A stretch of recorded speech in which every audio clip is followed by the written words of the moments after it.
truck. Yeah, we got it right. But I think you probably ended up carrying quite a bit more back. Yeah, I think I did. Computer or something. Yes, I will, But it's only really a box of instruments, isn't it? like, some power. Did we have any handouts? I had some Fox and Socks. Yeah. Feels like a long time ago. It was, wasn't it? It was. we go and sign in. Oh, yes, and the coffee's just around the corner on the right hand side. Lovely. John, thank you. So, We've got a live chat. yeah, so John hooked in this morning. Yeah. He's like, yeah, I can't get there, we can get there in the morning. We need to hook into, you need to hook into my sound card. I'll send you a decoder, we'll run it on Reaper. We'll set up an aggregate device, 96 channels. All this worked. All this worked. We just did it in about 5 minutes. Oh, it works. Bruce, don't forget to warn people that there's a microphone behind you. Yeah, I will. Fire exits over there. Yeah, pass the but there's also one for the back there as well. But yeah, we're good to go. I'm streaming live now, but without sound. Oh, cool. Because otherwise that would be embarrassing. Yeah, so I had a look at the levels when the drum and bass was coming out. Do you want to see what happened when we did Paul yesterday? He drove the speakers a bit hard. I may have to take this one back together.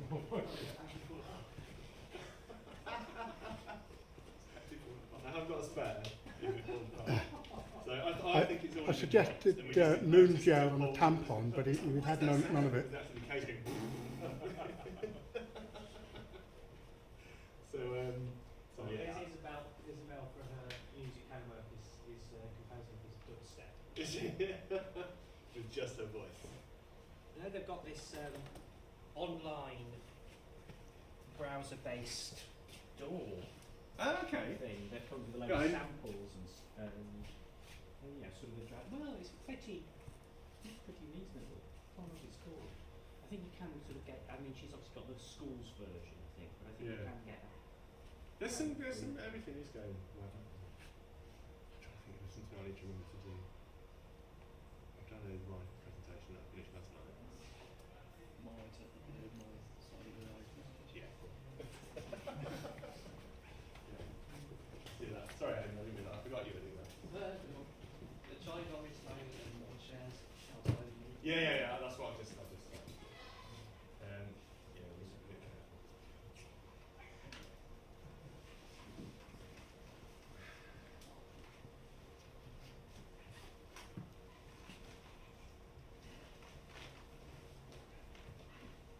Are you?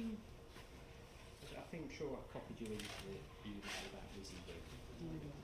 So you aware of where we are with Wavefield? I mean, obviously MS210 is timetabled very heavily, but I'm assuming somewhere in Wavefield now. 213 is now no longer 213A and B. It's just 213. So presumably they're going to open up the partition to make it one big computer games lab, which is very heavily timetabled for computer games. What was Richard's on? He didn't have a lot to say, because I don't think anybody really knows what's happening. I mean, I said to him, because Simon flagged it up just weeks ago, and I said to Richard at the time, I think I was on leave, I think it must have been Easter or something, and I said to, I emailed Richard at the time and said, we've got to look out because computing and making land grab, and we've got to protect our turf. And Richard was like, oh well, we'll do that by making sure we timetable stuff, but it doesn't work like this. Yeah. I tried asking, and then the response I was getting at that point was, nobody knows what's going to be going where. No, I can't. The easiest solution. No, I can't. Are you just? Because the music is sounds like the same. It's both, because they both use the same. Where do you got where do you lightning? MS210 is where the timetable. So both theatre that's that. No. So I'd say take 2 times. Yeah. The easy solution Right. is to leave one Okay, and yeah. 2 times. Yeah. I need to reserve Then this. get the versus support.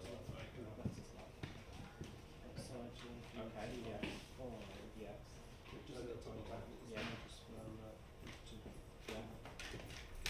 maybe the solution. Yeah, that might be. That's better than nothing. I fear that they'll just never get into 213, and you just don't know. I mean, you kind of get. Games coming down, you don't know what one's going to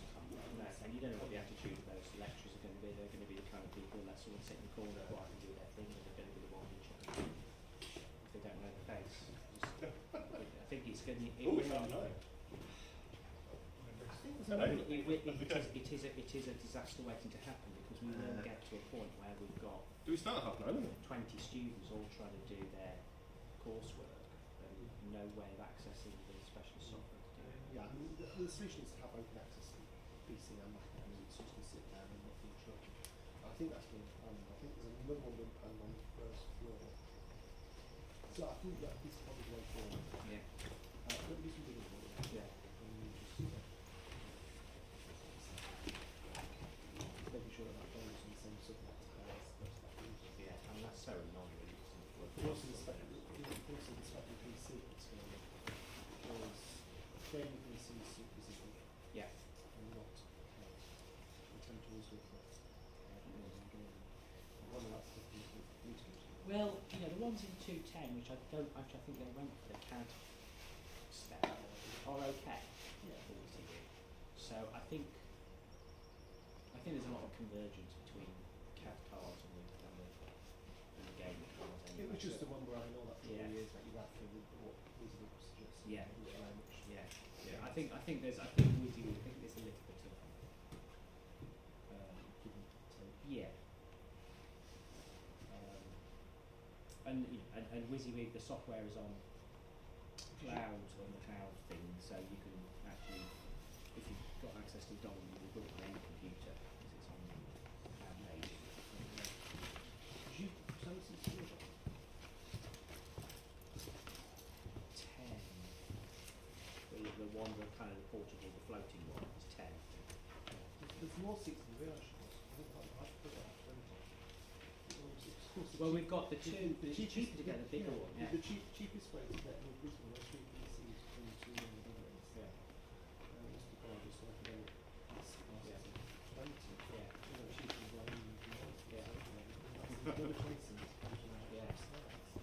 Yeah. Well, and we've got a dongle at the theatre, which is on 3 computers, which is it must be at least a 10 seat. So there's no shortage of licenses. It's just they have to be on the same subnet, which is just interesting. I don't know what this means, but the next version is going to come out. So, And one of the things it says in the things that they've changed is the security. Although I don't know what that means, whether we can make a blind difference, I don't know. It's just worth noting that you're not really.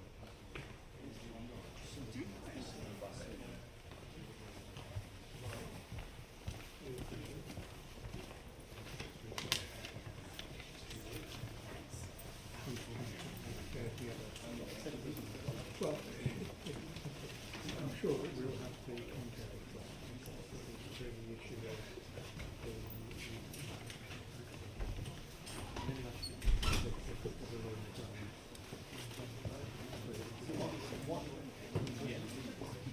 Come on, you know me.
Okay, thank you very much. Good morning and welcome to Sounds in Space. Thank you for making your way to Derby this morning.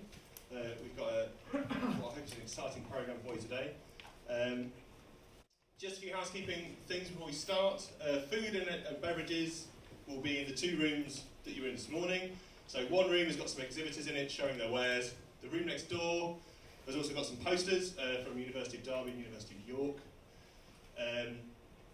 The programme today you should all have, oops, sorry, that's probably me.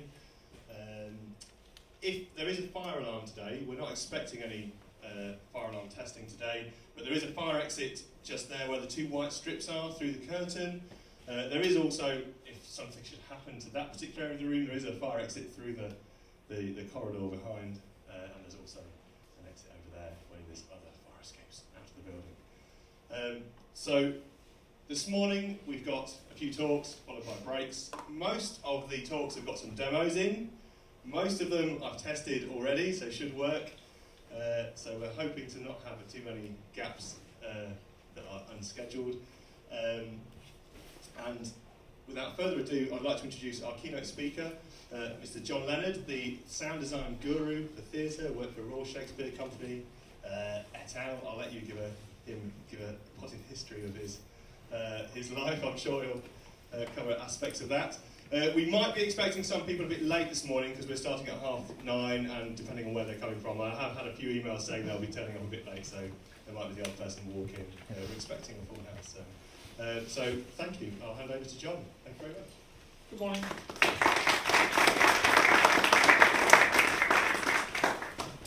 It's very early in the morning for me because I've been working on a lot of opera, and it goes on forever and people sing at me very loudly. My name is John Leonard. I'm a theatre sound designer, what they call a theatre sound designer, although when I started out there was no such thing as a theatre sound designer, there were just people who made noises in theatre. And that's what I've been doing now for 45 years, which is quite a long time. I really should stop, I think. I got interested in surround sometime in the mid-1970s, before most of you were born, when there was stuff like QS and SQ and all sorts of nonsense floating around that did really fairly terrible things. But in theatre terms, I thought that there was a possibility to use surround a lot. But before I get into that, we're going to go back quite a long way. Those of you who know your Shakespeare will know that that's a quote from The Tempest. Well, in fact, it says at the bottom it's a quote from The Tempest. I did some teaching once at Guildhall, Guildhall School of Music in London, and one of the students was given The Tempest as his project, and he said he didn't think it was very good because he didn't think there was any opportunity for sound in it. Well, I mean, it starts with a shipwreck at sea, and it goes on to do things like that. It's a fantastic play to put noise into, and I enjoy doing it from time to time. Going back a little bit further than Shakespeare, we've got old Marcus Vitruvius. Who doesn't know who he is? He wrote a lot of stuff about buildings, architects. Have you all seen the Leonardo da Vinci Man? That's Vitruvian Man. He had a lot to say about building theatres. Part of which was that he suggested that it might be an idea to put a lot of tuned brass vases around the place, filled in such a way that they resonated. So we've got the first probable suggestion that you could do surround sound reverberation. That's in 50 BC. So that's we've been at this kind of thing quite a long time now. And Francis Bacon book, you should all be familiar with that quote. Are you familiar with that quote? Is anybody not familiar with that quote? You should have seen it. Oh no, you're all too young. I keep forgetting this. There used to be a synthesizer called a VCS3, and the manual that came with it had that as the frontispiece. Because if you just read through it, bear in mind it was written in the middle of the 17th century, it's a pretty good description of a recording studio, specifically for doing sound effects in theatre. The bit in the middle.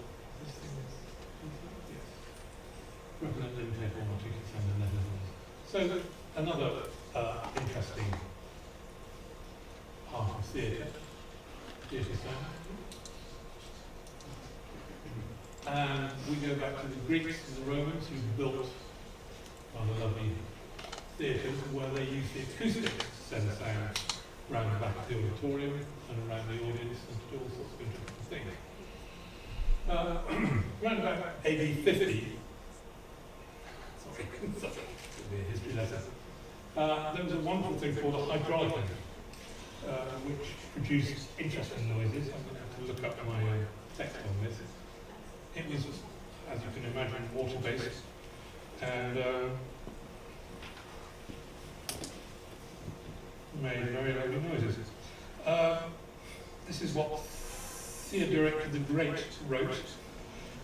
He makes water surge up from the depths and cascade down again. Flames run evenly round. Organs thunder forth strange sound. And he fills the pipe with exotic blasts of air, which makes them utter a melodious sound.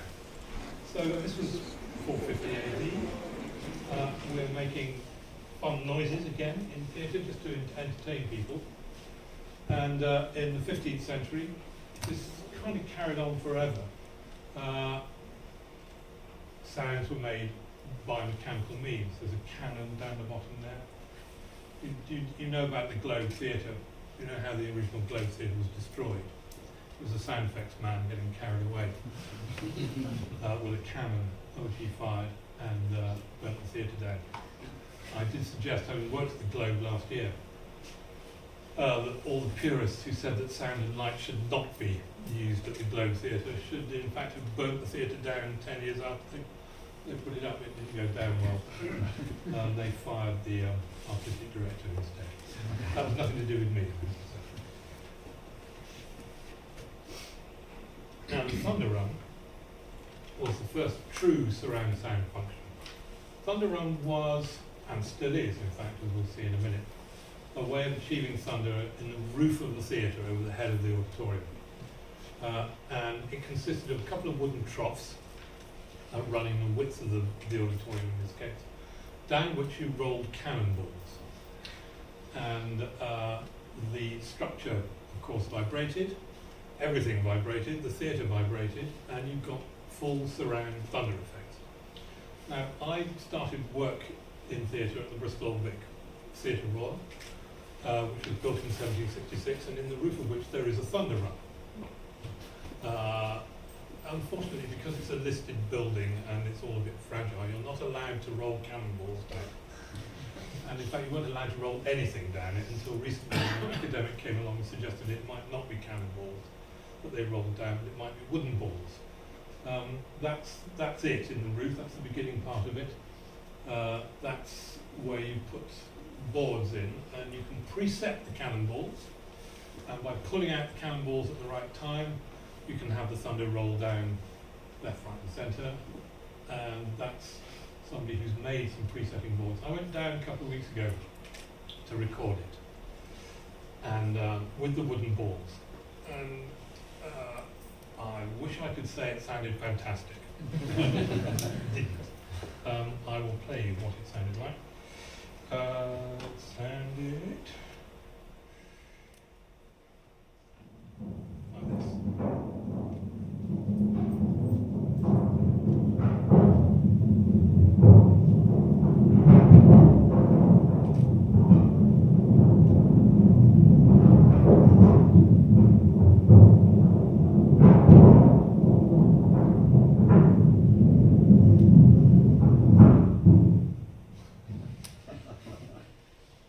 Which is probably not that impressive. They had a gala last year for its 250th anniversary, and it was part of the plan was that I should do some sound effects set in the Second World War, and they would follow it with a section from King Lear using the original sound effects machines, so wind machine, rain machine, and the thunder run in the roof. We did the rehearsal. I did my Second World War air raid soundscape, which was quite loud, and then we segued neatly into the thunder run, and there was a bit of an embarrassed pause, and Tim West, who was playing Lear, just said, "Can we stick a microphone on it? It's very weedy," and it is indeed very weedy. Unfortunately, they wouldn't let me roll cannonballs down. I did ask if they'd let me roll cannonballs down. The feeling is that if one of them leapt out, which they're quite likely to do, it would have gone through the ceiling but that's the first, to my knowledge, the first surround sound theatre setup that was around in Shakespeare's time. There's a bit more of it, the lower channel. It's quite clever that the balls roll down the troughs, like a marble run that you used to do in your desk at school. They drop down at the other end, they run back down to a platform underneath where the person loading the balls is, and then somebody pushes them up through a hole in the floor and then put them down again. So you can keep the thunder going for as long as you like, which is useful if you're doing King Lear, because there's a bloody long thunder going. Sound design, well, yes, sound effects in theatre in the beginning of the 20th century were all pretty much mechanical. They were made by people hitting things, rolling things, turning things, and tended to be located pretty much on the stage. Electricity helped a great deal, and the advent of record players also helped a great deal. And a device called the panotrope appeared. The panotrope was basically a lot of record players, depending on, that's actually a BBC photograph, and a joke obviously, because the man with the record in his mouth is not doing what he ought to do. But it's in fact basically how you used to produce sound. You do needle drop, and there are companies in London and the West End who produce for you effects discs that had all your effects in that, as you needed them in order, and every few weeks you'd get a fresh set, because these were 78s. The styluses were very heavy, they were being mucked about with constantly, and you'd end up with a lot of noise and scratchiness and horribleness. The person who was my mentor when I started out was a man called David Collison, and he worked on a show called Blitz, which was a Second World War show set in London in the Blitz. And David had a custom-built mixing desk design whereby he could send sounds to a variety of loudspeakers around the theatre into the auditorium and play his explosions all over the place. He had, if memory serves me right, 6 record decks to play with, 6 turntables to play with, so that he could do all the necessary sound effects that he needed to do. When I first got interested in what I could do with surrounding theatre, I started to experiment with something that's called a Hafler setup. And we all come across a Hafler setup. Nobody's come across a Hafler setup. Well, yes, the older people have come across a Hafler setup. Basically, you take you collect the out-of-phase material in a recording and you put it to a pair of rear loudspeakers. And I happen to have an amplifier that allowed me to do that, a couple of tatty old speakers that allowed me to do that, and a recording of a Jimi Hendrix track called Voodoo Child, which had been played around with quite a lot in the studio to do head-busting effects. And I discovered that you could get some quite interesting noises out of it. So just for a minute or two, we're going to listen to Mr. Hendrix.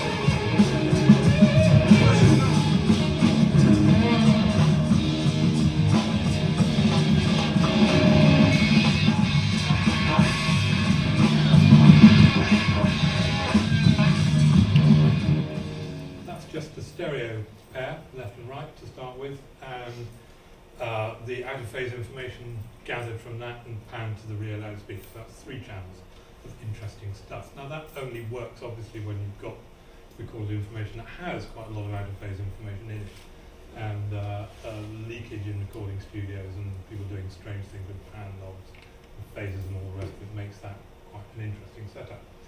And in the studio theatre, at the theatre that I worked at, I exploited that from time to time to make interesting surround sound effects. This was in the mid-1970s, and really I didn't know what I was doing. I still don't know what I'm doing most of the time, but I have an interesting life. And the directors who I was working with also didn't know what they were doing either, so they would ask for things not knowing whether they were possible or not, and I didn't know whether they were possible or not, because there was no internet. There was one magazine that came out monthly, which was Studio Sound, which, if you were lucky, gave you a vague insight into what was going on. So we did a lot of imagining as to how things might work, and a lot of mucking about. My first major surround show was a production of a play called Journey's End, which is a First World War play, in which there's a lot of battle noises, and in the end, an onstage dugout collapses on the actors, killing everybody. It's a great show, really terrific. My director was an ex-army artillery major. He didn't give me a cue list, he gave me a battle plan and the location of where everybody was. This was the Bristol Old Vic is a traditional horseshoe-shaped theatre on several levels. And I begged and borrowed bits and pieces to put loudspeakers at the rear of the auditorium, and then worked out a way, using the little switching matrix that we've got, three ABTT hook clamp. Oh yeah, sorry, I should have warned you, trigger warning. So the way that we put sound on stage in theatre is not to use software, because it basically wasn't around at the time. We just put speakers where we wanted the sounds to come out. So you'd hide speakers under chairs, you'd hide speakers behind bits of set. And we did a production called The Greeks. And the Greeks had a baby in it, baby rescue. And the director wanted the baby to cry at various places around the stage. It was an open stage, there was nowhere to put any loudspeakers. But lying around at the Royal Shakespeare Company after I joined it was a very old wireless microphone system, which we took to bits to discover that the receiver worked off 12 volts, and that the transmitter could have a line source plugged into it via DI ports, and be powered so the battery could go with that. So we built basically a shoebox with a head on it for the baby that was wrapped in swaddling clothes that had a radio mic receiver in it, a little amplifier, and a 12-volt sealed lead acid battery that the actors could carry around the stage. It weighed about as much as a real baby. It was the most peculiar shape, but it worked every night. It worked. The baby cried wherever we were around the stage. So, no problems about deciding what to pan stuff. Not the rest of it. It was a baby. It cried. That version was built by a man called Phil Clifford, now dead, who ran the Royal Exchange. Actually, he was the founder of Autograph Sound, one of the biggest sound recording and theatre sound companies in the world. And Phil ran the department of the Royal Exchange for a while and built that one. You can see it's a slightly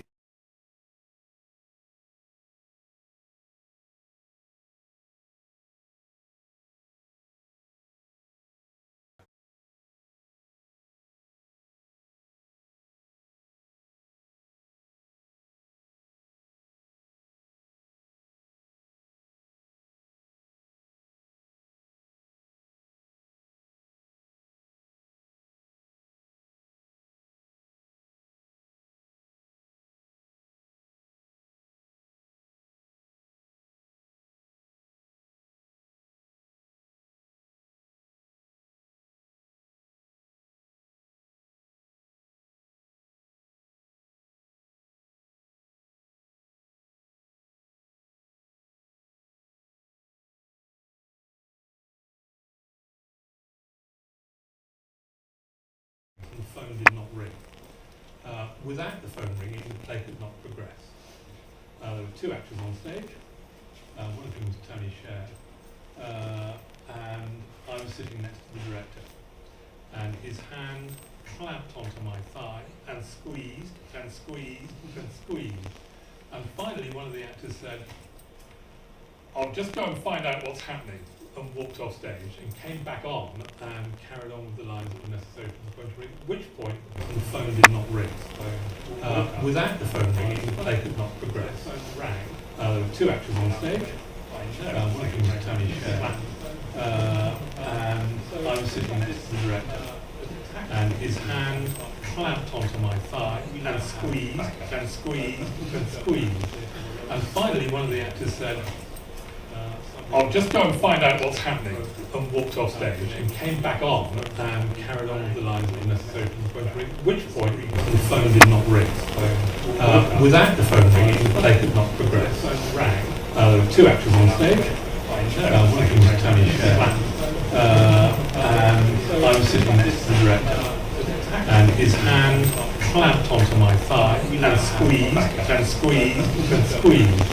And finally one of the actors said, I'll just go and find out what's happening, and walked off stage and came back on and carried on with the lines that were necessary for the phone to ring, at which point the phone did not ring.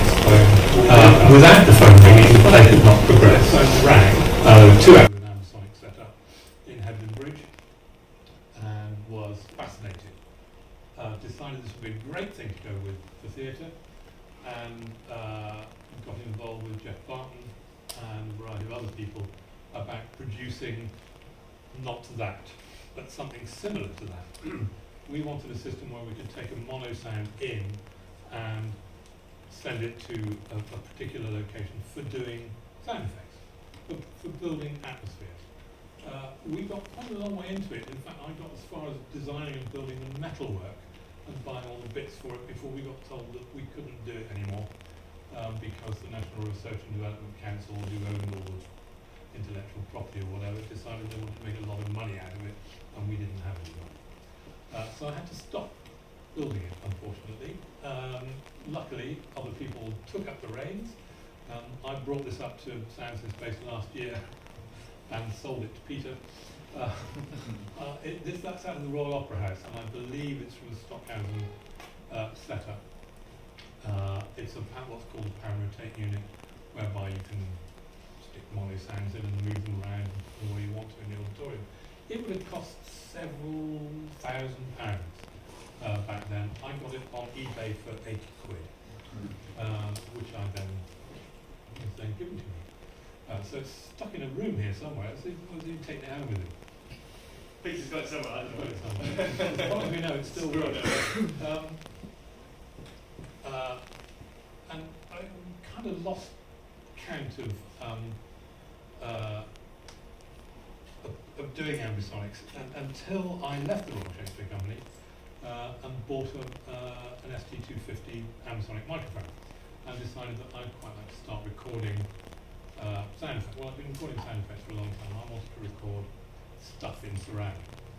There wasn't any portable mobile recording devices around at that point, so I had to wait for a few years until an American company called Metric Halo came up with a portable interface that simply you could plug into a laptop, and it would power the interface and you could do recordings. And the first recording that we did was of that plane, that Piper, at the back of a car.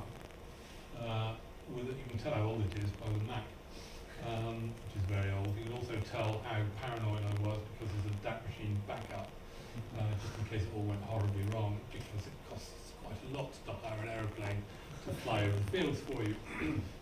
It was a great day, and somewhere around I've got the files, but I can't find them. I thought I had them on a hard drive, which had died, and which I spent a great deal of money resurrecting a couple of weeks ago, only to find that they weren't on that hard drive that had died, but these pictures were, so it wasn't a complete waste of time.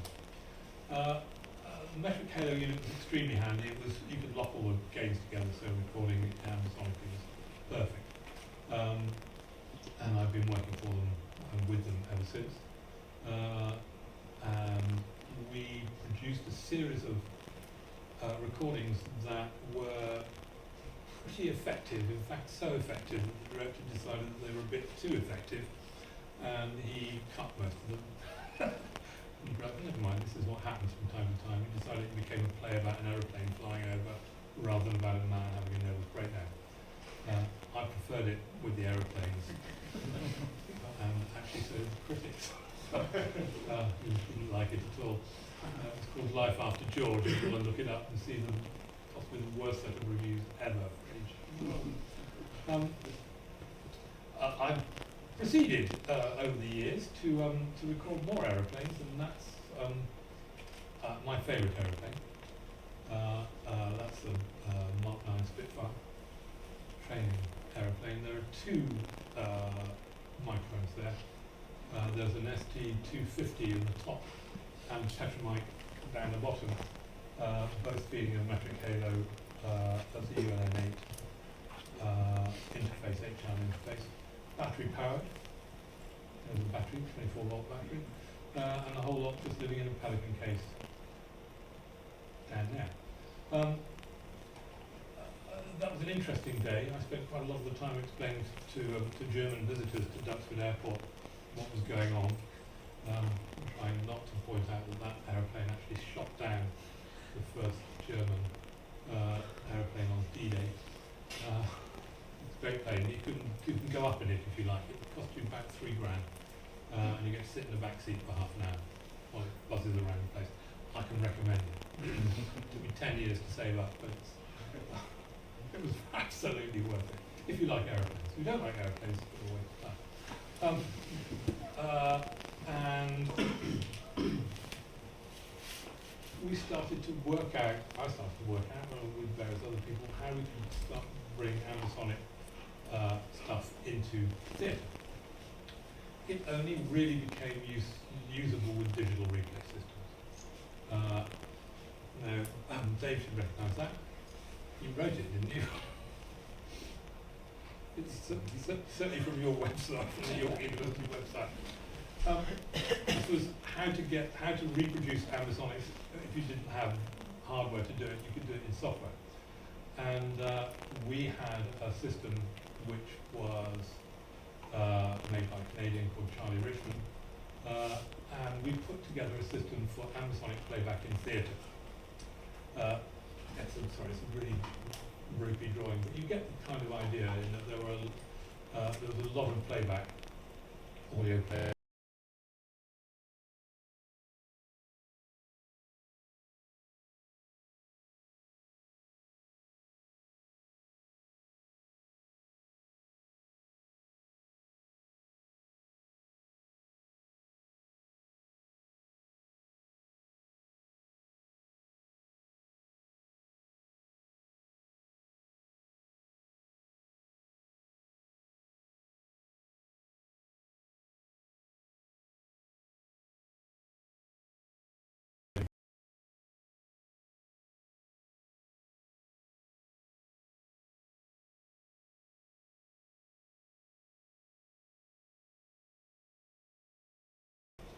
On 2 levels in the auditorium at Hampstead Theatre, and it was generally pretty effective.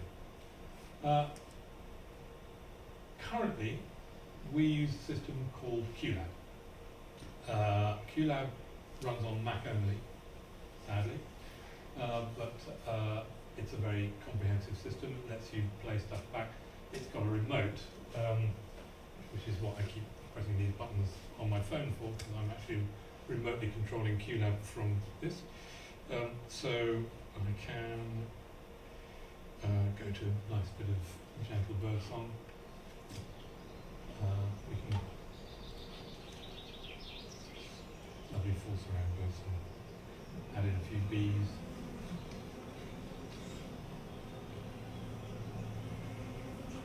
Let's bring a few aeroplanes. Big wave.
QLab is it will handle multi-channel files.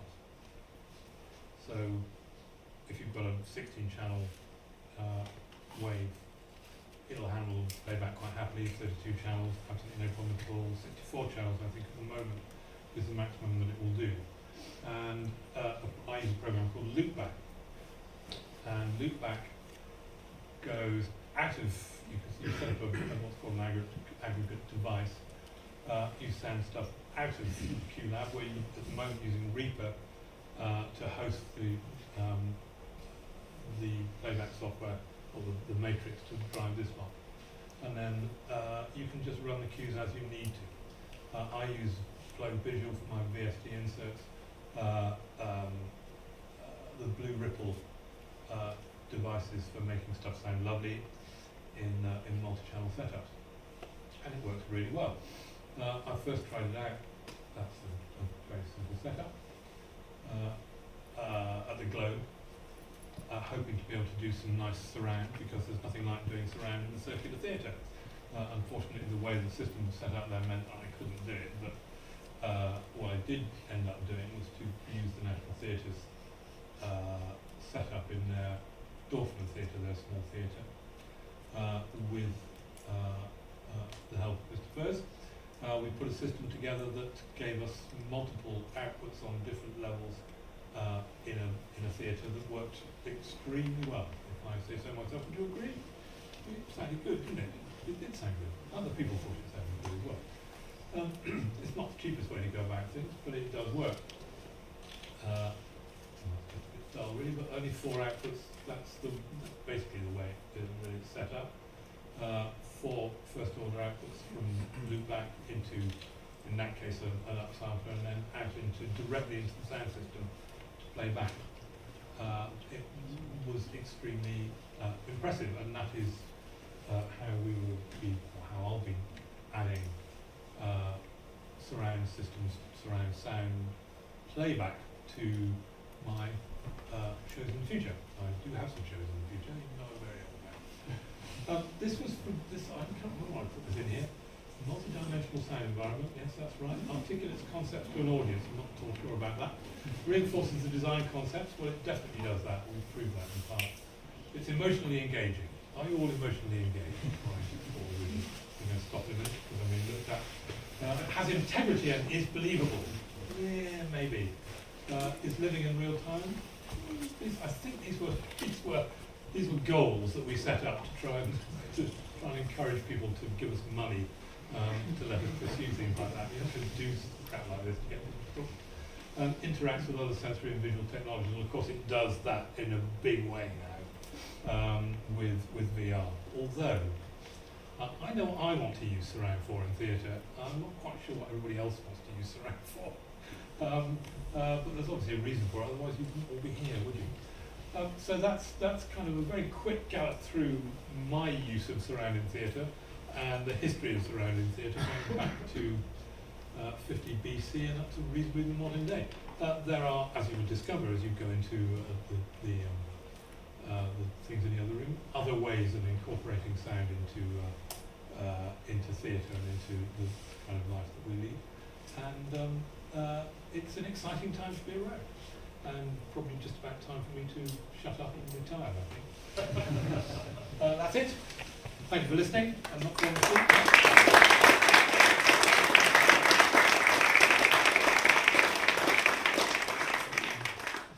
Thank you very much, John. I think we've got time for a couple of questions, but I just switch some these around.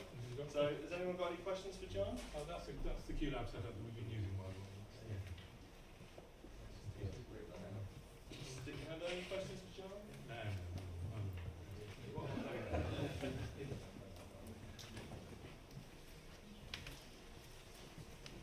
But if anybody, I mean, you do need to pay for the QLab license if you want to go multi-channel. That's the only thing. There's a free version.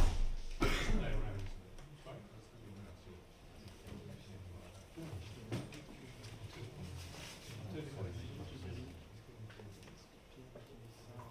But it's a great program. It's worth buying a Mac for. It'll run on almost anything. And yeah, very good.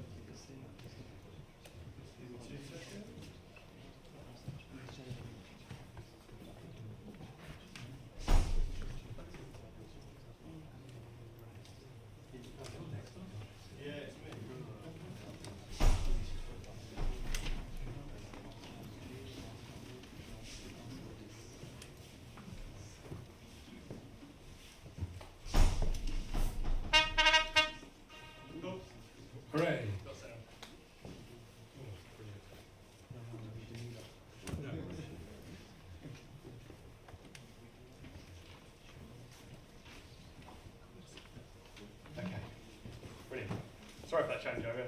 I forgot I'm sharing and changing over and presenting in this session, so that makes it a bit more complicated. So, let me load up my presentation.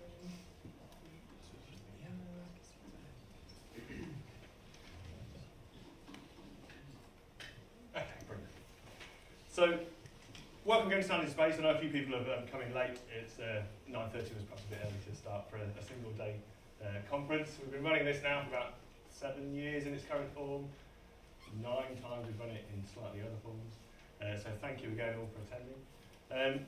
What I'm going to talk about today is measured reverbs and ambisonics in Ambisonics for Ambisonics and virtual reality. Ambisonics has taken off quite a lot in the last year, mainly due to YouTube and Facebook taking it up, among others, for their kind of 360 video stroke virtual reality platforms.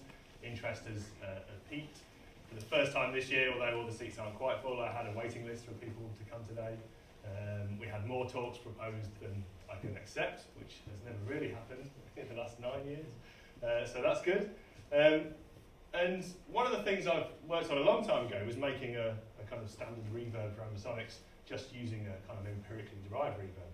So, and the question I often get asked is, okay, well, how do we make a reverb, how do we do a convolution reverb in Ambisonics? So I thought I'd just kind of cover that today. And I've got an example convolution reverb for Ambisonics that I measured actually in the stairwell that's next to the rooms that you're having your breaks in, so you can actually walk into the stairwell and have a listen to what's going on as to what it really sounded like. Not that I'm really trying to simulate that space, I was just using it as something to derive a reverb for. So that's what I'm going to kind of talk about today. So what is reverb? Hopefully, if you're here, you all know what reverb is. Sound bounces around, reaches our ears. It's spatial, it comes from different directions. We use that psychoacoustically to kind of reinforce the direction from where something is coming from. Our brain kind of masks some of it out. We use it for a sense of place, helps with distance. It's a useful thing to have. All situations have reverb. The great video, if you have seen this video, my apologies.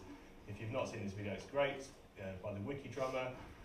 I might have to diddle with the volume a little bit. It's just outdoor spaces and a few indoor spaces drumming in them, just to hear the different types of environments you can get.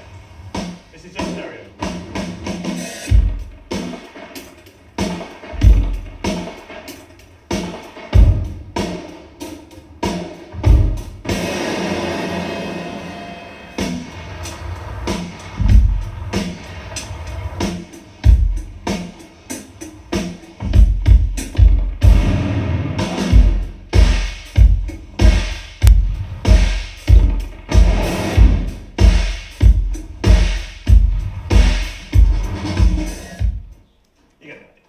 So, what I really like about that video is it's a great example of how different everywhere sounds, whether it's outdoor spaces, whether it's indoor spaces, whether you're in a car park or in a church or playing drums on the street, which often you do. But they all sound very different. And one of the things I was thinking of, I was at a talk about Foley recently, which made me think, and one of the questions they asked this Foley artist, he was very good actually, was why don't we just use recorded sound effects now? Why don't we just use a sound effect library and just use the sound effect, use the Wilhelm scream for everything or thunder sound effects? And the answer that was given there was actually they want something unique, they want something bespoke for that performance. They want something that's different for that thing compared to everything else. Now there are different types of reverbs you can make. There is simulated modeled convolution reverbs, which I'll talk about today. We can mathematically model a room or we can measure it. Often we use what's called empirically derived reverbs, which is a reverb called Ambis reverb I made a number of years ago based on an open source reverb. I didn't do particularly anything clever. Which has a load of building blocks and you can change presets and change the size of the room or whatever. And you can get normal sounding reverbs and you can use them in your mix. Or you can have a combination of the two where you model some early reflections. But what interested me about convolution reverb is you can get something different. You can get a reverb that no one else has because you can measure a place where no one else has measured that particular combination of things. So if you want something a bit different or you want a nice space, you could measure it. We can measure it by taking an impulse response. So the theory is relatively simple. We can fire an impulse response, we can get a click, we can measure what comes back to the microphone, and then we can convolve that filter with our audio to get the sound of the place we are in. Now in this example, you'll be recording the sound of the place you are in from where that bang is happening to where that microphone is, and using whatever polar pattern that mic is. So you're getting a mono reverb. But you're getting a reverb from that one position that you can then use. So that's a useful thing, but it's also slightly limiting. If you use that reverb on everything, everything would actually be in exactly the same spot in that room. That might not give you, or it will not give you, a particularly diffuse sound necessarily, or something that's spatially different depending on where those sources are. So we might want to look at doing something for a 3D array that's something a little bit different to that. So just an example, these are just some impulse responses I found online that are what happens when you measure these impulses of rooms. That's a large hall, that's quite loud. Here's another music hall. Car park. That's a hillside. So the hillside's quite a big pre-delay between the returning sound. So that's the impulse response. You can use that as a filter. You can convolve it with your audio using freely available tools on your digital audio workstation of choice, and you can reproduce that situation onto your audio or give you a reverb. So what about in Ambisonics? So Ambisonics is what we're using here among other things. So we've got a 28 speaker array here, not including the subs and the DMB stereo. We can drive it off first or higher order signals. I'm just using first order today for the reverb, with a higher order for the panning actually. But basically we'll be recording or measuring the room using a sound field microphone. There is a microphone at the back, by the way, I forgot to mention this morning. So this is being streamed today. There's a mic at the back, the soundfield mic. If you're sitting very near to the soundfield mic, you might want to watch what you say, because it's going out live. I should have warned you in the very first bit. I forgot. I was so surprised that everything was working at that point. It wasn't. So this is a picture of a Mark V soundfield mic, similar to that one. There's a 350 there. But we're recording these 4 polar patterns. We can then use those, as John was saying earlier, to then derive virtual microphones that are essentially pointing in different directions that we can then feed to loudspeakers that will hopefully give us some kind of surround recording. So if we want to measure a room or measure an impulse response using a soundfield mic, we can follow exactly the same method. We can put the soundfield mic somewhere. We can put our starting pistol, or actually we use a loudspeaker with a different signal than is actually a very sharp impulse, because they're quite hard to reproduce. We can then record that, we can grab that as a filter, but we've only got that position to that microphone in that room. We've only got one kind of reverb. We don't have a reverb that covers the whole of kind of 3D space. So it's not really a reverb engine, it's just a kind of position simulator, if you like. So what about B format? What if we wanted a reverb that actually was? We could take B format in, we could take a whole scene, say an anechoic scene, or something that was quite dry, we could put it through a reverb, and what would come out is a 3D reverb. But the source that was panned over there had a slightly different reverb to the source that was panned over there, which had a slightly different reverb to the source that was panned over there, giving us a better representation of the scene. So how do we do that? Well, we can take some inspiration as to how the actual microphone works in the first place. So what comes out of the mic, the one over there and the one that I showed, is these 4 polar patterns. The omni and the 3 figure of 8s. And that's what we use. This is B format. They're the spherical harmonics to a first order or first degree. But what they might actually use is to generate those is actually kind of 4 sub to cardioid mics arranged in a tetrahedron. And they measure front left up, front right down, back left down, back right up. And then they do some very simple sum of differencing, because each cardioid, or sets of cardioid, contains an equal amount of omni and figure of 8. So if you sum them all together, all the figure of 8 bits cancel out. If you take the front 2 from the back 2, you'll end up cancelling out the omni bits, and you'll end up with a front back figure of 8. Do the same for left right, do the same for up down. So you can transform between these 2 systems, this is called A format originally, so A format there. And that's the kind of near coincident. The A format is processed, bit sum and difference, and then there's also some filtering to try and correct for the non-coincidence of the capsules, because you can't physically put them in the same place. It's been pointed out to me that the coincident version of this is known as P format, spatial PCM sampling, which is where you're just doing the sum and differencing bit. So you can go from the P format there, or the A format if it's slightly spaced, and you can sum them all together and get W, and take 2 away from the other 2 and get these, and you can go back and forth between these 2 domains. Think about it as going between the time and the frequency domain in kind of normal audio terms, if you like. Now, why is that useful? Well, some things are just easier to do in P format. So, for example, if you've got a B format recording and you want to turn down stuff that's in the front left, if you've got your kind of figure of 8s and omni, mathematically you can do that. But you have to have a pretty good think about how to do it. If you're in P format and you've just derived stuff that points in those directions, just turn down that bit and then put it back into B format. And what you've got is some kind of processing that was much easier. So you end up with some polar patterns that look like that. I can't tell you mathematically how you get to there off the top of my head, but I can tell you if you've got 4 kind of, cardioid-ish things and you turn off one of them, then it will turn down stuff in that direction. So it's kind of easier to do some processing in this P format. And actually, when it comes to reverbs and measuring reverbs, you kind of have to work in that domain. At least I have to work in that domain, otherwise I can't think of how to do it. So what we can do is, knowing that we can get a full coverage of a 360 by pointing something up there, down there, up there, if we measure a room using the same methodology, then we will have a 3D representation of that room in impulses, which will then, if we feed more B format in, convolve the stuff coming from up there with the response from up there, the stuff coming from down there with the response from down there, and etc. We'll have a reverb that works in 3D and also gives us different reverbs for different areas. So it will kind of simulate that space.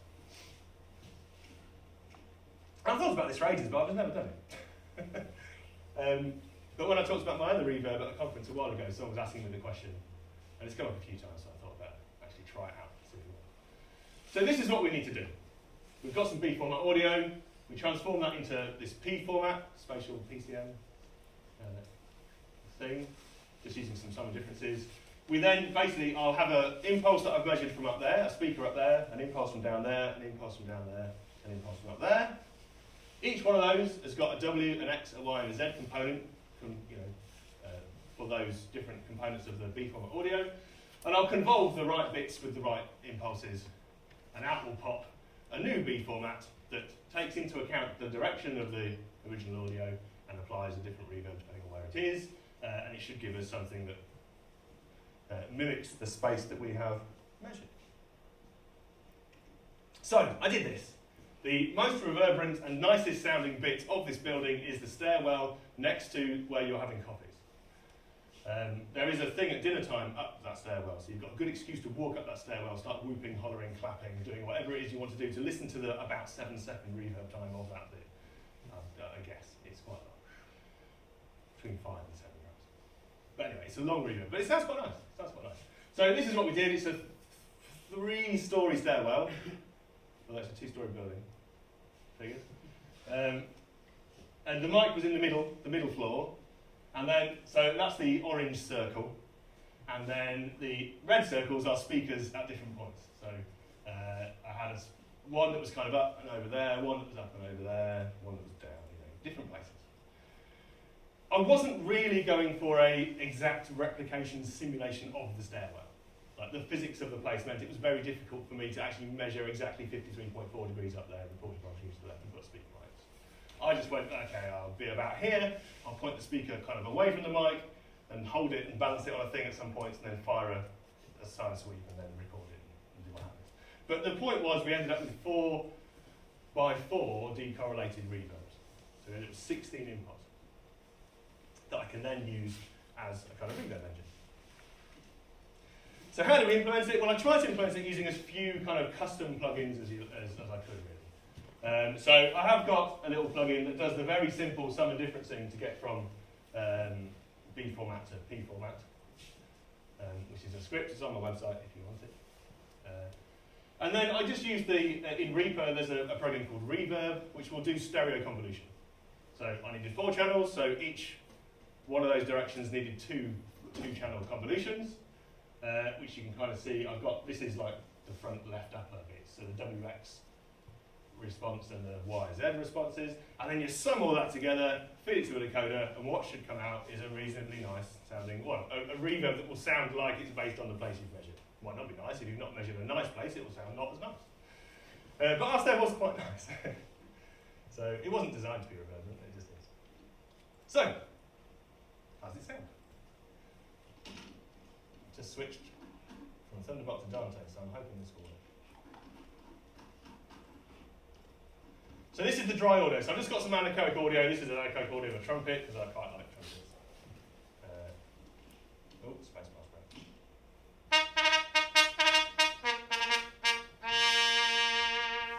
So that's the dry audio. So what I've done is I've run it through that algorithm that was on the previous slide, and then I've put a bit of dry in to make it sound a bit more definition. I purposefully tried to not get too much direct sound in the impulse, so I could add in dry later. I've not processed it in any way. It's very quick, it's very dirty. You can kind of guess the pre-delay. But anyway, so here's it with reverb.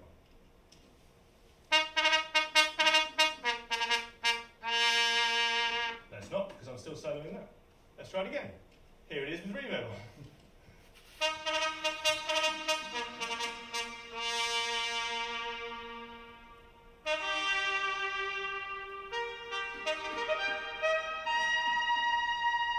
And we can pan that around, so I can put it over there. Now that's actually getting a slightly different reverb than when it's panned here. You can't really tell that. You kind of have to take my word for it. but it's sort of, but it is, so you can pan it around.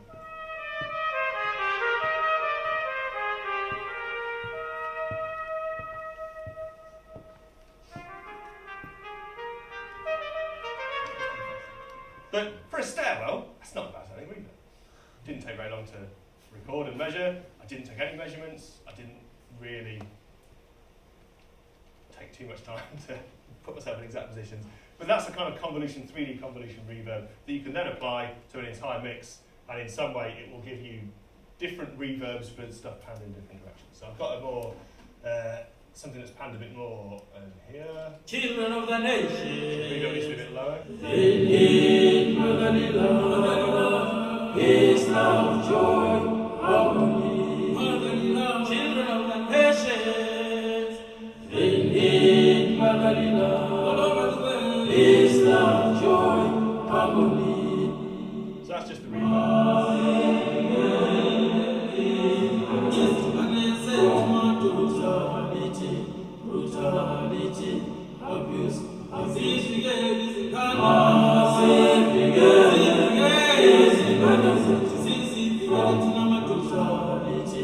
Brutality, abuse, abuse. We advocate for all our children.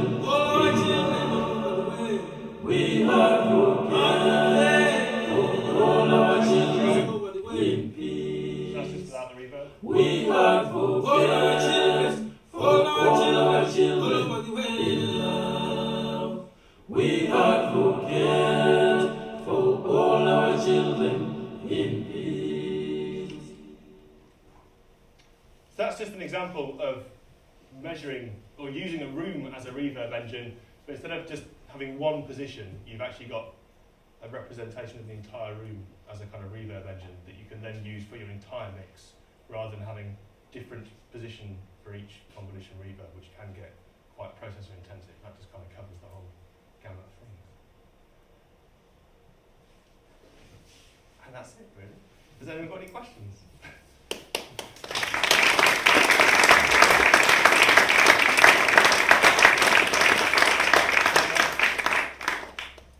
Go on. Will this PowerPoint or presentation be available afterwards? Yeah. Well, at the very least, it's already on YouTube. Okay. But I'll stick it on my website like I do most of my presentations. So. And I'll put the impulses up as well. like I say, I measured them very quickly. Just didn't stay well. It might sound better if you use a nice hall or something. But yeah, just an example. Or I could put them on open air actually. I could do that. I'll do that. With photos. So there's a question. So, I guess you have higher order for the direct sound and Yes. lower order for the Yeah, so it's third order for the direct. Do you think the first order is enough for this kind of diffuse scale? I think going higher order would be good. I don't have a higher order mic, but if I did, I would have used that. I am interested as to how much of a difference it would make. I think it would make a difference going up to second or third. I suspect there'll be I suspect going much above that, you probably won't notice much difference. But that's just a guess. Sorry, someone had their hand. Yeah, go on. Have you thought about using half-hex subsampler on the impulse response so you can make a third order? No, and I have got half-hex, so I could do that. Let it go. I don't know if it actually works properly or not. Yeah, it might be quite interesting. So half-hex is good with kind of fewer sources, and it is one source. But what it does with reverb is it kind of keeps that nice and diffuse and everywhere. So it actually might make it worse. But I'd be interested to have a play with that. I've not thought about trying that actually, but yeah, I could do. Half-hex now, if you don't know half-hex is an upsampler, which will go from first order to third order. And not long ago they released an update where you could just put in first order B format and get out third order B format. Before that you had to have a speaker array. So it's actually quite useful tool. But yeah, I will try that. It's a good idea. Any other questions? Go on. What did you use to go from your sine sweep to your impulse response? So MATLAB basically. So we used a logarithmic swept sine wave, and then I used the Aurora tools to generate that, which are Angelo Farina's tools, which are freely available for Audacity. That generates you a sweep and an inverse filter. So I just used the 10-second sweep and then convolved it with the inverse filter in MATLAB to generate the impulses. But I could have just used Audacity to do that bit as well, but because I had a few to do and I wanted them to be the same as I did in MATLAB. Mathematically, are you supposed to have your loudspeaker exactly in the direction of each of the mics? Yes. If you actually want to simulate your room as accurately as possible, then what you want to do is to get them all the same distance at the 53.4 degrees in that way, 54.3. In front of each of them. Basically, yeah. Okay. But yeah, it depends how what your directions for P format are. P format doesn't have to be those directions. That just works out quite nicely. If you shift them down, if you shift them closer together, which I could have done, you just make the system more ill-conditioned, so you start to get some potential issues with the conversion. But yeah, as long as you match whatever your P format is, and it's a kind of lossless process of going from B to P, then you can just use those directions. So I think the newest Soundfield mic, for example, doesn't do that. It has squished it in those directions, and I've heard that some issues because of that actually. But yeah, as long as you know what they are, you can correct that. Okay. Slightly over. Back on time. Thank you very much. I'll ask for our next speaker.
Who was an MSc student of ours last year on MSc Audio Engineering. He's just reporting on some of his excellent work that he did for his project, which is on stereophonic upmixing to B format Take it away, Hayden. Okay. Yeah, so basically, my final project for my master's degree was to try and make a system where I could go from stereophonic, just 2 channels, into V format, because that's kind of Ambisonic is quite a big thing at Derby, so I thought for Bruce's sake I'd best do something around it. And then, okay, a quick overview of how I initially wanted to go into this. I wanted to make sure that it didn't have to be a special kind of stereo, just any stereo, anything you get from iTunes or Spotify or however you listen to it. And I thought the best way for me to try and go about this was to use a source separation to try and break down the stereo into different objects, essentially like guitars, drums, vocals, how the stereo is put together. Find roughly where the mix engineer placed them, whether you put guitar in the centre, vocals far right, something like that, and then kind of convert that into Ambisonic, so it's 360 degrees around the listener. So that was kind of the blueprint of how I wanted to go about it. Okay, yeah, and just before I kind of look into it, I'm sure we all know what stereophonic and probably have a decent idea maybe of what Ambisonic is. But there's kind of a couple of ideas just to really think about that maybe you don't always realise. Which is with stereophonics, when someone's mixing for stereophonic, like a mix engineer, they're always mixing to 2 channels, and those 2 channels always go to 2 loudspeakers left and right. And they know that really chances are the listener is going to have the exact same setup as they do. So they know if they place something here in their mixing room, that's where it's going to be. They know that it should be, apparently, I think it's plus or minus 30 degrees. I'm not sure, probably people don't always have that, but they roughly know what the listener is going to be listening to. Whereas with Ambisonic, if you're mixing to Ambisonic, you're actually just mixing to a sound field. You're going to place any kind of sound object at front, back, up or down, but you're not mixing to speakers. So here you can see this is like an example of first order. So for the B format, you've got your like 4 W, X, Y, and Z channels. So you're mixing to 4 channels, but really what you're thinking about is a sound field. So whatever the system, this is just 6 speakers, but obviously in this room I don't know how many speakers it is, but it's a lot more than 6. And there's kind of any number of ways that somebody can set up an Ambisonic rig. And then this is just a quick idea just to show, because the thing that I did make went up to 3rd order, so that's going right down to the bottom. And then you can see first order is just W at the top, mono. Sorry, that's on naught, but the first order is the X, Y, and Z, which is basically just front, backness, left, rightness, up, downness. And you get some crazy pattern at the bottom, but basically the higher up you go, the more precise. Instead of just saying the guitars are over there somewhere, you want to actually say guitars are about there. Okay, so how the actual algorithm that I designed works. The initial step is you've got your left and your right channel of stereo, and to do a short-term Fourier transform with these. And then you need to make something called a pan map, that's what I did. And by that you take basically a power function, so you get the left and the right, and then because you've got these short-term Fourier transform, you basically have a matrix where each cell is a certain frequency bin at a certain time. And by putting on top of each other, you'll have like correlating ones, and then you can see for that specific moment in time and that specific frequency, it might be that it's far louder in the left or it's far louder in the right, and then basically from that the assumption is if it's far louder in the left, that exact point has been panned towards the left, or vice versa, or if it comes out about even, that's about a centre pan point. And then once you've got this, you can basically kind of cut this part right in the middle. Anything that's pointing down is going to be towards the right, anything that's about 0 is the middle, anything that's going up is towards the left. So if you kind of cut that off, you can then see at the top there's a left pan map, so everything's been panned to the left, bottom everything's been panned to the right. And then I made a histogram, which is basically looking at the frequency of how far it's been panned. So kind of as you'd expect, a lot of the sound is towards the centre, most of it's going to be centre panned, and it kind of drops off as it's coming out, but there is obviously panned left and right, there is information out left and right. And then basically, what do you do with this information? How do you know how to break it up and pull anything meaningful out of it? And this is where I kind of read, I think it's from the University of Valencia. They had a source separation technique, specifically for stereo, where they used this guy called Otsu's method. And he originally developed it for grayscale photographs. So on the left you can see it's obviously black and white, and every single pixel there is somewhere between being totally black, totally white, right in the middle, somewhere between that. And that can basically be kind of straight on what I've just done with each individual time frequency bin is towards the left, towards the right, somewhere in the middle. And then he has some kind of mathematical process, which I'll show later, for finding the optimum place to just cut that off. And instead of having grayscale, you just have black and white, and this is what it's done here, but you can still kind of see the picture. It kind of divides into a foreground and a background, but takes out the grey. It either says this point is slightly darker than the threshold, so I'll make it black. This point is slightly brighter or whiter than the threshold, make it white. I don't really need to go through the mass that much. If you're interested, I can explain it later, but it's a bit boring. But basically, what Odyssey did has been kind of furthered to instead of just having one threshold, you can have as many thresholds as you like. And up here is just an example of how roughly they get split up. Basically what the math is doing. So here's 3 thresholds. So if you're cutting it up by 3 thresholds, you're going to get 4 groups. And the background of it is that each group needs to have the minimum amount of variance inside it. And that kind of just works out, but that means there's a maximum variance between them. So the assumption is, if you have a guitar center band and drums right band, there's kind of going to be a little bit of a lull. There's going to be quite a lot of sound that will show up as being further right, and quite a lot of sound show up as being centered. And then you kind of make an assumption that if I cut it about here, using this optimum threshold, we'll pull out the drums and the guitar.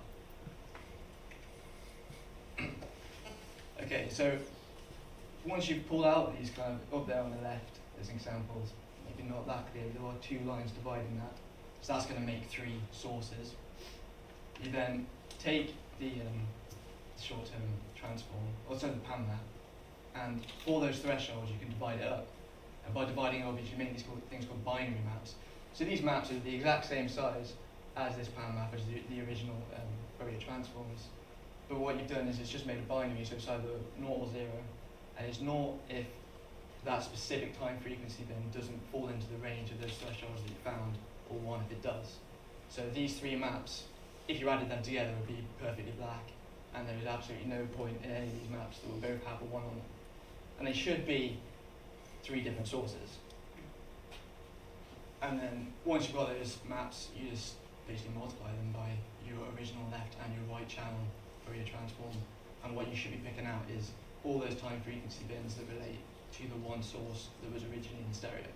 And you do that for every single binary mass that you pulled up.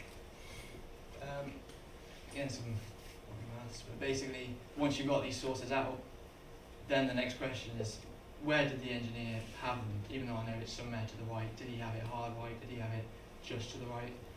And the idea is I've made an assumption, which I think is quite a fair assumption, although it won't always be right, but is that constant power panning's been used. And as you can see where the yellow is, what that says is that the gain of the left and the gain of the right squared sum to 1. So if I've already pulled out the source, I'll put up here in blue as x, I know the level of that source on the left, and I know the level of that source on the right. But obviously I don't know the original level of the source.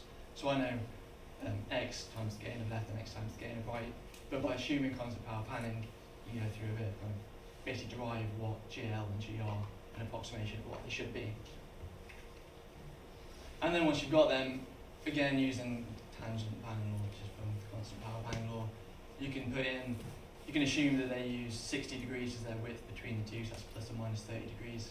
And you can find out roughly where they originally panned their source. But then the interesting thing is that obviously we're not going to play back at plus or minus 30 degrees because that would just be stereo. So what you can actually do at the bottom here is you can change, as I put there, the decided width. That would originally be, like I said, 60 degrees. But, well, I found about 300, but you can go to a full 360 around the head. And then if I put in 360 as a desired width, all of a sudden the source, the azimuth, kind of instantly correlates. Try to like show it on here. So up there you've got your listener and about plus or minus 30, and those are just kind of 4 sources are just evenly spaced across. If I decided to just make it 90 degrees, that would be that's plus or minus 90 degrees, sorry, so that would be 180 overall. That's how the source are kind of spread out around the head. It's kind of, you can look at it as kind of stretching the stereo instead of having it plus or minus 30, just literally pulling it around your head and then using that variable as how far you want it to go. I did tend to find if I did it straight around the head, kind of get front-back issues, and then all of a sudden something that mix engineers pan dead in front of you, if you pull it around, can then suddenly sound like it's coming from the back, but but then something that's been panned hard left and right is then going to come from the back as well, and it kind of mess with you. So I found about 270 plus 135 plus or minus 135, so it worked quite well.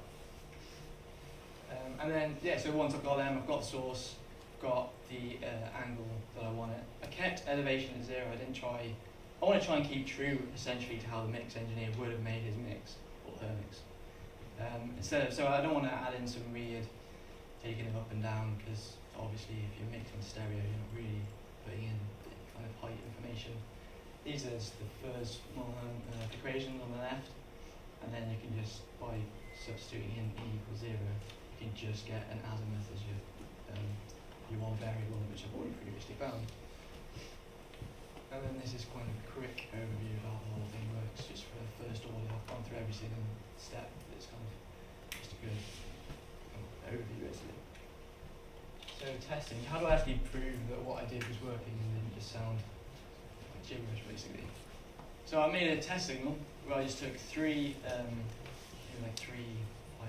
string sections, like a bass, tenor, treble. So I had them separate, so I knew how they originally sounded. And then I made a stereo out of them by using constant power panning, and obviously therefore I'd know each of them, what their different gains in the left and right were. You can see here basically, so yeah, top one did 0.6, 0.8, sum them all up into a stereo left and right.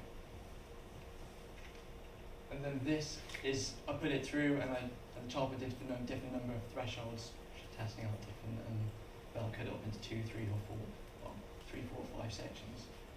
And it's probably not the nicest looking table, but basically what it's saying is, so the original source on the right for the treble had 0.9 gain on the left and 0.44 gain on the right. And then these are what I pulled out using just the stereo that I made from them. So you can see it actually got really quite accurate. One thing should be noted, this wasn't with reverb, this was just direct sound. So I think the reverb would have kind of blurred how accurate it came out. But at least this kind of proved to me that essentially the theory behind it was working. And then I did kind of correlation to see how well the extractor source matched the original source. And correlate, I mean, I think the worst one was 0.96, so I thought it was okay. It worked. Clearly showed it did work. And then there's another issue that could arise. So say you've mixed in 3 different sources. If there's 3 sources, that would be 2 thresholds you want to cut it by. But the problem is, you don't know how many sources the engineers put in, and it might have 3 sources and then a 4th one appears for 10 seconds and then disappears. So I wanted to check that by using more thresholds and sources, I wasn't kind of cutting up a source and going to get some horrible sound out of it. And this is basically what I did here. So I had the same 3 string sections, and I used two thresholds, which should have been right, 3 thresholds, 4 thresholds.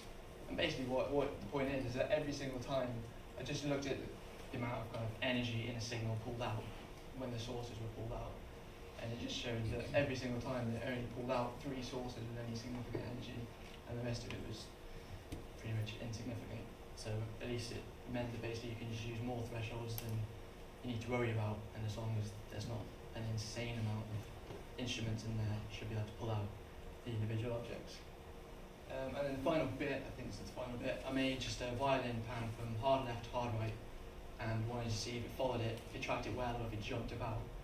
And apart from when it maybe was hard left and hard right, there's a bit of kind of wiggle room. It did essentially follow it quite nicely across, so at least I kind of knew that it was, well basically, yeah.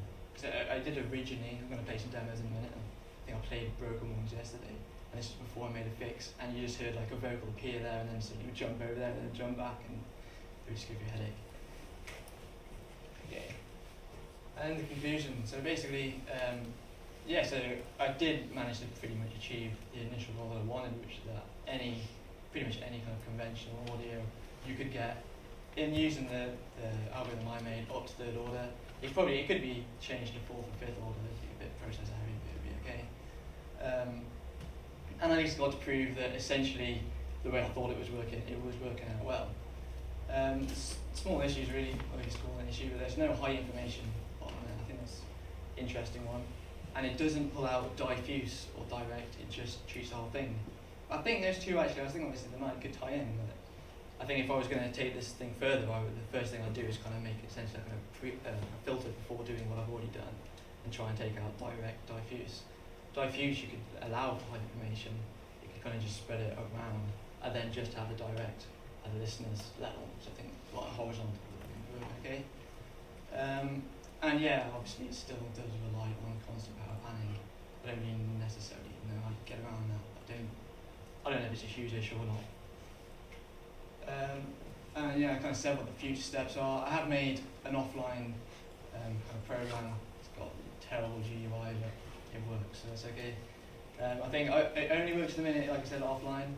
It takes about, for a third order, it takes about as long as the song is, so a 3-minute song, hit convert, and 3 minutes later it pops out a B format for you. I would like to try and make a plugin so that you can basically load up Reaper and then just stream maybe Spotify through Reaper and have it coming out on an Ambisonic. I think that'd be quite a cool idea. And I think that's about it. Visual references, and may as well listen to it.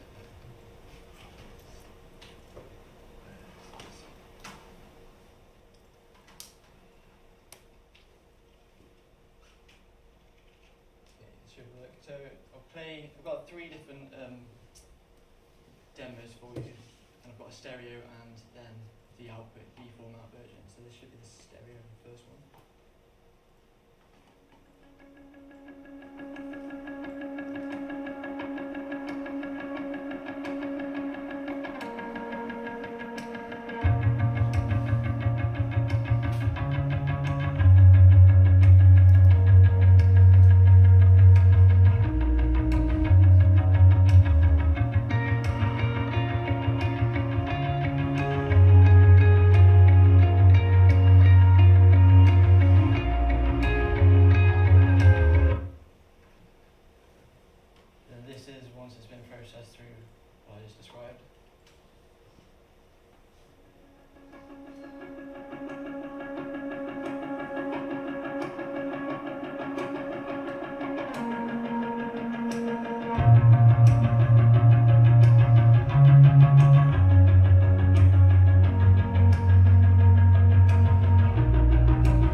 his presentation. Anyone have any questions? Thank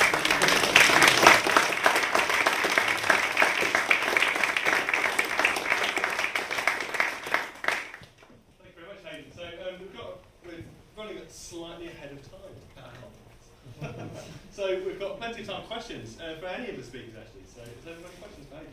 Yeah, sure. What is the size of the Fourier transform you're using? It is on the top of my head. Basically, if I'm honest, I didn't experiment too much with it. There was this person called Kolos from Valencia. Do you know how to full screen this? F5. Which one? F5.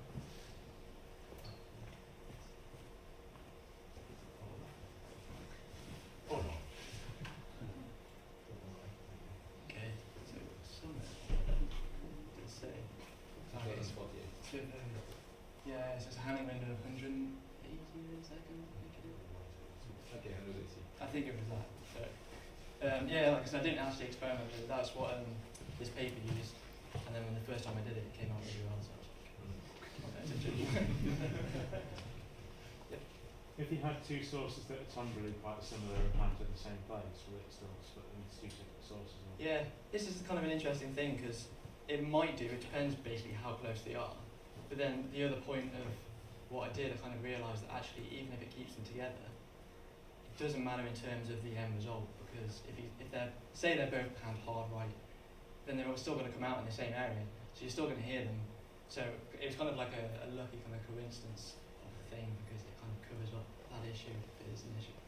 I don't really know how close they actually can be together. But yeah, hopefully overall it shouldn't make too much difference. So it's a bit more like a spatial separator more than a source separator. Yeah, so like what I did in the middle did prove that it kind of worked as source separation, but that was for not necessarily an ideal, but quite a well-controlled situation. Whereas another way of looking at it really is kind of almost having like different streams. So it finds a good place to put them, and then whatever falls in that stream comes out over there. And then I guess maybe more thresholds you use kind of the higher resolution you can have. Do you have an example of objects separated by your algorithm, but just the mono object without the full mix? I don't have any audio examples. Well, I do have audio examples somewhere. Okay. I don't have them. If you'd want, I can send them over. It came out. It worked quite well, really. They work well. Yeah, so I remember listening to the string one in particular. So you did have the audio examples of the string, and actually it worked really well. You could hear a few artifacts, but not very much really. The other thing about the artifacts is that the artifacts that are included in it will always come from an adjacent source. So then when it comes back in, so if there's a source over there, any artifacts in that will kind of by definition of how it's worked come from an artifact just over there. So actually when you play it back, you won't really hear the artifacts because it kind of masks itself, which is another kind of happy coincidence of how it worked. It's much more planned than that, Hayden. Yeah. Yeah, of course it was. Oh, yeah. Hayden, did you experiment with different window sizes?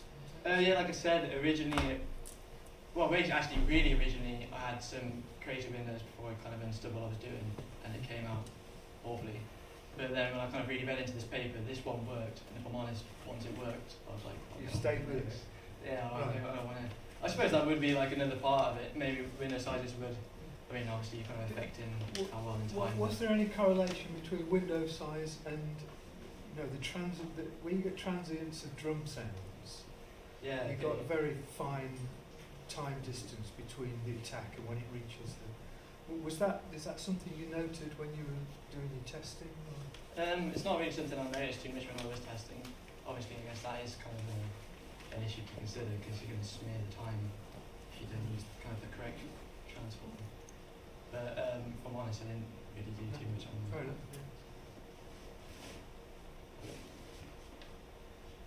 Yeah. Okay, if there's no other questions, then thank you very much for your attention this morning.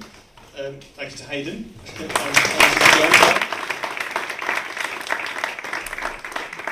So there'll be copies and teas that will be in the rooms you're in this morning, so MSO 17018. If they've not quite arrived yet, they'll be there in the next 2-3 minutes. So please have a break. You've got half an hour nearly to have a look around the posters and the exhibitors display, and I'll see you back here at, I'll come and show you.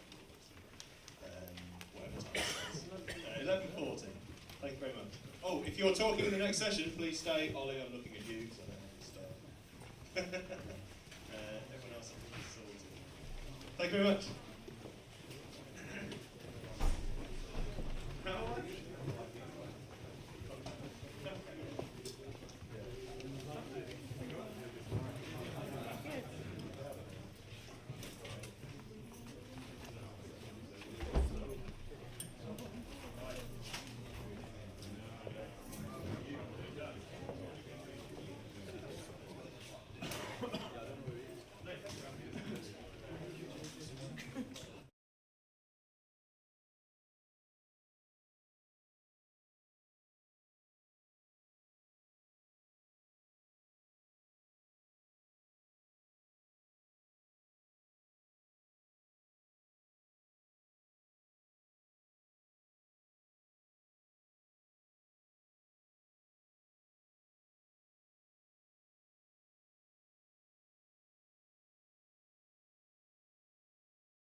3 more talks in this session, and then after that we'll have a lunch.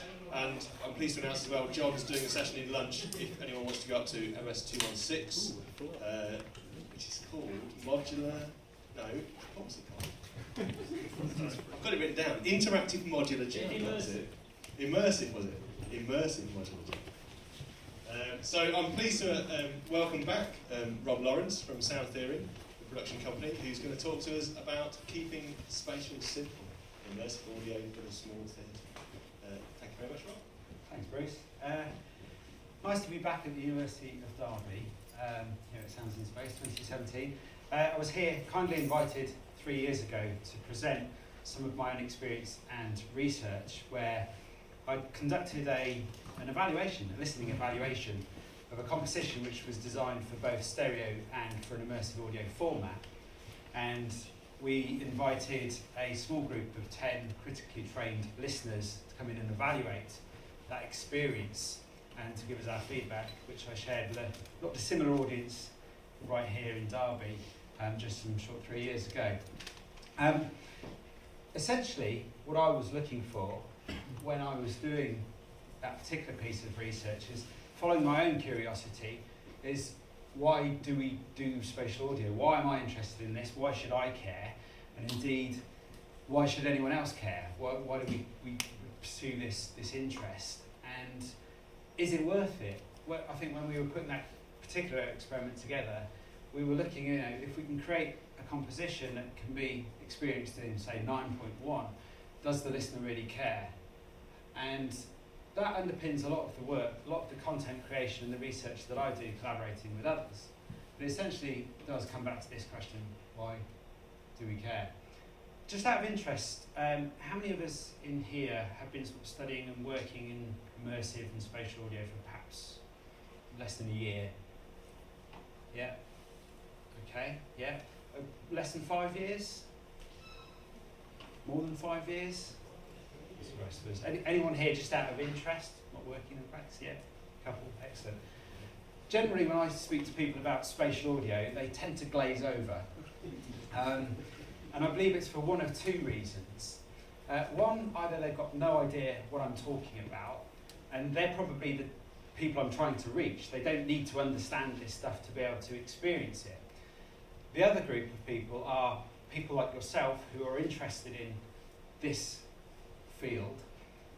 And generally, when we have a conversation and we start exploring the possibilities of how our research or how our work could come together, they kind of glaze over the opportunities and the possibilities that could be explored from there on. To learn more about how I and others can bring immersive audio and spatial audio to the masses, the wider world that is potentially our audience, whilst also trying to inspire others to come into the world of immersive audio, either to create technology, content, or more research so we can explore sound, is a lot of what I do today, and a lot of what the work I pursue is about. It's how do we get more people inspired by what we can offer. And my introduction to immersive audio in this field some 5 years ago was this particular project, which I'd like to share with you today. In fact, when I was invited to be part of this particular theatre project, I had no idea that this world existed. And this is still true for me today, from my own experience. I speak to very experienced and qualified audio engineers from time to time, and when I do, I'm amazed at how many of them are still unaware that this world of 3D audio, of immersive or spatial audio, whatever you want to call it, actually exists. And that was true for me some 5 years ago. So I guess this project that I'm going to share with you today is my own introduction to immersive audio. And this particular case study, and I chose this one inspired by John's keynote and the work that he does. I've got very limited experience in the small theatre, so I'm certainly no expert.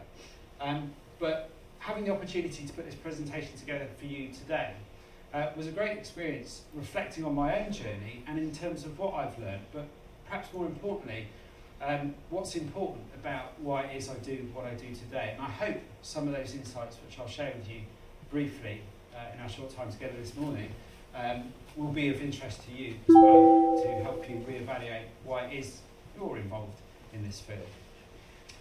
So the case study I want to share with you is this one. It was a small theatre performance which ran for 2 nights at the old fire station in Oxford some 5 years ago. And it's based on a story called Whatever Happened to Wallenberg. How many of us in here have heard the story about Schindler and Schindler's List? Perhaps most of us.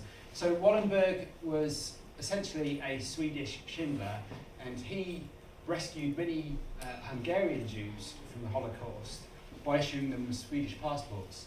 But the thing is that before the end of the war, he was captured by the Russians. No one actually knew what happened to him since. Come on in. There's some seats here if you're struggling to buy a seat. So that was Wallenberg. So he disappears before the end of the war. No one knows what happened to him since. And this particular theatre production speculates what happened to him those few moments after he got captured by the Russians. And it was an opportunity, whilst he's in his prison cell, which is the set, to reflect upon his own life. And the way that I got involved in this particular project is a sound supervisor of mine put me in touch with a small theatre production director called Tanya Higgins, who was running this production. And you may recognise some elements of this brief. And basically, she approached me and she said, we just need some audio. And that was essentially my brief. And I've got this 50-page script, and I thought, okay, we'll start there. And I thought, and quite frankly, I had no idea what I was doing, but I was interested and curious to find out what was involved to create some sound for a theatre production. And I knew that the setting was a prison cell, so I thought, well, maybe what does a prison sound like? Maybe there's some knocks on the prison doors and guards walking up and down, that kind of thing. So it kind of began there. And I thought, well, that's fine. This is going to be a great opportunity to learn about sound design and all that kind of stuff. But I was also told that there was going to be no budget. So my resources were limited, so I had to essentially use what I've got. And but hopefully having time on my side, I could figure this out. But sure enough, it had to be done by June. We had 6 weeks in order to start figuring out what to do and by when. So to say that we were slightly constrained was actually a blessing in disguise, I realised reflecting on it. But it certainly made things interesting as we pursued this project. Perhaps the best decision I made, given the time constraints, certainly, and to some degree the budget, was to build a small team. So I quickly went out to the wider campus, found somebody I knew was great at composition, somebody who was great at editing, and somebody who was great with live sound. The editing was important because Tanya, the director, had recruited a very enthusiastic young filmmaker who was shooting some of the scenes with which the actors in the play were interacting. And this was actually quite an important part of the production process. This is what the audience would have seen from where you're sitting. It's essentially quite a simple set. Here's Wallenberg, played by a chap called John Marshall, in the prison cell. And on the back you can see there's some film being projected onto the back wall. And there was about 9 of these short pieces throughout the sort of 2 hours, the 2 acts. And Raoul Wallenberg here was interacting with these scenes. He was essentially having flashbacks, nightmares, and he was also reflecting on his own childhood. And it was through this process that the audience experiences the story of Wallenberg. So this was the sort of end in mind. So our approach as a small team was to, as best we could, learn the script and the story, begin with the end in mind, have a look at the auditorium, what were we dealing with, what were the opportunities for sound reproduction here, and then to begin sourcing sounds and putting some sounds together to augment this experience for the audience. We had a quick look at the theatre. They kindly showed us around. The equipment was in good shape and they'd been well funded, it seemed.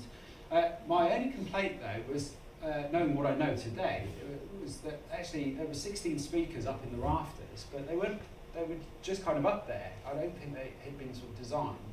And I sensed, in some respects, like a number of sort of auditoriums that, in my limited experience, I visited, the folks running the place have probably interacted with the people that sell this stuff, but there's no middleman to sort of say, well, what's the best way to arrange all of this stuff in here so we can use it in more meaningful ways. But that was useful, to at least begin with the end in mind. Had I been approached with this brief today, I'd have probably been faced with what some people like to call decision paralysis, where I'd have then been like, well, we've got all of these opportunities, there's so many different ways that we could approach the sound design, I suppose, for this particular production. I sometimes find actually in my work today, I'm actually overwhelmed at the possibilities or the costs or whatever's involved to create an immersive audio experience. But reflecting on this particular project was quite interesting, because even though I was trying to create with a small team an immersive audio experience, I didn't really know that I was working in spatial audio at the time. I was just trying to use sound to create a more exciting experience for people. And that's a good lesson in itself for me, because I have to remember why I'm doing what I'm doing and not get too excited about the possibilities and the formats and the technology. I've got to remember that really this is a way of connecting with people.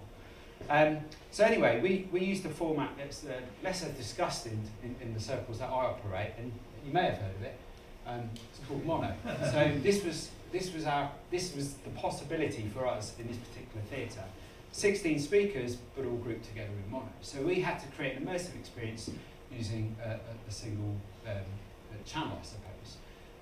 Not in the fancy way that Fraunhofer are exploring, where you can create surround sound from a single source. None of that stuff. This is really quite simple. So how do we do that? So we thought about this, and really what we were thinking about was layers. The film was also an opportunity, because what we realised is, and you'll hear this in a moment, is that there was no consideration given to the film sound. They thought, well, this is going to be great, it's going to be interactive, the actors are going to be working with the film on set, but their original plan was to be using the on-camera sound.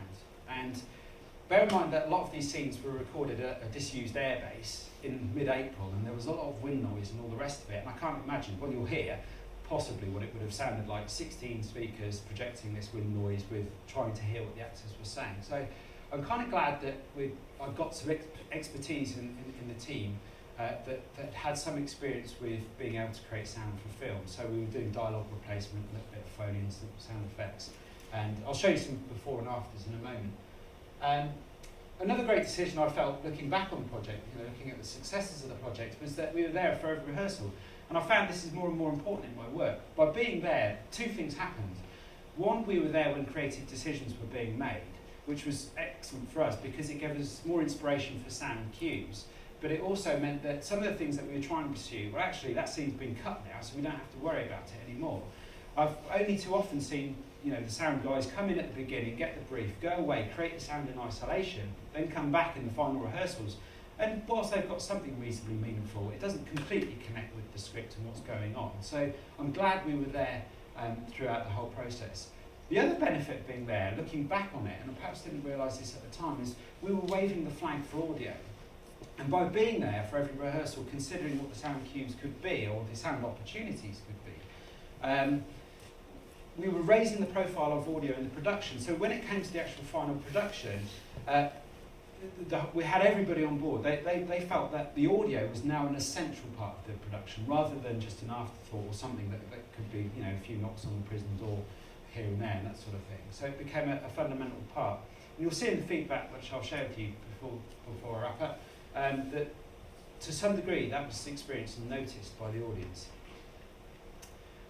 So yeah, we went on location. So this is again being at rehearsals. We were there for the actual filming, not only just to try and get some good film sound, but also to increase our own assets. We were recording birdsong. We used the disused building. We were recording drips, which you'll hear in a moment. There's Alex, the editor. We really did use very simple equipment. I think at best we had a small shotgun mic and an H4n and a couple of pairs of headphones, and we were using pretty basic stuff. But I guess the lesson there for me is that actually you don't need all this complex technology. Yes, it's great to have it if you've got the opportunity to use it, but that doesn't need to be an excuse not to get started and at least explore this stuff. So hopefully this plays. You'll see some of the stuff that what I'm going to share with you here is a brief montage of some of the just splices of some of the clips that were being experienced in the auditorium. And towards the end, you'll hear some of the composition in the final montage, which the play closed with. And you'll also see it was a very rough and ready camera from the side. It was on a balcony, but you can actually see how the film and the audio was embedded into the live experience, if it works.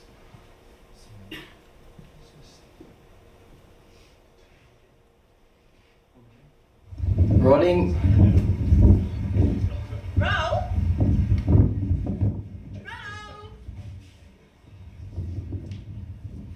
Time to come in now. Supper time.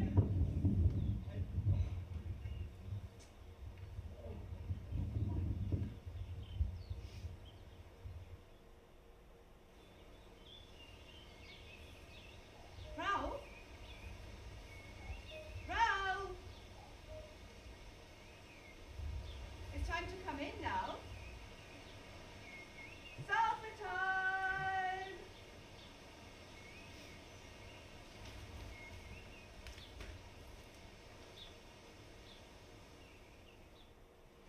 Stop the train! You must stop the train! I have their Swedish passports! It's too late. They are leaving. But I have them! Close the doors. The train is leaving. These people are Swedish! You can't do this! It's too late, I tell you. You come any closer, I will shoot you.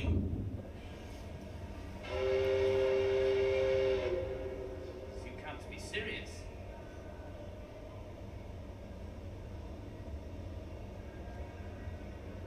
You're mad.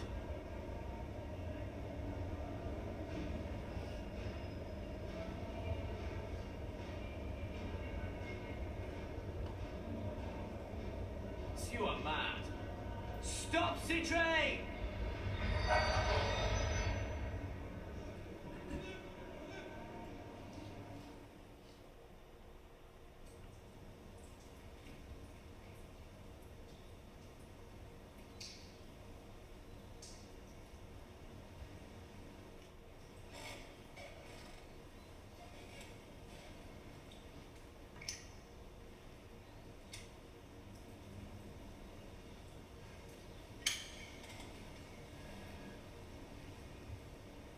So, Raoul Wallenberg.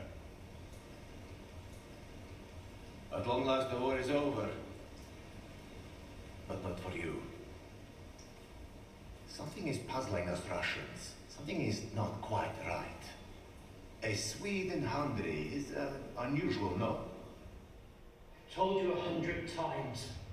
I'm sent there by my government on behalf of the War Refugee Board. Roosevelt's plan, no? That is correct. He asked for the mutual. No. There is no such thing as a country. What are you working for the Americans?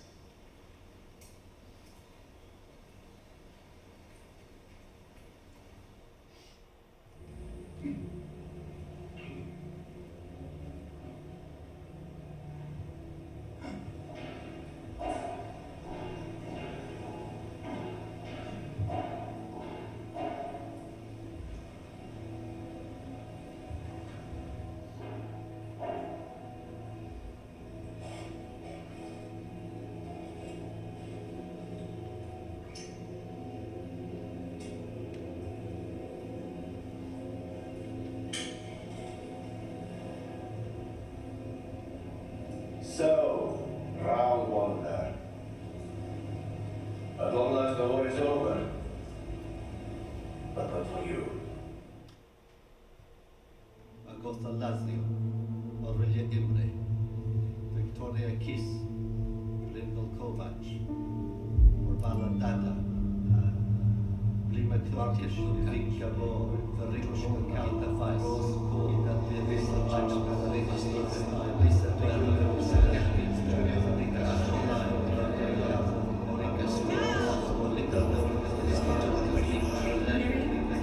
Just disappear.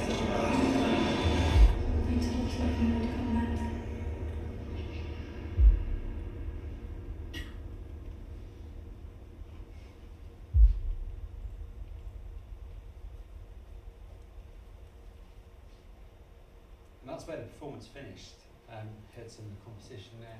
Actually, Pierce Caldwell did the composition. What he did is he created several compositions which actually would have worked, or did work well with each other, and he was actually live mixing the various different compositions as the performance was unfolding, and I felt that worked really quite well. So, coming back to this question, why spatial audio? Who cares? Does anyone care about going, if we go to all of this effort to create a more immersive experience sonically, do people really care? Well, putting this presentation together for you today actually gave me an opportunity to reflect on this, and I got in touch with Tanya to see if there are any reviews, and sure enough there were quite a few still up on the website from the performance 5 years ago, and I was able to take a few snippets from the reviewers for this particular performance and share them with you, which gave me some interesting insights as to, did what we put together back then actually work? And some of the reviews I felt were actually quite flattering. Would this audience member, for example, feel that it was a particularly chilling performance in that sense if we still had wind noise on the film as a distraction? Who knows? I don't know. Hopefully, the efforts that we went to create a more sonically appealing experience in the theatre would have contributed to this person's experience. Equally, a recurring theme I noticed within the reviews was the mention of video, and I guess it's pretty easy to lump audio into the video. Again, if there was wind noise on the video, would they have thought the video was still good? So in that sense, we could perhaps take some credit if they're saying that the video part of this particular performance was a good one. We could probably say that maybe the audio contributed in some way towards that. Atmospheric and intriguing. I was quite pleased to read this particular review because that's exactly what we were trying to achieve. We were trying to create a more atmospheric environment that was in tune with the mood of this particular story. So an unsettling composition and sound cues which were in line with all of that. And again, clever usage of film, hopefully clever usage of sound too, perhaps implied in there. What I particularly liked about this review was that it gave that person who was having that experience a sense that they were experiencing something beyond just within the theatre. So it was really engaging their imagination and themselves into the story, supporting the story. This person hates the theatre, but they enjoyed the play, which is good news. And they even noticed, well, I'm not so sure about expert use, we didn't really know what we were doing, but we must have succeeded to some degree for somebody to feel this. And that wasn't my mum, by the way. And again, actually a lot of the conversations I have about immersive audio and spatial audio are to do with immersive audio in the cinema, or 3D, Dolby Atmos. It's refreshing to think that somebody experiencing this and writing a review of this nature will actually go and tell their friends. So how do we get these immersive audio experiences out to more people? Hopefully by inspiring them with creative ways to engage them, they'll actually go and tell more people to come and experience these things. And finally, again, I believe for somebody to feel something like this, we must have been doing something right in the context of the whole production. So to wrap up then, I think it's relatively safe to say, even though this wasn't a scientific research project in that sense, and really it was just sound design for fun, upon reflection, it's another example of my own where I can certainly use this as an opportunity to inspire others in terms of what their opportunities may be, not just those creating such performances, but also funding them too. I think it would be relatively safe to say that this particular audience enjoyed the experience. But it's not only just an opportunity to inspire others in terms of experiencing it as a member of the audience. I've since realised actually by putting a small band of people together, a small team to actually create this result, those folks now have an awareness of this field of immersive audio, and they didn't before, as I didn't. So already there are more people in our world now researching and creating content, because this particular theatre production was an opportunity to engage them. So I guess what I'm trying to share with you here is that we have to look for opportunities where we can involve others so that we can actually bring the world of immersive audio to them. For those of you that are new to immersive audio, and if you're interested in putting together a project of your own similar to this, what I've learned is that using what you've got is absolutely fine. We got away with it. But don't be frightened to ask for help. I went to my own mentors and sound supervisors to get their inspiration and ideas in terms of what opportunities we had. That was particularly true for augmenting the film and the film sound for this particular project. And also, I think finding a great opportunity is important too. There are very few people out on the street, small theatre directors, looking for somebody who's a specialist in spatial audio for their production, but there might be somebody out there that's looking for some audio help. And I think one of the things that we can do as people interested in this field is help those people explore what possibilities they have, because I certainly know, having had a conversation with Tanya, she wasn't aware of all the possibilities that were available to her, despite the budget and creative constraints that we had with the theatre. So it's all about the experience, not just for those in the audience, but for ourselves too. This was a great opportunity for me to learn about the world, not only theatre sound, learn a little bit about theatre sound, but about immersive audio too. This was my introduction to immersive audio. Creativity is critical in the sense that whilst creativity can be about expressing ourselves, I think there was a great deal of creativity going on in terms of trying to solve problems with the various constraints that we had. What I've learned reflecting on this particular project today, or putting this together for you today, is that actually sometimes my own mind tends to run away with me when I'm trying to help or put together some kind of research or content creation project. And I find it very easy to overcomplicate things, and actually the way we approached this was really quite simple, and I think sometimes immersive and spatial audio can be a simple endeavour, and we can learn a lot from doing that. Thank you.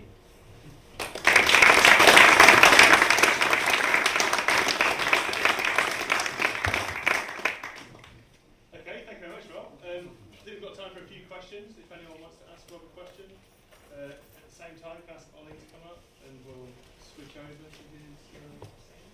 Any questions for Rob? What was your playback system? So we did use the theatre playback system, so essentially what they had, I think if my memory serves me correctly, they had simply 16 speakers up in the after, and I think there were 4 groups of 4. And it was either a Soundcraft or an Allen and Heath desk, but it was essentially, I think we may have had a split of 4 channels, but other than that, it was essentially, it was a mono playback. And what was the playback source? Actually, yeah, great question. There were multiple sources, so we mixed it in. The Piers, who was doing the composition and live mixing there, I think he was using a combination of Ableton and Logic. I was using QLab, actually, for my sound cues, which was excellent. That was my introduction to QLab. And we were doing like knocking on the cell doors sort of manually, and cueing things like footsteps. And there was a kind of a portal on the prison door when the prison guard came up. Sort of sliding on, so we were using QLab for that. And other than that, it was the film sound which we had already synchronised, and I think that was it, because all the effort really went into helping the film sound, and then it was just a case of the film guide place back on. So it's actually film playback, not video playback? Well, yeah, I can't remember what setup they had. I remember they had the projector back there, and I can't remember how they were doing it separately from us. We contributed to the content, but then they kind of cued it separately from us. But we all had different cue sheets, and it felt very involving actually. And I think that was the big surprise for me, is that you actually do very much become fundamentally sort of part of the production. So. Yes, that's a good one. Yes. Okay. It's not directly related to what you use, but you mentioned about how to get the job within theatre. I was just wondering how it came about for yourself, because I've been looking personally at how you could get involved in theatre spatial, or just even to do compositions for film or anything. I'm just intrigued to know how, because it's you know, you say it came to you, or that's how it came. You know, I just wondered how. It fundamentally comes down to relationships, I think, and what I was active doing, which is perhaps how the opportunity came to me, was I think you have to kind of swim out to the ship rather than wait for the ship to come in, so to speak. And so my sound supervisors, when I was studying at the time when this project was put together, were aware that I was looking for any kind of opportunity, and I felt it was better to find the opportunities and perhaps turn one or two down that didn't really interest me, not just theatre, all sorts of film opportunities and broadcast, what have you. But it was just a really case of just trying to be as showing up as often as I could in the various different locations, but also just getting in touch with and how Nico then connected me with the small theatre director was. He was very active in connecting with those people in the local scene around Oxford. So I think there was a lot of reaching out to do with to begin with, but once you get out there, the nice thing was once we'd got this first one underway, Tanya then engaged one or a few of us for future productions and has since been in touch with us since. And then other directors hear about you and kind of get in that way. But I didn't have a specific strategy other than just to let people know I was interested in offering assistance. I think that's what it came into. I don't know, John, would you have to, how did you get into it? I guess because nobody else wanted to do sound. Do lighting, and I was the only person who was interested in sound. And it is all about relationships. And the directors that I met when I was very young, we all kind of grew up together, and they went off to the National Theatre, the Royal Shakespeare Company in the region. And when I started, as I said, there weren't very many people doing what I was doing. So you get asked to go and do stuff somewhere else. And eventually, somebody asks you if you like a full-time job. And then it goes from there, really, and then you get fed up and leave. Get bored again. And you keep going like that forever until you die.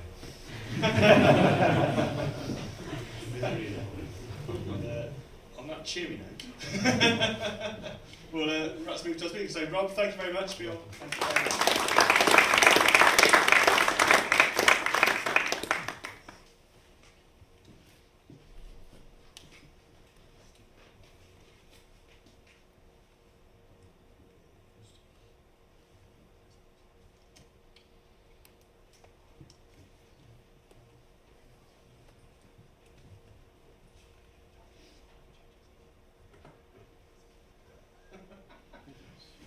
Okay, so I'm pleased to introduce Ollie Larkin from Creative Coding Lab at University of Huddersfield.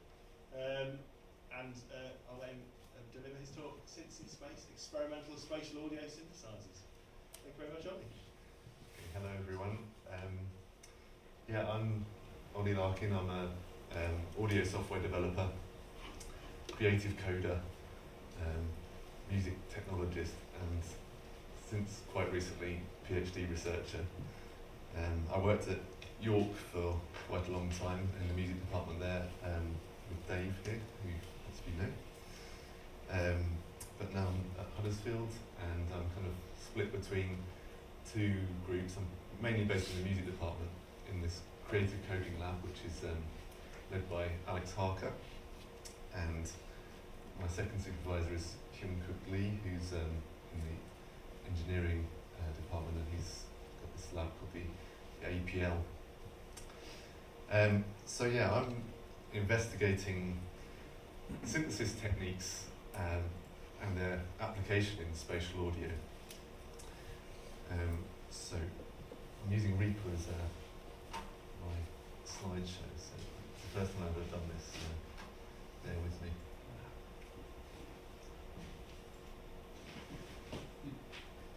So this is probably quite obvious to people here, but obviously there's a huge interest in spatial audio. It's not just because of VR, AR and MR. There's also been quite a lot of sound systems popping up around the world, often using ambisonics, and often not really associated with academia. So you might get basically dance music artists coming and making spatial audio pieces. But most of the kind of synthesizers that electronic musicians might use will generate mono or stereo signals.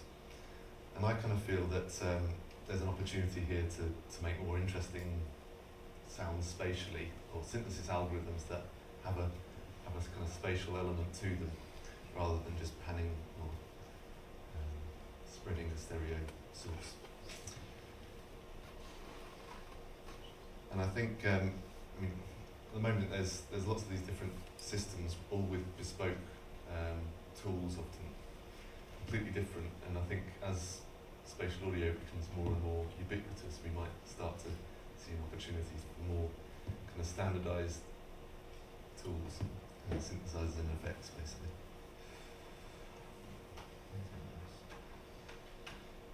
So a few of these systems, this is one called the Morning Line, which I was very lucky to work on whilst I was at York with Dave. There's another one in the US called Envelope, and they've got this system based on Ableton Live, and they run a separate decoder in MaxMSP, and you send the mono and stereo tracks from Ableton into Max via jack. But what's clever is they've got these Max for Live devices, which is like the front end to the panning plugin, basically. But the DSP all runs on the Max side of things. For those of you who don't know, Ableton is limited to stereo channels, so that's how they get around that. That's using third order Ambisonic. There's another one in.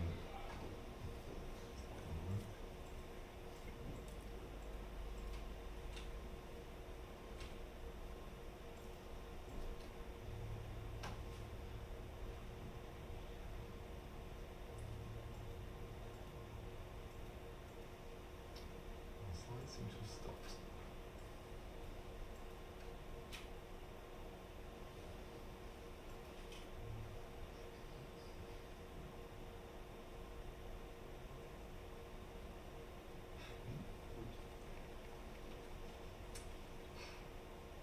I think Reaper's absolutely amazing, and I was going to sing its praises, but maybe I should stick to PowerPoint. Well, let's hope the rest of it will show that.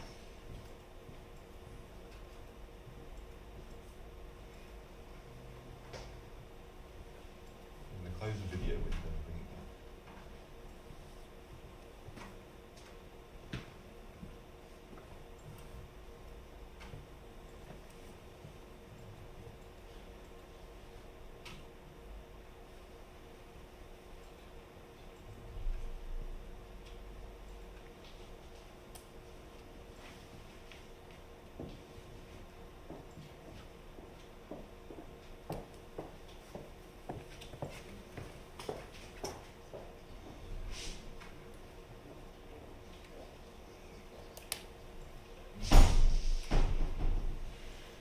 Made a movie, QuickTime movie, and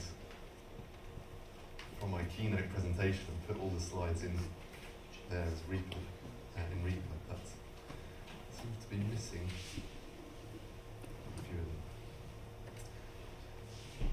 them. Okay, well I'll do the rest of the talk without those slides, and luckily I think the demos, which is the main part of the talk, is still there. Okay, I can use my markers. So,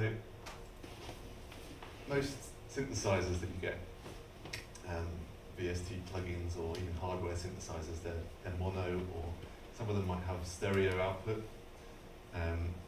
And typically, in terms of the spatial aspect of their sound, it's quite limited. You might have some synths where it pans sound left or right when you press a key. That's called basis panning. There's a PPG wave synth that's on. I've also made a plugin called Virtual CZ, which does the same thing because I really like that effect. You also might get some kind of spreading of oscillators or filters across the stereo image. There's a few synths out there that do have kind of surround outputs. Probably the most extensive of those is Absinthe by Native Instruments, which it will let you, each synthesizer voice can be have 3 oscillators and can filter chains, and they can be panned in different places. And then it's also got quite a complex effects section, and you can pan the different delays and grains in a granular synthesizer to different places. Yeah, so apart from that, as far as I know, there's not that many synthesizers that support surround. But in academia, in the kind of electroacoustic music world, there have been an awful lot of papers at ICMC conferences and things like this about different synthesis techniques and their application in space. So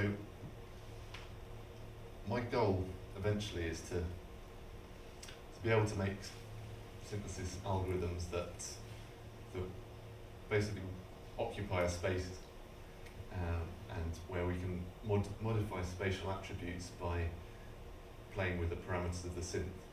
So there's a few questions which include how do we present those parameters to a user, what things can we actually achieve, what kind of synthesis algorithms work in space. And yeah, I've kind of, I mean, at the very beginning stages of my PhD really, and I've been reading, as most people do in the first year, but I'm kind of, I'm a programmer really, and I can't really help myself getting stuck into MaxMSP and trying to make something cool. So I've been taking things that I've done in the past and trying to make them work in space, and some of them have not worked at all, but I'm going to demonstrate one which is working quite well, I think, and it's starting with some basic ideas about thinking about what kind of sound might spatialize well. And we know that kind of sustained sounds are quite hard to localize, and on the flip side, kind of transients, impulsive sounds and bursts of noise are quite easy to localize. So I'm using those as a kind of building block to build up other sounds. So hopefully some of my demos are going to work.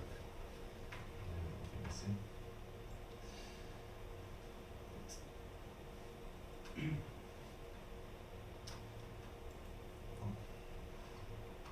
might just go to my folder on the disk and see if I can bring up some pictures.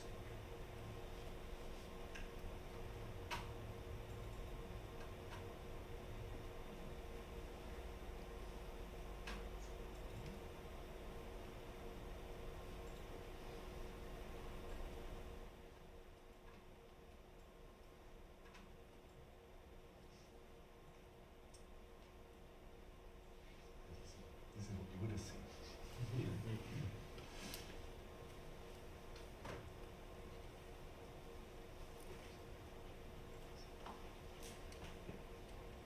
So these are the kind of attributes that I'd like to be able to manipulate with my synthesis algorithms. I've nicked this diagram from, I think it's from Francis Ramsey. Oops. So there have been a few products that come out recently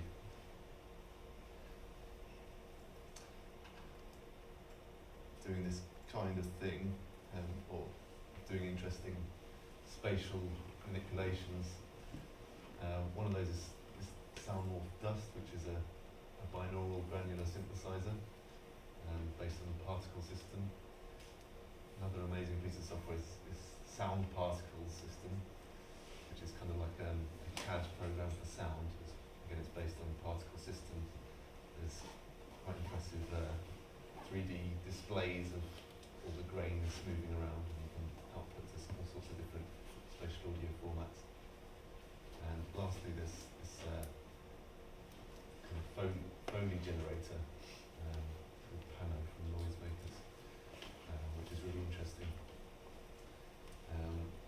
that's a synthesizer that's generating spatial textures.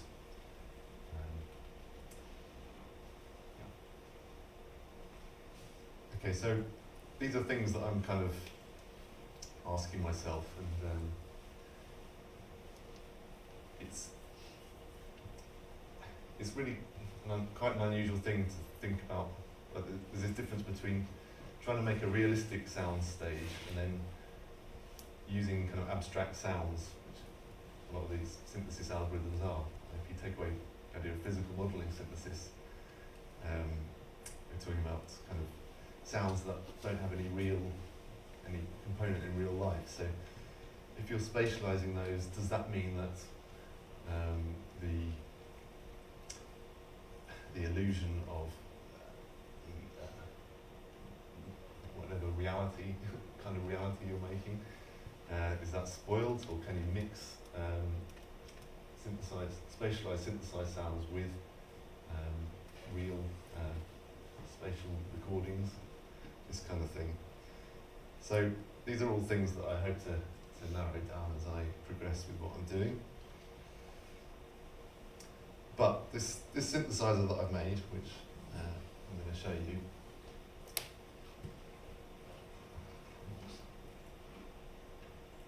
it's based on impulses.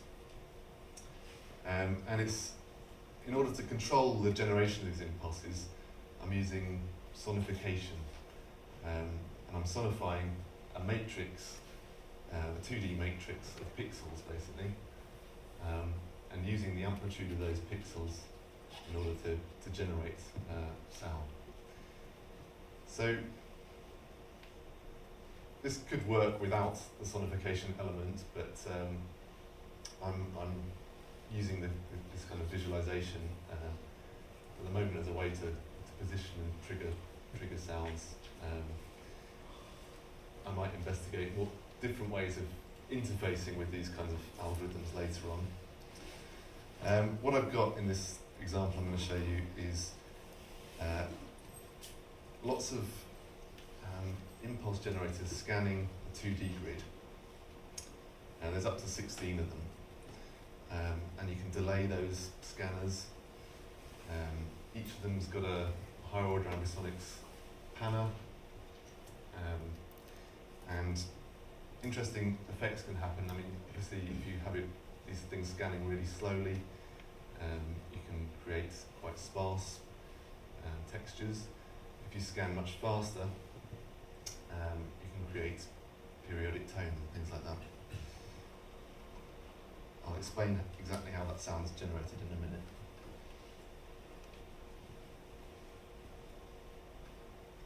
So these scanners, they've got volume controls for each one of them and delays. You can either manually control the position of these things, or you can scan with LFOs linked to the two options, azimuth and radius. There's different ways of triggering these impulses, and you can filter them, which can create some quite interesting sounds. So I'm not actually doing anything yet with distance, height, or any kind of near-field effects, but those are things I'd like to explore as I develop this stuff further.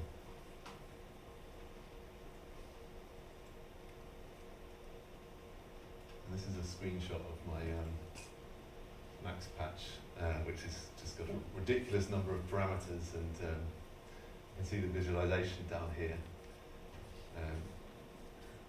There's all sorts of options that I've been playing with to make different kinds of sounds and see what kind of sounds I can obtain from this. So, let's hear some sounds. See some visualizations.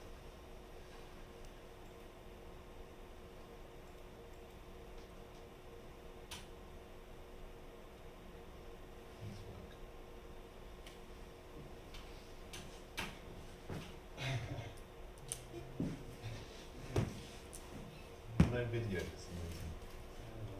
It was working, wasn't it? It was working. Just try, if your project's just close replay.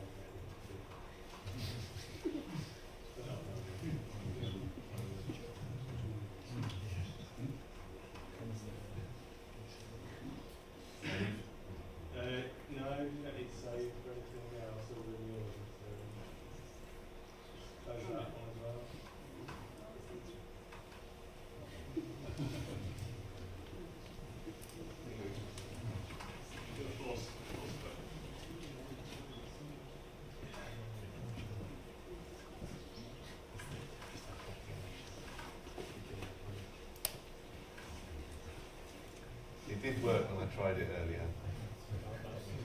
Didn't know what happened. Didn't have anything going on in between.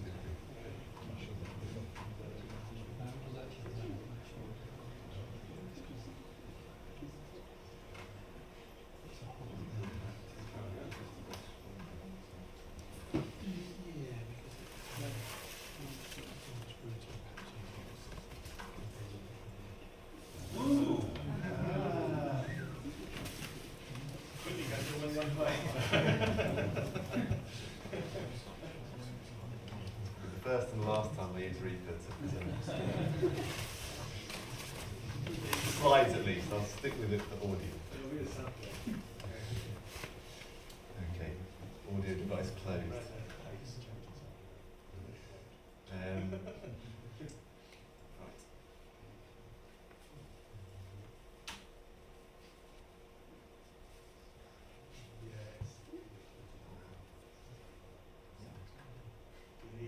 Your project's forcing the sample rate to change and RevNet just can't do it. How are you changing the sample rate? And what It is, the project's yeah.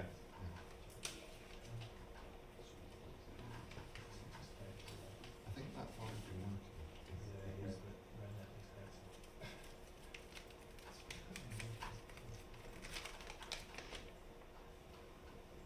Just like RevNet, what sounds like it should be. It's what's happening when you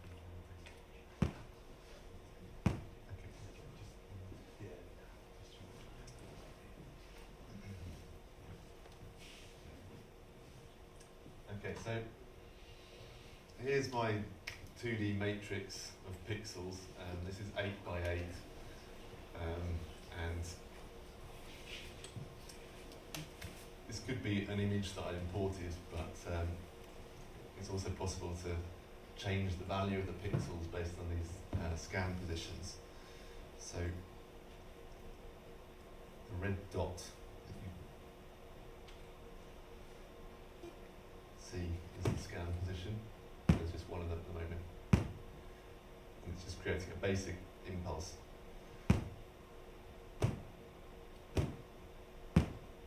And it's spatialized depending on the theta angle from the center of that image. So when you transition from a black pixel to a white pixel, it's going to create an impulse. This is actually just scanning it once it's already been, the image has already been created.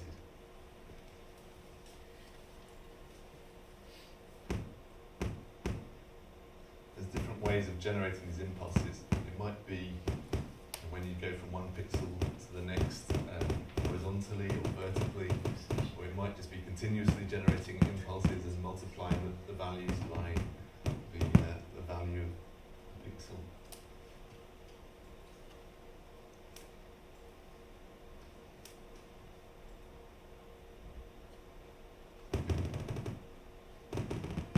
Different gradients. Hopefully you can hear the impulses at different volumes depending on the colour.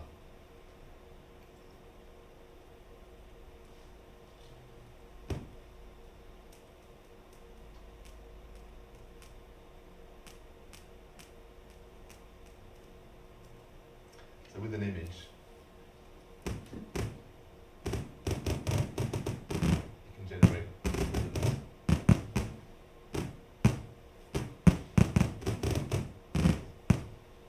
So not so exciting yet. Shows LFOs on different axes.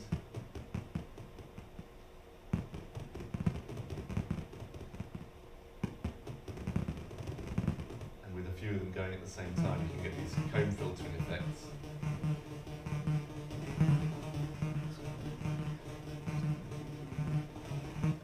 So that's with the 8 by 8 grid, but I've got some examples here with 1024 by 1024.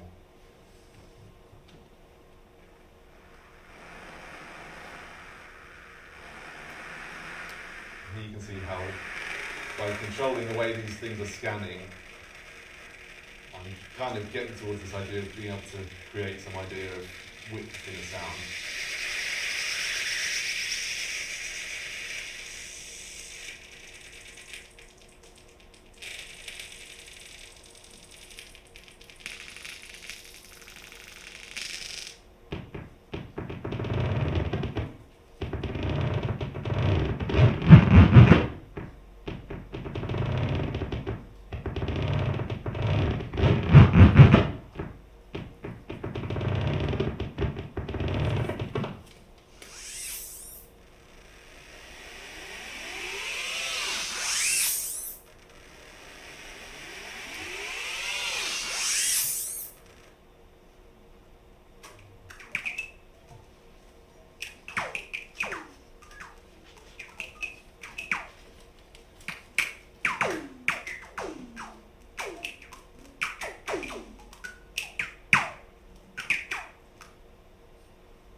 So those are kind of quite strange, abstract sounds, but it can also make drum sounds. So here's a kick drum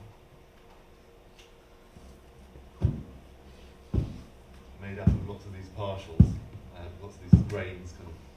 Because each of these grains has got a resonant filter on, and that filter can be modulated. That's how you're getting that kind of kick drum sound. Not sure how spatial that sounds. How am I doing for time? Okay. This is a Boyd's algorithm, blocking algorithm, controlling the position of these scanners.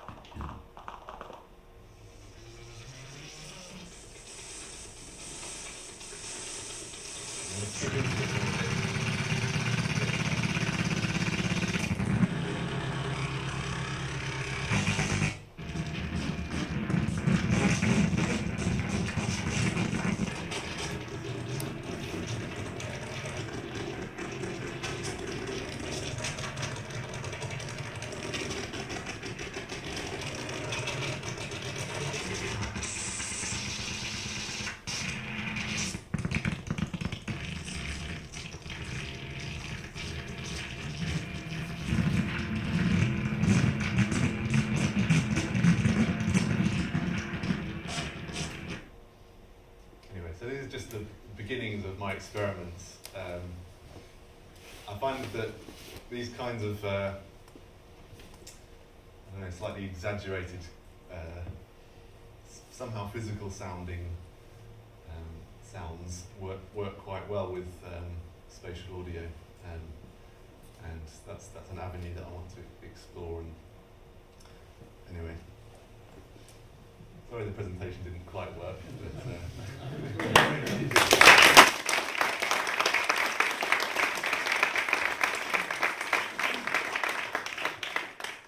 Thank you, Ollie. We've got time for another couple of questions. The answer to one of them is never choose a different sample rate for Dante, because it just isn't there. Any questions for Ollie?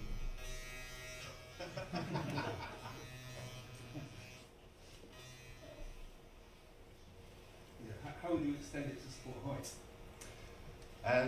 Well, it's there as a parameter. I just haven't been playing with that in the example. So for each of these scanners, there's several modulation sources.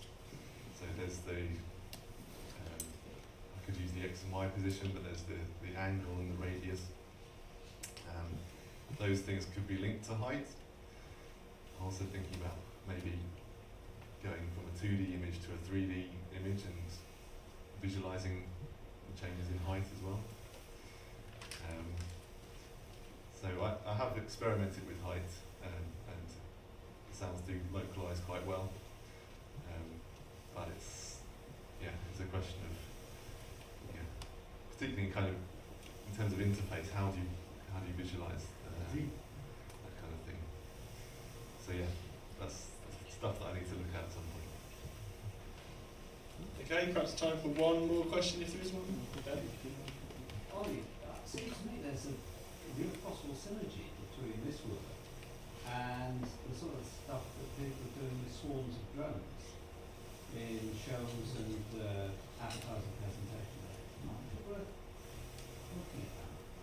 Hey, what kind of drones? Small ones, about this size, with multicoloured legs on it. Right. Frankly, even if it doesn't go with your stuff, I'd have a look at them. They look fantastic. They sound cool. Yeah. Just don't know what to Possibly not. Okay, thank you very much, Ollie. Thank you.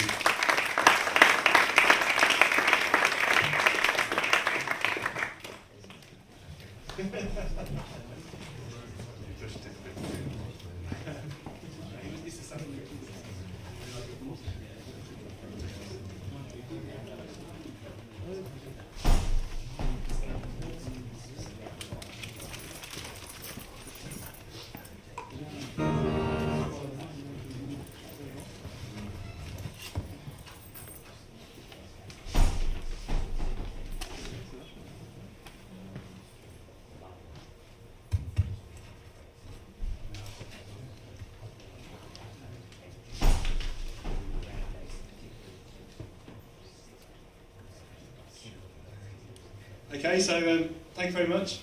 So we've got Michaela, who's actually filling in for Angelo Frina, who couldn't make it today. So I think she's the co-author on this paper. I'll let you start. Thank you very much. Good morning, my name is Michele Apri. I am a researcher at the University of Parma. I'm working with Angelo Farina, and I'm going to show you our work done during the last autumn about operas and urban soundscapes. We recorded and reproduced them in some new and innovative playback system.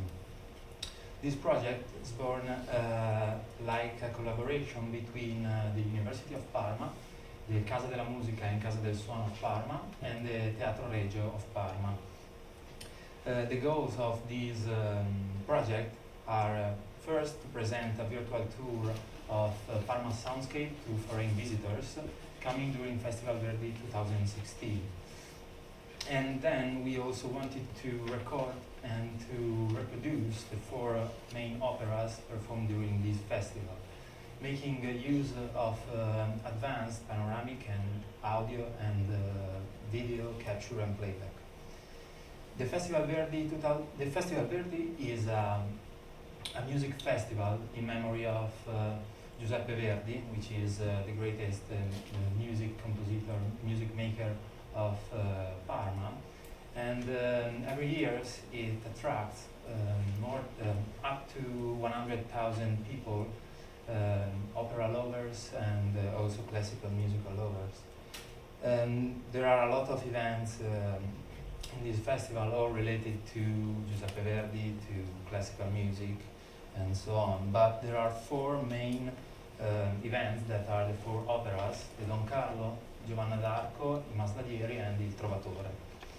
We recorded these operas with a system, an audio and video system that allowed us to capture a panoramic video and a panoramic audio.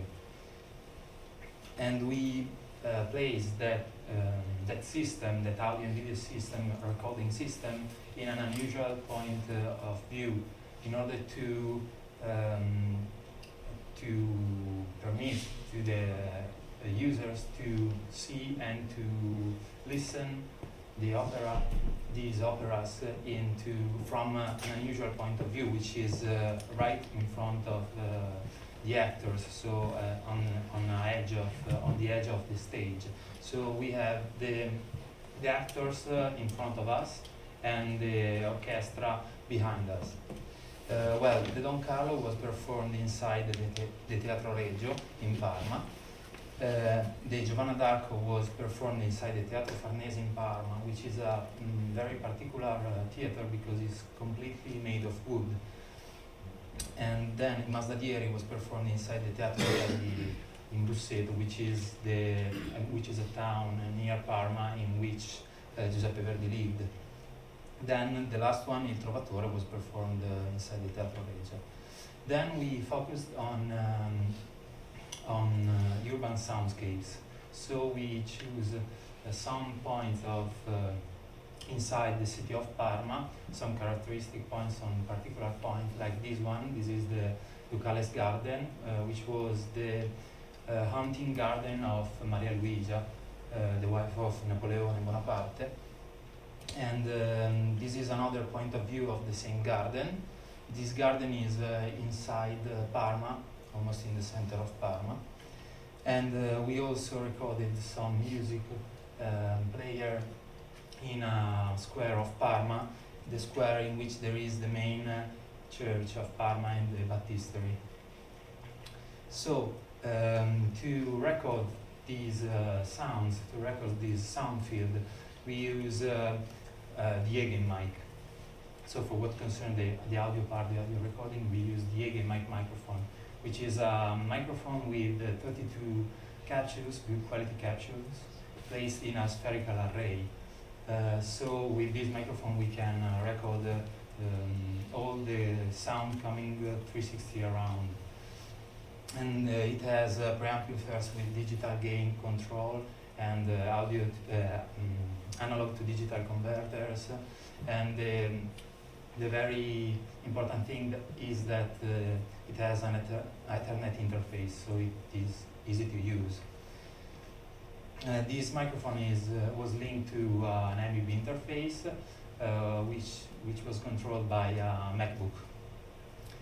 Then inside this MacBook we used the software 3D VMS, which is a software made by Angelo for the RAI, in order to record all the 32 channels and to check if everything was going well. So for what concerned the video part, we used an array of 8 GoPro cameras that allowed us to capture a video with the resolution written below, so a good, a sharp resolution, but we also used some cheaper devices like the Samsung Gear 360 camera, or even the LG VR camera, or even the Nikon 360 camera to check what was the best device to use, also the cheapest. Once recorded all these operas and urban soundscapes, we obviously had to process the data, and we wanted to reproduce these sound field inside our playback systems. So we decided to decompose the sound field into different parts. To do that, we created a number of virtual microphones directed to all the sound sources, and we don't assume any theory for computing that virtual microphones, so the filters to obtain these virtual microphones. But we used only the measurements done with the EG mic inside an ambisonic room, an anechoic room. There are 2 principal methods we used for the decomposition of the sound field.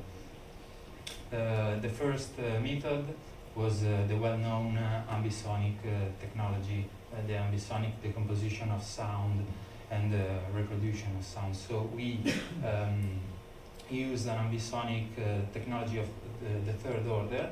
So starting from the signal, the 32 signals recorded by the 32 capsules of the EG mic, we pass through the step of encoding.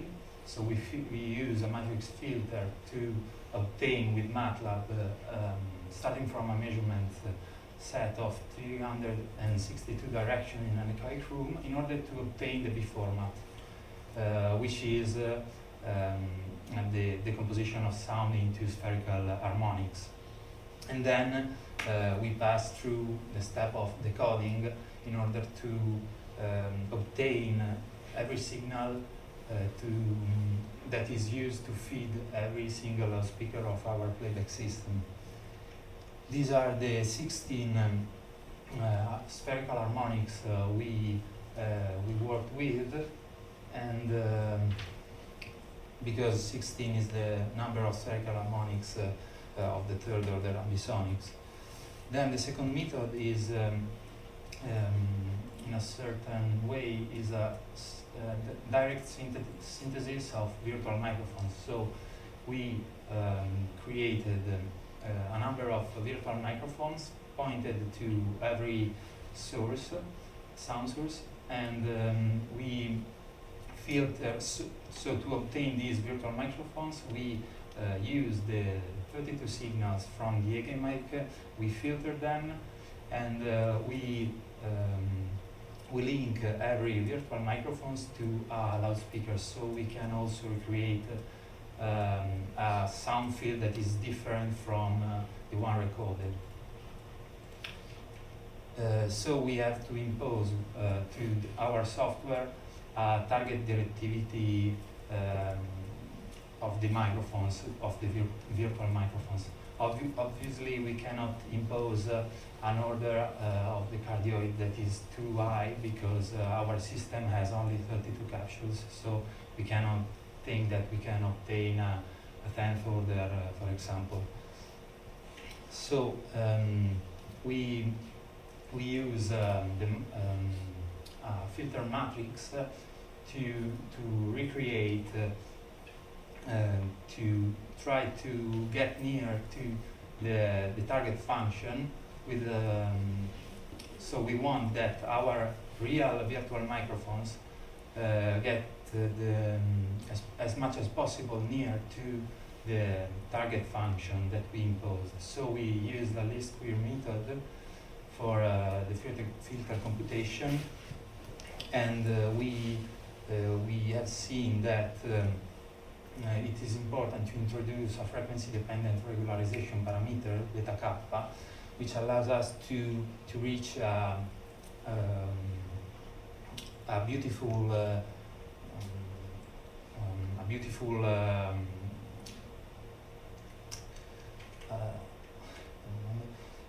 cardioid. So a cardioid that is similar to the one we imposed. So this is the how the parameter, the regularization parameters change related to the frequency. So to do our filtering, we use the Xvolver UST plugin for FIR filtering and to work in real time. Then we had in Parma different playback systems. The first is the 3D Ambisonic room, which is composed of 16 loudspeakers controlled by a computer. These 16 loudspeakers are also controlled by an audio interface and two amplifiers. And in this computer there is installed some software as Plugwebidul that can allow us to manage all the Ambisonics technology and the Ambisonic steps, so the encoding and the decoding. Then we use also Rapture 3D decoder by Richard Fuchs, but we also created a new decoder based on Filippo Fazzi's theory, which is a simpler decoder, but we found out that with this decoder is very important the position of the loudspeakers. So if the mesh is regular, this decoder works very well. But if there are some loudspeaker in some strange places, then we will have some errors, some inverted polarity sound and so on. So we modify the geometry of the previous Ambisonic room in order to obtain a good directivity of this system. Then we have the second playback system that is inside the Casa della Musica, the Casa del Suono of Parma. This is the white room, which is a room inside that there is a Wavefield Synthesis technology system. So there are 189 loudspeakers. So this technology can allow us to create some virtual loudspeaker outside the room, but even inside the room. And we also implemented 4 Opta Full HD projectors to play panoramic videos related to the panoramic audio. So with this Wavefield Synthesis room, we don't use it properly because we create 16 virtual loudspeaker placed on a regular octagon at a distance of 15 meters from the center of the room. So we do not use the real potential of the Wavefield Synthesis technology. But it is good to reproduce our recordings because we created 16 virtual microphones, and so we feed every virtual loudspeaker with our virtual microphones. So we can we reproduce the sound field. This system is controlled by a Mac Pro, which is linked with a lot of amplifiers and a lot of audio interfaces, obviously. this is the software that we use to choose the position of the virtual loudspeaker inside or outside the room. So generally we use 16 loudspeaker all around the room. And this is the controller part. Well, it's not so important. Then there is a new playback system, which is the Samsung Galaxy S7 plus the Gear VR. Obviously, it is a virtual reality system, so it can allow a full immersion performance, a full immersion experience. Obviously, the audio format here is binaural. We use the binaural technology, but we start from the Ambisonic technology. Then there are some software that that transforms the Ambisonics into binaural. And for example, if we use the Ambix format, we have to transform it into TBA format because of it's read by, for example, the Facebook player. Then we have a similar playback system, which is the Samsung Galaxy S7 plus the Bobo VR. This is almost the same thing that the previous one, but we also can reach a third order Ambisonics format, so it's even better. So concluded, we have set up a complete workflow for panoramic audio and video recording, processing, and playback. And the resulting quality has been evaluated by Opera lovers, and it is judged perfectly satisfying. And these recordings can also be released in various formats and are compatible with many platforms, for example YouTube, Facebook, Jumping Spectre, 3D VMS, and SPS. These are some web links in which you can see and listen our works. And now we are working on the SPS rendered over the HTC Vive with room scale. So it is more immersive than the previous two technologies because it has 6 degrees of freedom, and so yeah, it's more immersive. The SPS is a way to see the spherical sound field, and it is represented as a sequences of delta of Dirac, starting from the center of the sphere, and it's like a decomposition of our sound field. What the user listen if he is in the center of this balloon. So we can think the Ege mic works in the same way. So we created a software with a real engine that allows us to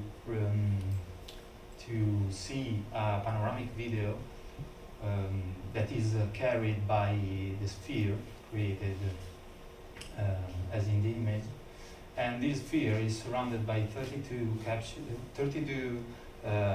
virtual loudspeaker that are in the same position of the 32 capsules of the Ege mic. So if you use this software, you do not have to process the data, to process the signals. You only play with every loudspeaker. You give a certain signal captured by a capsule of the Ege mic. So it is less complicated to process all the data. But we can, so it's finished. Now we I'm going to show you our works, and I hope you enjoy.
The square of Parma in which that is the baptistery.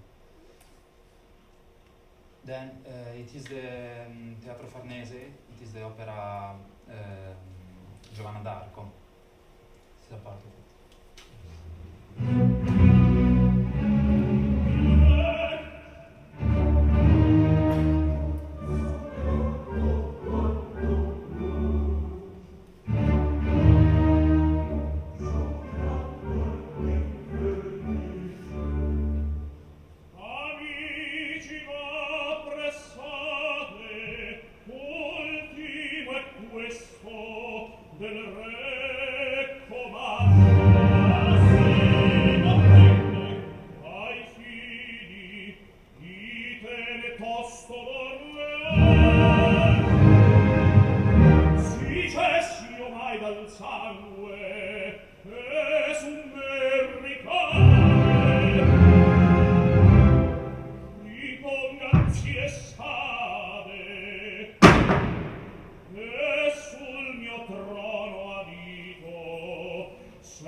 can feel you perceive that the musician were behind you.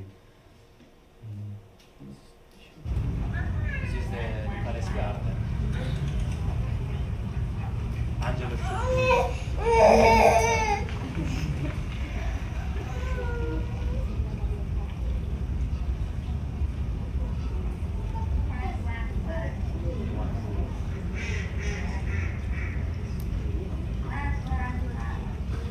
This is that.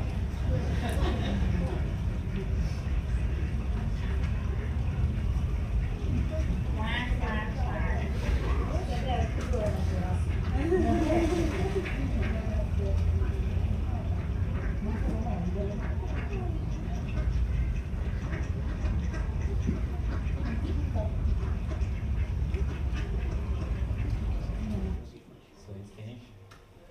Thank you for your attention. Thank you for listening.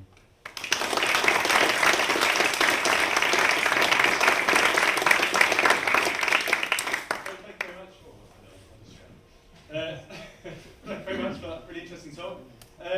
I suggest we probably take questions in the dinner hall, because I know everyone's probably going to be hungry now. We finished bang on time. If somebody wants to try this, I bring with me my virtual reality system, so you can see this video and audio recordings with a virtual reality system. Thank you very much. So if you've marked when you registered that you have specific requirements for dinner, there should be little bits marked with a similar requirement. So if you see vegetarian or pescatarian or the myriad of things that I received actually, there should be something marked on it. I don't think someone said bacon only. I've not done that. So thank you for all this morning's presenters. Dinner is served, or lunch is served in the same rooms that we were having a break on earlier. And as I said, if you go upstairs to room 216, which is up that reverberant stairwell and around the corner, then there is also a demo in there, which is immersive modular chat. I've got it. If you're presenting the next session, if you could just stay behind, and we'll just check that things are working, and then I'll let you get dinner. Thank you very much. Thank you.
Thank you for returning, not sloping off down the pub.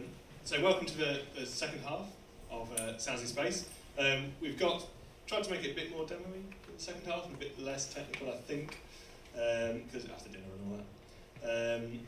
So all the talks are running as planned, I think. So I'm pleased to introduce Alan James Burns, who's going to be looking at the development, delivery, and outcome of the artwork, Entirely Hollow, Aside from the Dark. Thank you very much. Hello. So my name is Alan James Burns. I'm a visual artist based out of Dublin, Ireland, and I'm here to talk about a project that I've been working on over the last year and a bit, called Entirely Hollow, Aside from the Dark.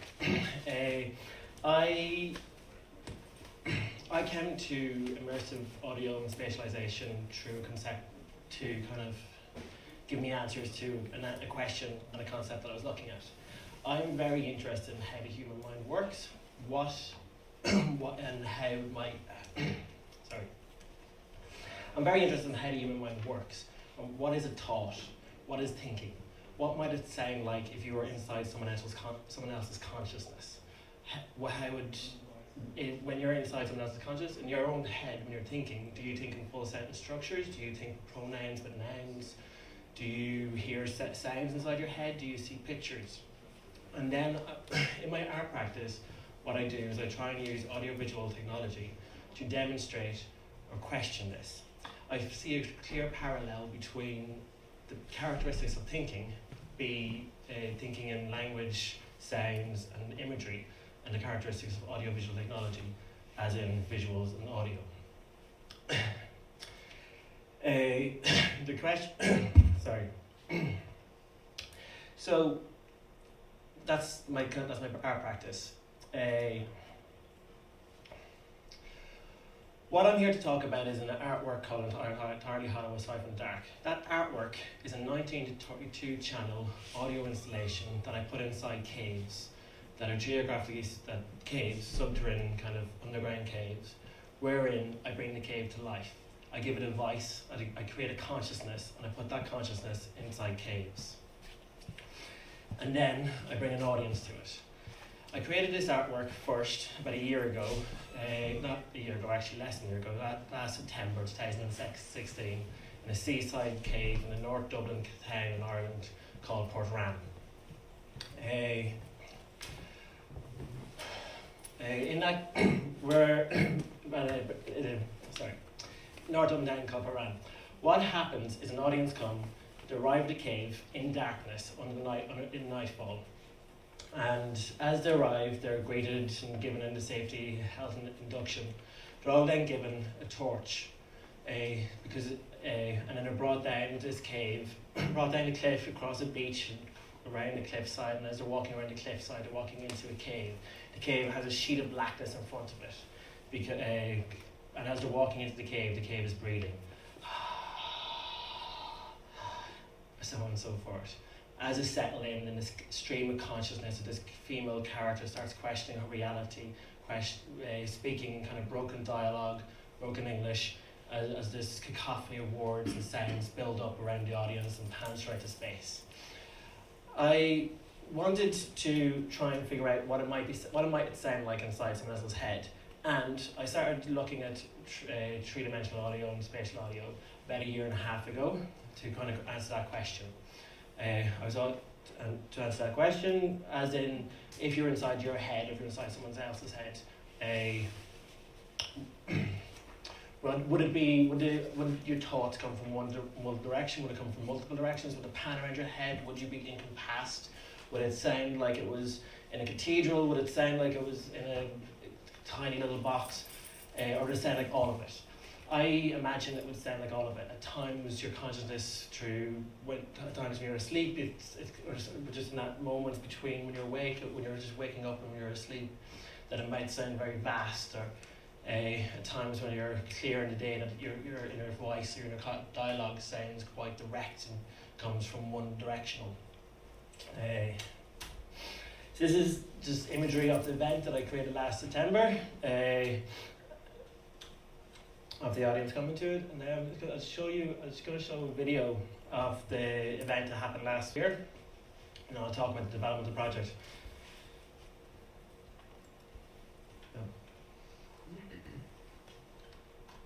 This is a 3-minute video. It's the audio is 2-channel. That will come out of the speakers here.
There on the ground, looking just like the moon.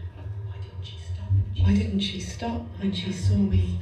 Nightgown, quick, snag. Must be she didn't see. A star shot out, nightdress puddled behind. But she did see. How to get the moon back outside. I feel it pull, pull, lull, lifting me up off the floor. Moon, moon, mother, moth about, flame, dancing. But you must have had some sign. Did you not suspect? Seems there were plenty of signs. Yes, seems there were plenty, but a sign is only what you read into the signs. They're clear signs. Suck on, suckle, succumb. When you see people sniffing at the air, in the shops, on the train, that's what they're sniffing. Moon made mad. Must have steps splintered, snagging the moon inside. How would the moon have gotten in?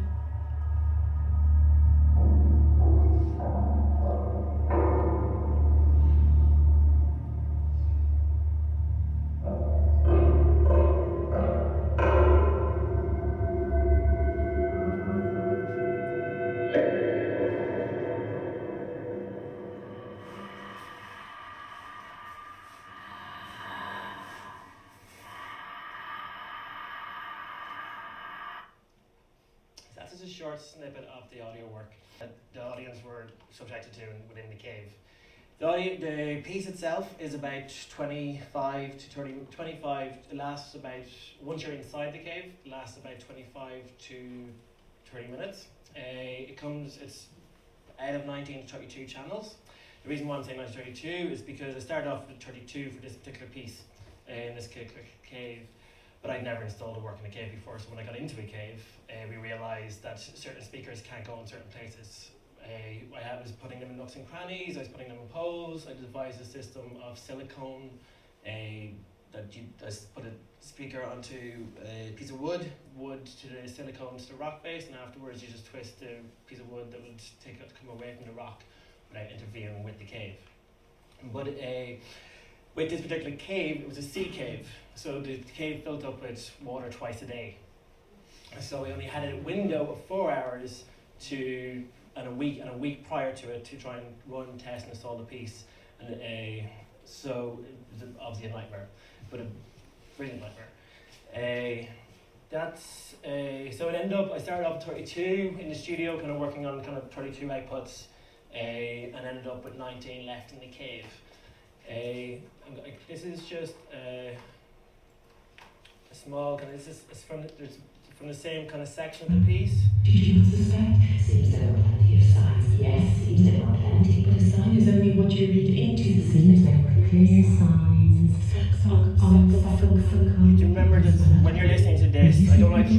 it's outside of a cave. The reason when you're in the cave system, you have the environmental sounds were very much a part of it. The sea was crashing against the mountain of the cave and the rocks and the seafront. You're surrounded by people in pitch darkness. I told you she left a lead hidden from the should have kept. You're surrounded by people in complete and utter darkness. You can't see a thing, but you can hear them shuffling. You don't know how big the space is. I played quite heavily with how people orientated themselves, with the fact that they couldn't, when they're walking into the cave, it's pitch blackness. You're guided in with guides and tours with the whole health and safety kind of structure. But they never seen the walls of the caves. They didn't know how big or how small that cave is. So I played a lot of reverb. Pines put the water crashing at the back of it, back of the cave, so you're kind of disorientated and you're moved around it. I had little rats kind of running around and all sorts of sounds.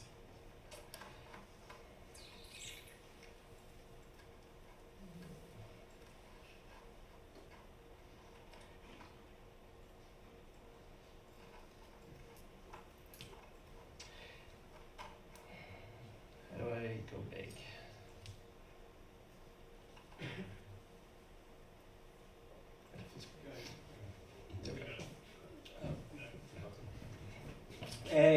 Just going to give more background on the piece. The piece was first commissioned by Fingal County Council, which is a county council within Ireland, for what it's called its Restore Revelations. I was doing a residency, an artist residency in a caravan park, which was located near the cave. Spent a week there on this initial residency in summer 2015. Was asked to do something, come back to the area in last September 2016 with something. Didn't know what I was doing until February of 2016. I kind of kept going back out to the area, found the cave. Obviously the cave is only accessible during low tide, so you kind of have to just walk upon it. I walked upon this cave one February evening, walked into it and I was like, I need to do something here. At the same time, I was looking at multi-channel audio and how I could use that to look at the inner experience.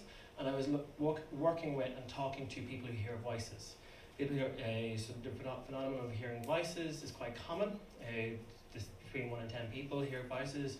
It's obviously a symptom of schizophrenia, but it's not just that. People hear voices, anyone can hear a voice.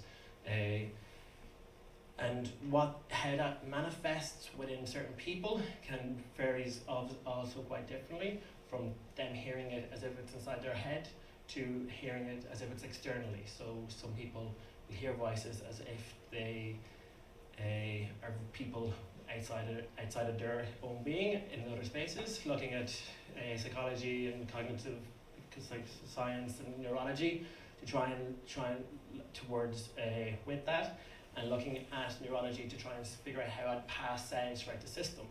So I had to devise a system to play all this, and I also had to learn how to use Reaper. I didn't have a clue. I started looking at Bruce's videos. I had no clue how to do multi-channel audio, apart from looking at 5.1 panners and doing pair panning. For the piece, that is all I'd done actually. I just used 5.1 puck panners and pair panners, and did simple pair panning, layering tracks upon tracks in Reaper, coming out with sessions of 300 tracks that would pass out to 32 speakers that I'd rewrite. But it all worked quite well within this piece because I was creating a assumed consciousness. It didn't need to be a space that you were familiar with. It was a space that you're not familiar with. Sounds don't move in your head or in your consciousness as they do in reality. So I let sounds drop. I played with reverb too much. I messed up words. Hired a writer called Sue Rainsford. I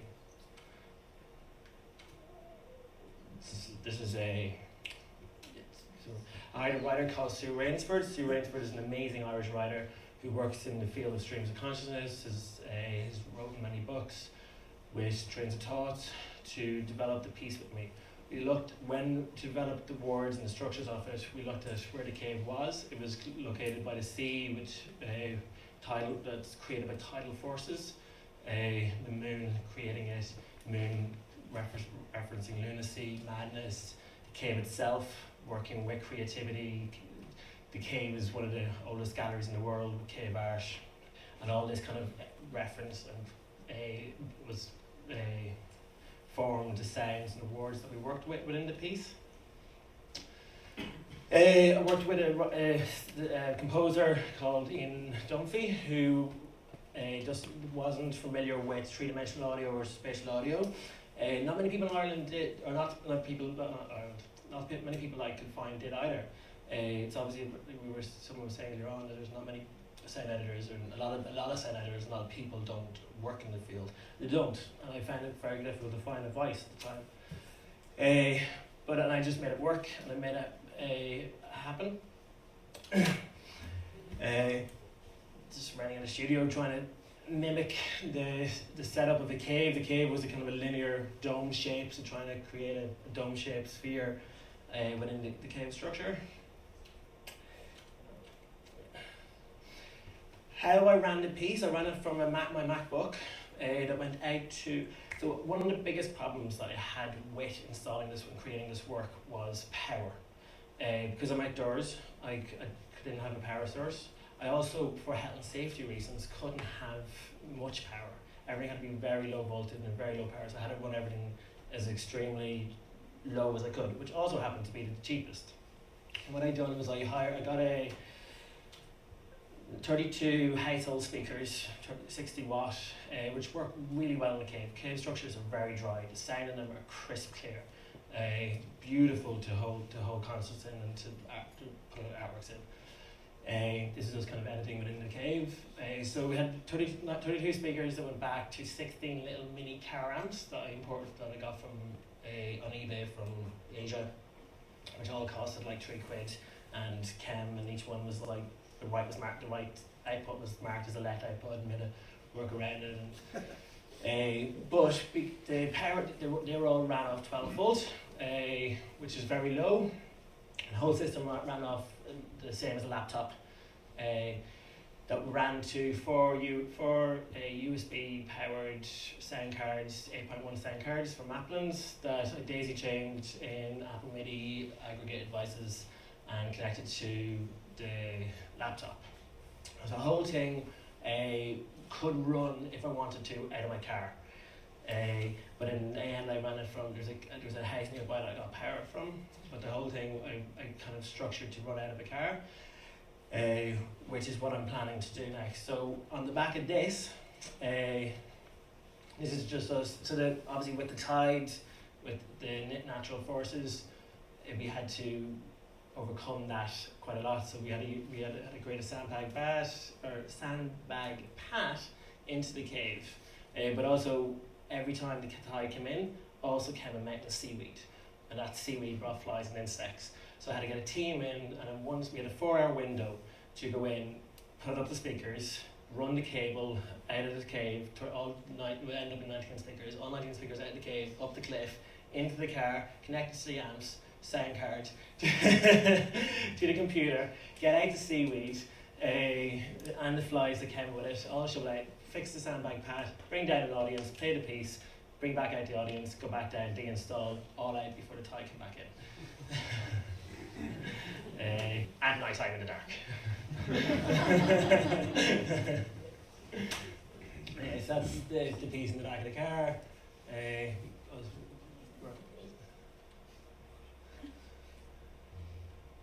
was a wonderful event. All my friends actually came together. I didn't understand the gravity of it, and my friends came together, rallied around me, and we all made it work.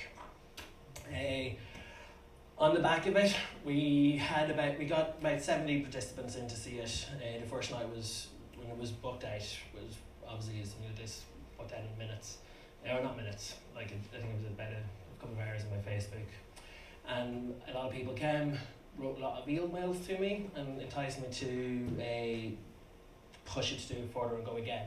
So I applied to the Arts Council of Ireland beginning of this year with the project, with the testimonials of the audience members, and now I've just been funded as of last March to travel around Ireland and put this piece on from cave to cave. So I'm now redeveloping a piece, working with the writer, we're trying to learn more about Reaper, and and working with the sound editor to redevelop the piece. And I've since March, I've been on the back of the piece, and I've been going from county to county in Ireland, locking in county council officers, showing them the video, and then them bringing me around all their caves, from one cave to another, and I'm just like, do you have anything bigger? So I spent 3 months traveling around Ireland looking at caves. I picked 5 caves. I might have a 6th. And I'm in about a month and a half, myself and my 5 best friends are traveling around the country putting on the artwork in 5 caves that are geographically spread across the country, from mountain caves, sea caves. There's one that's in a waterfall cave in Fermanagh that you go down and go back into. The Game of Thrones was shot in a little bit of it. It's starting to get a lot of discussion. A documentary is going to be made about a publication. I'm working with a couple of different in Ireland. I'm discussing more about the piece with 5 series and cognitive psychologists to develop kind of like the words and sounds and how and the kind of theory behind the work that I'm doing. And yeah, so that's it. That's kind of that's the cave in Fermanagh in Northern Ireland. It's the one of the waterfall that goes way back, and it's just like a big, massive mouth of a cave. So I now have to in each cave, I'll be doing the exact same thing and bring it to life and giving it a consciousness, bringing an audience into it. Anyone got any questions? Yes. Did you have problems with people falling over? No, I had to work extremely close and difficultly with health and safety officers, advisors, and county councils, Arts Council, bats, conservatives. So the caves are protected, bats are protected species. I have to work with nationals. Anyway, I had to work with a lot. I didn't have any problems. I have not with the first iteration of the work. The tour is presenting bigger problems because there's a higher amount of numbers. Although each venue the cave can only host so many people. So each viewing is restricted to 25 people, which is so the whole tour actually, which I've gotten a large amount of funding for, is only the capacity is going to be like 600 people, but apparently it's balanced out because people want to go see it.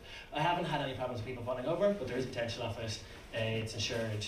Disoriented when they can't see anything. Yes. They get their signals from what they hear.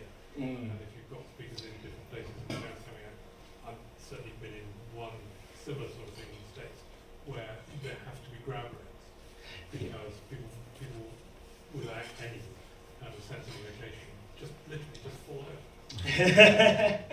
I didn't have it. So with the first iteration, actually, there was a small crack in the cave mouth that led out into the lights that were over on a peninsula far ahead. In each venue, I've taken note of that, and I'm trying to have a focal point that you could focus on. People said in the first iteration that they became really trippy, and they felt like they were on drugs, and those lights started moving. They were seeing whales and patterns hiding around. Everyone gets a very safe, straight, like a very big warning before they get in, and I've worked it out like what to say to them and how to narrate their experience and what they're going to be. People clutch onto each other. Actually, a lot of people have said that they've been clutching onto each other. That's a fantastic project. Thank you. Really Yes. Do you change the work depending on the acoustics of the different caves? Yes. Well, I've only done it under one cave. I'm now to 5 new caves. I am planning on changing the work from cave to cave. So, I'm planning on a 5-day install for each cave with 5 technicians, aka friends.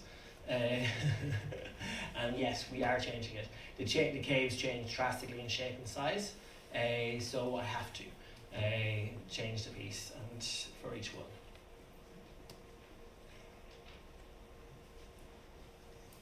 Okay, if there's no other questions, I think thank you very much for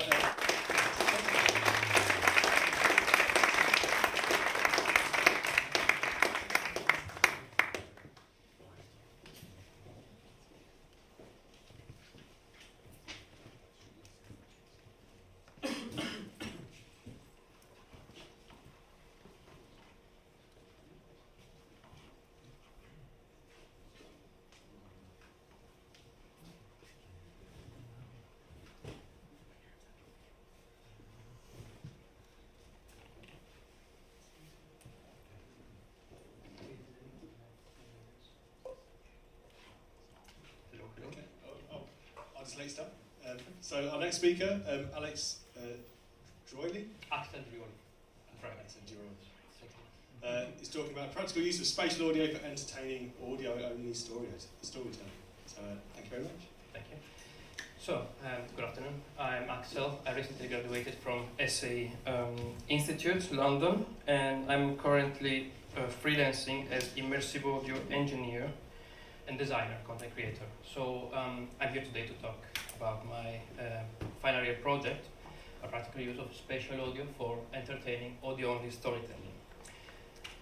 There is a lot of spatial audio material out there right now. Doesn't seem like, but there is. 360 videos, art exhibitions, immersive theaters. There's quite a lot of stuff. Personally, obviously just personal experience, some of it is a bit gimmicky from my point of view. Some of it is not really immersive, as I was hoping at the beginning when we were presenting it. Thanks to VR now, lots of people are consuming spatial audio with headphones, and I don't see headphones as not able to create a full immersive experience yet. Never say no. So, 1 year ago I asked myself this question: how to make people of all age aware of spatial audio, showing how powerful it is, because it's really powerful. Research questions: how do common digital formats use sound to tell a story? What sonic elements? And how can spatial audio technology be used for this scope? Talking about digital media formats, well, one of the most common ones is cinema. Combination of vision and sound comprehends dialogue, voiceover, diegetic and non-diegetic sounds, and music all together. Another interesting aspect of cinema is the collective awareness. This is the passive communication that happens between the people from the audience. And these can be used, obviously, to spread fear, for example. Why not? We can use it as a creative tool. Another digital media format is radio drama, a novel dramatization for sound-only production. We all know the BBC dramas, so we have dialogues, voiceovers, descriptive narration, sound effects, and soundscapes. And then audio film. Audio film is a format introduced by the University of York, precisely from Mariana Lopez, and I like to call it the evolution of audio description. Is for visually impaired people that can't really, when they go to the cinema, they have to listen to these audio descriptions usually, and they're not really story tailored for sound. In this case, an audio film is a story made just to be told with sound. So it's a pre-recorded audio commentary integrated with Foley, sound effects, and mixed in spatial audio. There is this big problem, obviously, that when directors make a movie, vision and sound, they think, oh, they do two things together. But when you remove vision, just sound, yeah, it can be cool, but it doesn't really tell the story. And just adding a commentary on top of it, it's not really enough. Spatial audio technology. Why choosing spatial audio? Well, personally, object-based over channel-based mixing, it was something that really captured me immediately. Having these objects that you can place in an XYZ virtual environment was something that I was like, well, this can be used for something really cool. Plus, mixing is independent from the loudspeaker reproduction, almost. I say almost. We all know why. And objects can be mixed organically, linked together, grouped. We'll see later on what we can do with that. And there is a 360-degree canvas available for mixing, so we can literally place sounds everywhere. I don't have to mix everything in front of me because there is a screen. And then when I realized that, I was like, well, I just want to use object-based mixing. Another point, versatile loudspeaker system. So in my case, depending on what is needed for best reproduction of the piece, I can use any sort of loudspeaker system. So, for example, if I want to have more precision, spatial precision for the footsteps, I can put more speakers at the bottom and not at the top. I don't really need them, for example. The technology is available. Well, spatial audio we all know, Ambisonics. I'm not going to go into details, but we talk enough about X, Y, Z, W, and everything. Just going to talk about the features that interested me personally. Well, it's sound field oriented. What does that mean? That all loudspeakers contribute to the decoding, so all the speakers play. This makes a small sweet spot, and this can be obviously a problem. Spatial audio quality, spatialization quality. There are different orders. The higher the order, the more spatial information we have. We start with first order ambisonics, X, Y, and Z. For loudspeakers reproduction is not enough, I believe. We need more information, so that's why high order ambisonics is better solution if we have to use if we have to reproduce a piece through loudspeakers. There is not just ambisonics. Vector-based amplitude panning is another panning method that can be used. Still using objects, I can still place them around, obviously with various limitations, but I can still work in an object-based mixing environment. It works with triangulations between speakers, and just the speakers adjacent to the virtual source reproduce sound. This means that we can have more precise and clear sound localization, a bigger sweet spot, but inside the sphere of the speakers, virtual positioning can be difficult or unclear. Now, this was in my situation, and I read about this problem quite a lot. I think something can be done for that, but I'm not entirely sure. I'm not an engineer. That's what I found that when I was trying it, and I couldn't really place an object in the middle of the inside the sphere and have a good and clear sound localization. Spatial audio and its sonic aspects. Spatial audio is not just about technology, psychoacoustics and other different perception of sound. Spatial cognitive maps by Peter Lennox. These are sonic maps that depend on basic features such as type of sound, object, and reverberation. There's a lot that we could talk about. Spatial cognitive maps, I really try to summarize everything. Example, how do we know that we are in a kitchen? Type of sound objects. Well, footsteps on tiles, for example. This can be a sound object that tells us that they could be in a kitchen, combined with sound of cutlery, knives on chopping board, and the reverberation. All this information together let us understand that we are in a kitchen.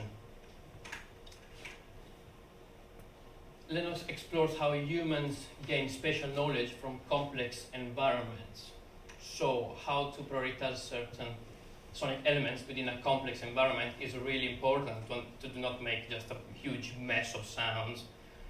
We need to be able to understand how to create something complex, but still clear, well organized, let's say.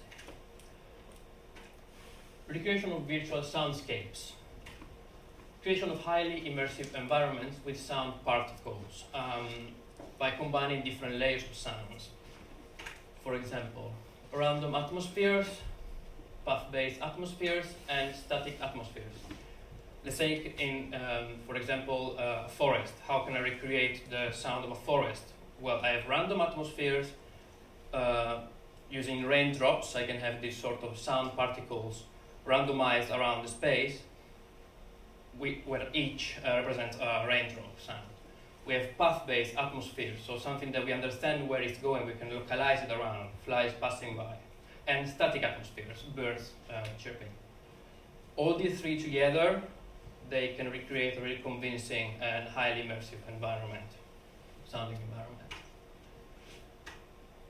Sound shapes, that's how I like to call them. How can we understand that, for example, we have a dancer in front of us just thanks to the sound that we hear? Well, for example, the example of the dancer, if we have a combination of breathing, body movements, and footsteps that all follow the same rhythmic pattern, this could lend us to understand that there is a dancer in front of us. It's just an example. Emotions in spatial audio. Pretty tough one. Different sound sources, spatial positions can enhance emotions and amplify their affecting power, such as fear. We always end up with fear. Evolutionary motivated emotions can be triggered by sound localization. Front and back sound source spread can enhance emotions. Example, having a door that slams suddenly behind us tells us that something just happened suddenly, and if it's widespread, we don't know where this is coming from. Not knowing where a sound source is coming from makes us confused, and we start like panicking. So all this combination of sounds and informations can enhance emotion. Well, practical exercise, this was just theory. I spent quite a lot of time blindfolded, going around London with my girlfriend, having brunch, going to Tesco, and all these sort of things to understand how we can actually, well, how we perceive different spaces, how we feel about different sounds when we go around. We'll see later on why. So focus point of the project, make people aware of the power of spatial audio. The steps that I have followed were the story has to be easy to follow for all ages. It should be simple as a cinematic experience. Make it a collective experience, highly immersive, obviously, and force the audience to use their ears only. This is the title of the piece, Eridanus, the 3D audio movie. It's a 40 minutes long sci-fi thriller novelette written by Christopher Bubeck. The audience, maximum 4 people, is placed in the middle of this pitch black room and surrounded by a 21.4 custom loudspeaker system. Storyline format, how to format it, coming back to the digital format, how can we format it to make it easy and simple for everyone to understand, but still entertaining? Combination of narration, describe environments and states of mind, dialogues, sound effects, soundscapes, and music, all combined together can tell a story. They're telling a story. Spatializer tool, that's the techie bit. I was looking, there are lots of tools out there, lots of tools. I was looking for lots of controls. I wanted to have control over a single sound source, and I decided to use SPAT by Earcam, a Max MSP library. Obviously, it runs in Max MSP, so I don't have a way of doing audio editing within Max. So I had to come up with a workflow, editing, mixing workflow, everything in Reaper, standard, send all the tracks to Max, specialize them, and come back to bounce them down. I'm not going to show you the diagram. I think it's easy enough to understand. What SPAT provides is an amazing room synthesis unit, so reverberation, object-based reverberation that can work from first order ambisonics to up 6th order ambisonics or VBAP or anything. So there was something really that I felt that I needed, a good reverberation to make to specialize the objects around. More than just high order ambisonics, panning methods, and being able to A-B different panning methods. I wanted to understand which panning methods can be used in different situations. Custom loudspeaker setup, so the coding system, I can place loudspeakers wherever I want, really. Automatic speakers time alignment, depending on their position, so to make the sweet spot slightly bigger and to have less problems with config transfer, sort of stuff, phasing issues as well. This is the GUI, and I absolutely loved it because I could control literally anything. The sound propagation of every single object, this obviously sound presence, just like gain of the dry signal, the warmth, all these sort of things. Equalization of the dry signal and the signal after being spatialized. So this was really interesting by simply, for example, adding more mids on the axis. So the dry signal and bringing down the mids from the omni, the specialized sound. I was able literally to make voices, for example, really intelligible. And this is something that I think is really needed. Lots of people are scared now of using this sort of spatial audio because of the reverberation, and you don't have everything on your face, so it's less intelligible. Honestly, I think that in this way, when you have control over these two parameters, you can really make it work. Reproduction system. I obviously went for loudspeaker system in this case. I think that you understood that.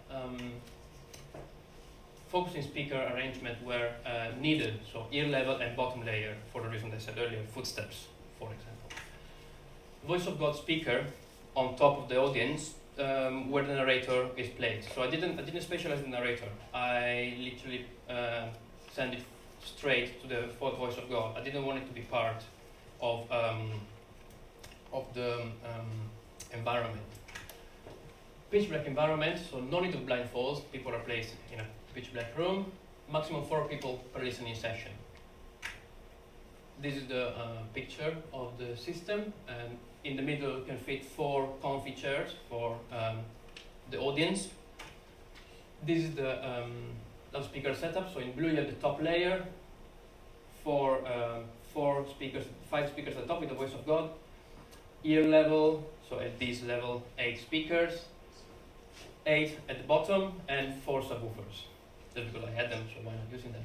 I have to thank obviously KF Audio for sponsoring the project, because without them I wouldn't be able to do it. Character sonic shapes, combination of 3 objects. For every character I had 1 object for at ear level with voice, another one at mid level with body movements, and another one footsteps. All these 3 together, I was just moving the top object. All these 3 were linked together, so I could literally move the character around. Immersive soundscapes, combination of real environments, recordings, ambisonic recordings from the room tones, to have some sort of like familiar sounding. For example, recording underground atmospheres or car parks. Random elements, talking about the virtual different layers of sounds, water dripping, air gushing, and single specialized objects mixed in VIBA.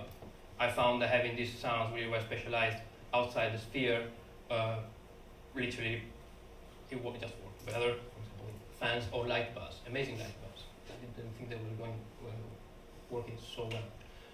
Music composed by Marco Caricula, mixed in HOA, VIBA, same principle. So HOA for the objects inside the sphere, VIBA for the outside. Car park recording with my friend Leo, thanks to him, he helped me doing everything, and recording with an Ambisonic microphone by Jack Reynolds, he's sitting here. Sound particles design, so using this software is great. You can just tell the sound particles how to behave, how to go around. And yeah, mixing a story on a 360-degree canvas. Do not make it gimmicky. That was the focus point for me, really. I didn't want to just show off that I have 25 speakers. I wanted to make something that makes sense. Keep it simple. Most of the action happening still on the 180 degrees frontal. You don't want the audience to just spin around their chairs. Mixing it like a 360 video, so the audience fixed in the center and everything happening around to make it easy to follow. And for example, the entrance door, the virtual space, is behind the audience, and the exit door in front, just to give a sort of like flow from back to front. It's time for listening. So great.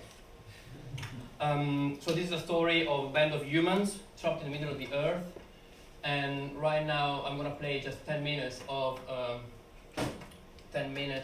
the final scene, just because it presents all the elements. And this is a story of Aurelia, hybrid human trapped in the middle of the earth that is trying to find her sister Aria.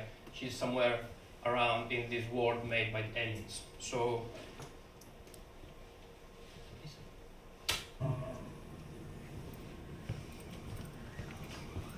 11:27. They all linked out onto a vast open platform. Thin steel concrete columns formed a circle around a series of small domes, with a large dome in the centre. Blue neon lighting bounced off the ceiling above and trickled down to the floor below, which in turn provided just enough light to see a multitude of walkways, buildings and avenues overhead and beneath their feet.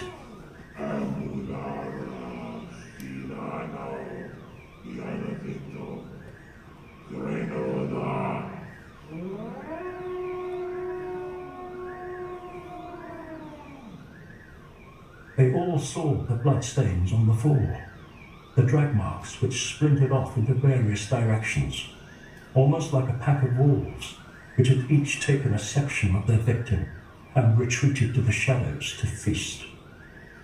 They all felt dwarfed by their surroundings, invulnerable. There was nowhere to hide, and if they were attacked, they wouldn't be able to run far.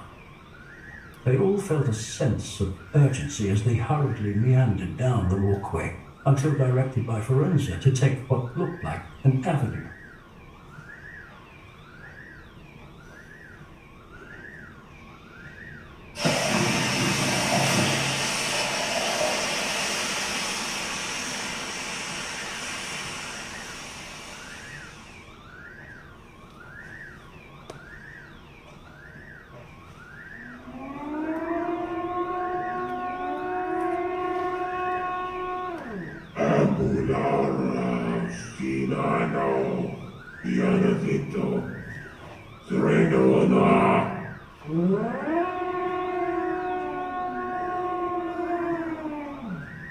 In place of trees that would typically line the sides, large TV monitors presented numerical information, similar to those in stock exchanges.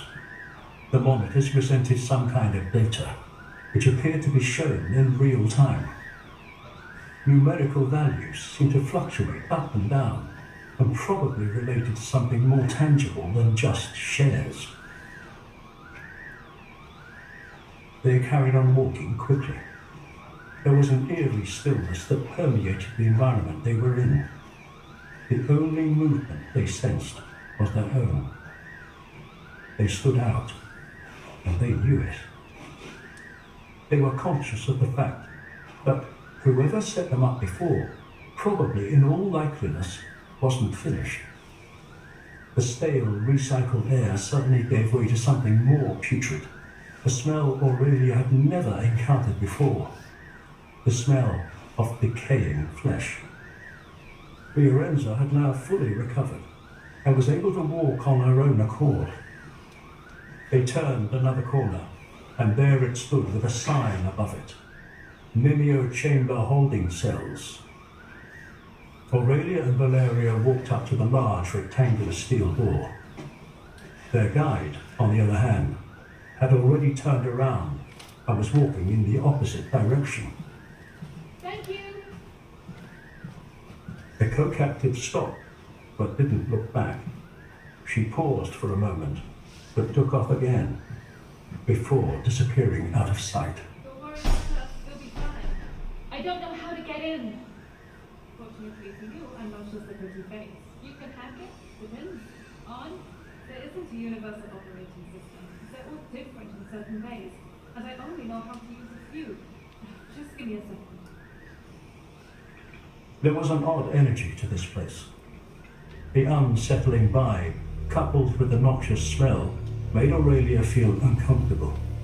She kept her head on a swivel, half expecting something to come storming around the corner, but the whole place was empty. Aurelia stepped backwards and found herself stepping into a pool of blood that had formed at the base of the entrance. The smell of decaying flesh resonated in the air. It was so strong that she had stopped breathing through her nose. She wondered how many people had been killed. Marco once said he had heard that 3.5 million had been selected for the experiments.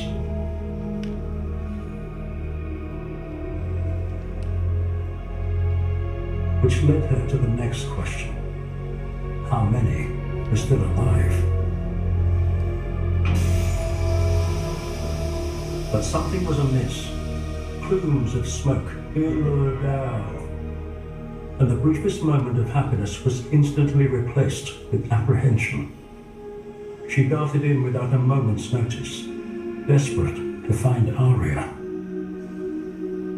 12:43. Aurelia was met with a long corridor and charred remains, which was identical to all the other corridors within the complex. It was approximately 6 meters wide, but still shared the hexagonal shape of the others, with a sporadic set of lights on the ceiling and cells either side. The smell of death came hurtling back with a furious vengeance, whilst the heat climbed the level in intensity. Aurelia found it difficult to breathe. Her clothes started to stick to her back. Everything became a blur. She scanned every wall, looking through the tiny narrow windows in the door. She ran on to the next, looked in, nothing, and then another. A young man hung upside down, arms and legs pulled in every direction, track marks running down both arms. He was dead. In another, a girl was suspended sideways in the air, a series of sharp spikes beneath her. It wasn't Aria. The last door was open ajar. She entered slowly.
I said there is always is almost in the middle, right?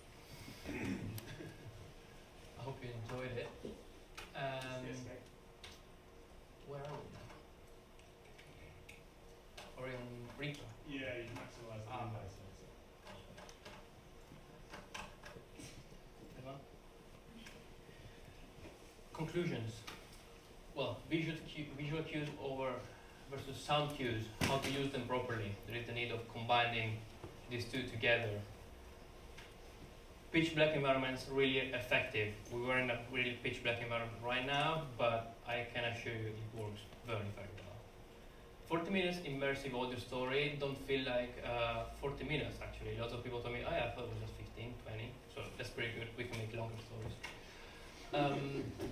Writer and sound designer have to work together to make a better use of sound features. I'm talking here, I'm talking about VR, I'm talking about any immersive experience.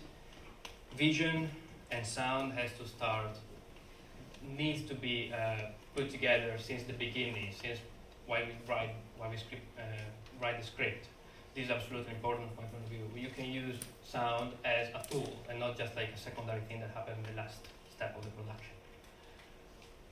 This format is more a 3D audio book than a movie, but overall experience is more a cinematic like because collected. That's what I wanted to achieve really. Thank you for listening. Thank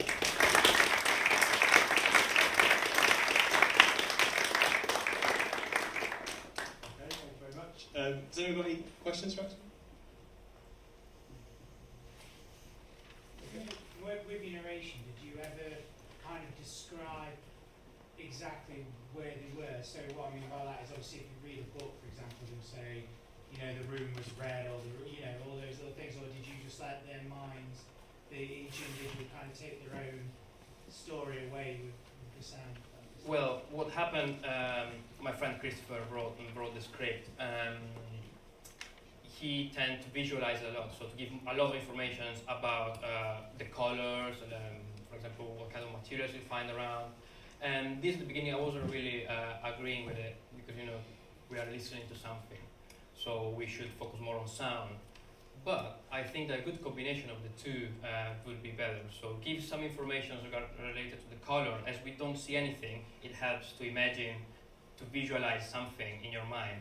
You don't have, I mean, there are no screens obviously, but our mind can still imagine spaces. So I think in this case, work this way. I think a better combination of the two would be better. Hope it answers the question. Yeah. Was there another question? Yeah. So is that mixed for a much smaller environment? Like the speakers are much closer to you in your array? Yeah. Well, 4 people audience. That's how I mixed it. So now we are much more than 4. So definitely these have influenced on the reproduction of it.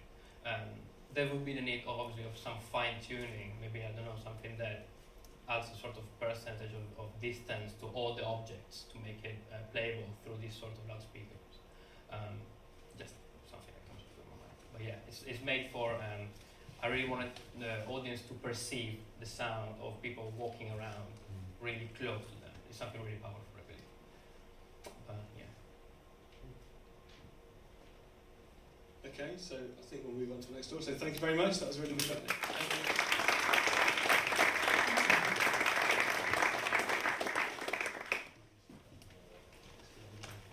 Okay, so the next talk was supposed to be by Nikos Strampolopoulos. Said it? Yeah, that one. But somehow I managed to miss him off all the emails to the authors, and because he'd already sent sent the audio, I didn't chase him, and so he didn't know he was presenting until it was too late. So I'm very grateful that his colleague Richard is going to introduce the piece on his behalf, and then we'll play through it. I suspect you might find it harder to answer questions about the piece than the original author would. But it was completely my fault, so I apologise for that. Emails, I'm using something else to organise it. So I'll just kick it in. And then,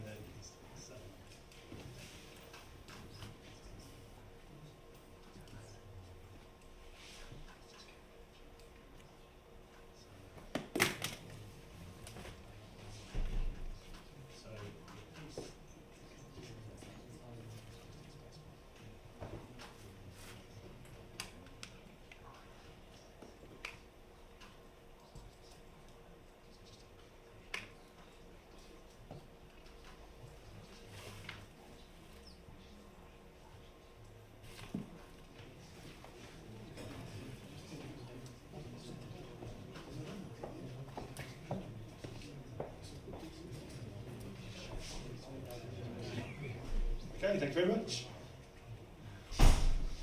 Right, so Nikos has given me a few notes I wanted you to hear before hearing the piece. So top affiliate, I think you need to.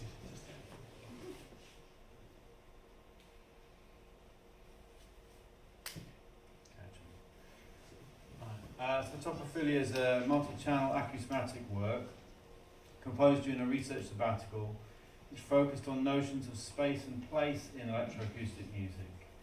The work's dealing with place as it is experienced in an oral microspace, a listening situation which can only be accessed through recording or through signal processing. Here I am referring to sound behaviours which take place in spaces to which we have no access due to various limitations. So you can't stick your head inside a beehive or inside a bag of wooden toys.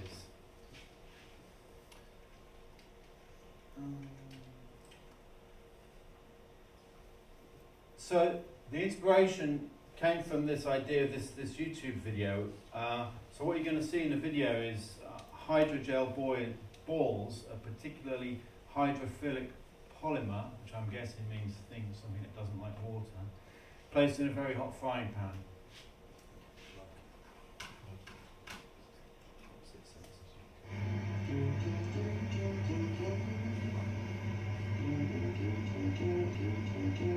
يترجل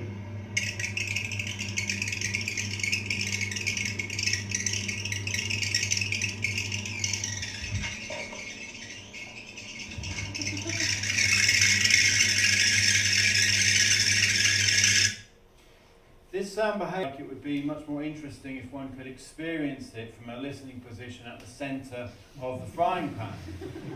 How does one capture this acoustic space? What if we tried to scale down a multi-channel recording array to record events within the perimeter of a few centimetres? The first test involved an array of DPA 460s on a microphone shock mount in a polyhymnia pentagon configuration. The array had a diameter of about 10 to 12 centimetres. We tried to record similar sound behaviours to those observed in the video. This involved dropping various pulses, this is literally pulses like chickpeas and lentils, in an oven-proof plate, circular movements around the edges of the plate, as well as other experiments like placing the array inside the bell of a cymbal, extended vocal techniques, dramatic gestures around the microphone array, and single direction gestures like scraping across different axes of the array. These recordings yielded some very positive results, displaying interesting spatial behaviours, and later on they proved very fruitful during the processing stage. Considering that we could not place 5 dPAs that close to a hot frying pan, and hoping to achieve recording at even smaller perimeters, we tried further tests with cheap electric condenser capsules in different arrays. These examples use both cardioid and omnidirectional patterns. The omnidirectional array appeared to produce the best results. We set off to find a solution as to how to mount these microphones. The pipe cleaners and sticky tape were not really cutting the mustard. Working with a designer, we developed a 3D design of a polyhymnia pentagon mount which had a diameter of 6 centimetres. This was done in 2 sections, with the base on the left and the lid on the right. Access to 3D printing facilities at the university resulted in the first prototype, the top 3 images, and an attempt at an even smaller array in the bottom image using smaller capsules and a mount with a diameter of 3 to 4 centimetres. All the sound materials for the piece were recordings made during the DPA recording session and the early recording sessions with electric condensers. The recordings were done using the 3D printed mount, will be explored in a new multi-channel work in the next few months. The aim here was to use multi-channel sources throughout the compositional process, rather than to create a multi-channel mix of stereo or mono sources. Although there was a very small number of exceptions where mono signals were panned to a 5:1 output, the large majority of the materials used for the piece are the multi-channel recordings and processed derivatives of these. Original recordings were processed using the multi-channel version of GRM tools and edited in Pro Tools. The GRM tools parameters were mirrored to every channel, as if one would be working with a stereo version of the plugin. The workflow used here was exactly the same as the one used with stereo recordings, but much of the processing software that I was using before did not support multi-channel sources and was excluded as a result. The year after watching the Hydrogel Beads video, Topophilia has had numerous performances and has received international recognition. Although I did eventually manage to use the microphones to record jumping hydrogel beads in a very hot frying pan, this only took place towards the end of the project, and these recordings will be used in a new piece.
So thank you very much. Third time was a charm. Yeah. Thank you very much, Richard, for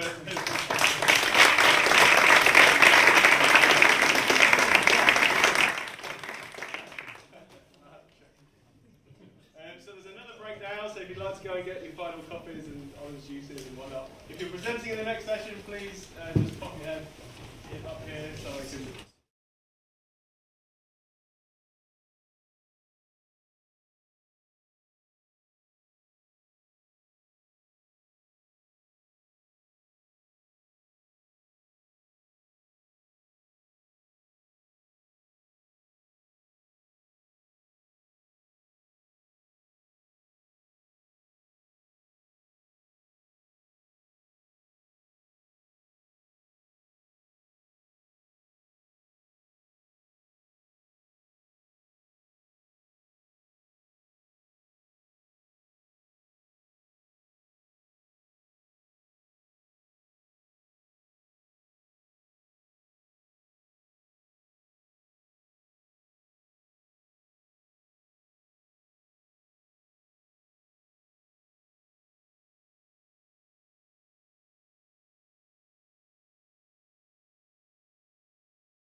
So we've got Mark Green on first, looking at perceiving urban soundscapes, human and machine perspectives.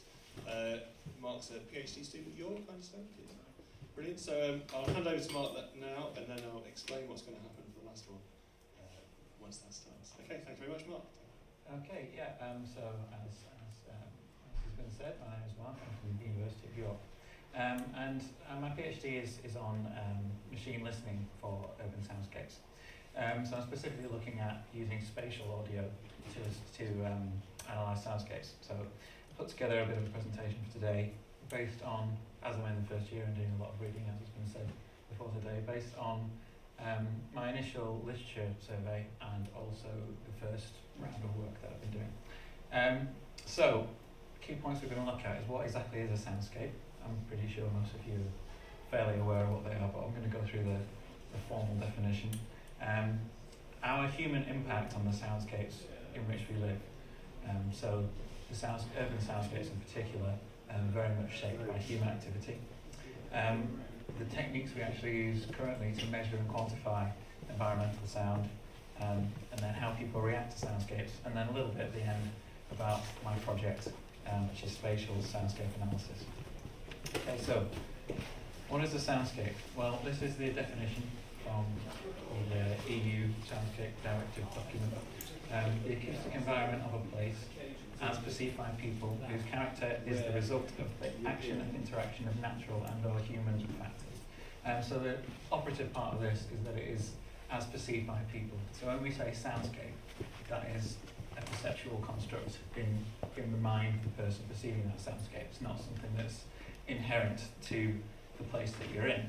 I would use the term acoustic scene to describe that, and then the soundscape is what you perceive.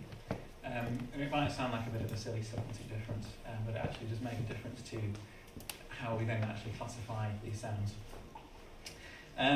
So, what I'd like to do is to think about, if you step outside your door, wherever you live, close your eyes, and what do you hear? So if you live in the city, like most people, you'll probably hear the sound of vehicles, maybe the sound of people chatting on the street, footsteps, bird song.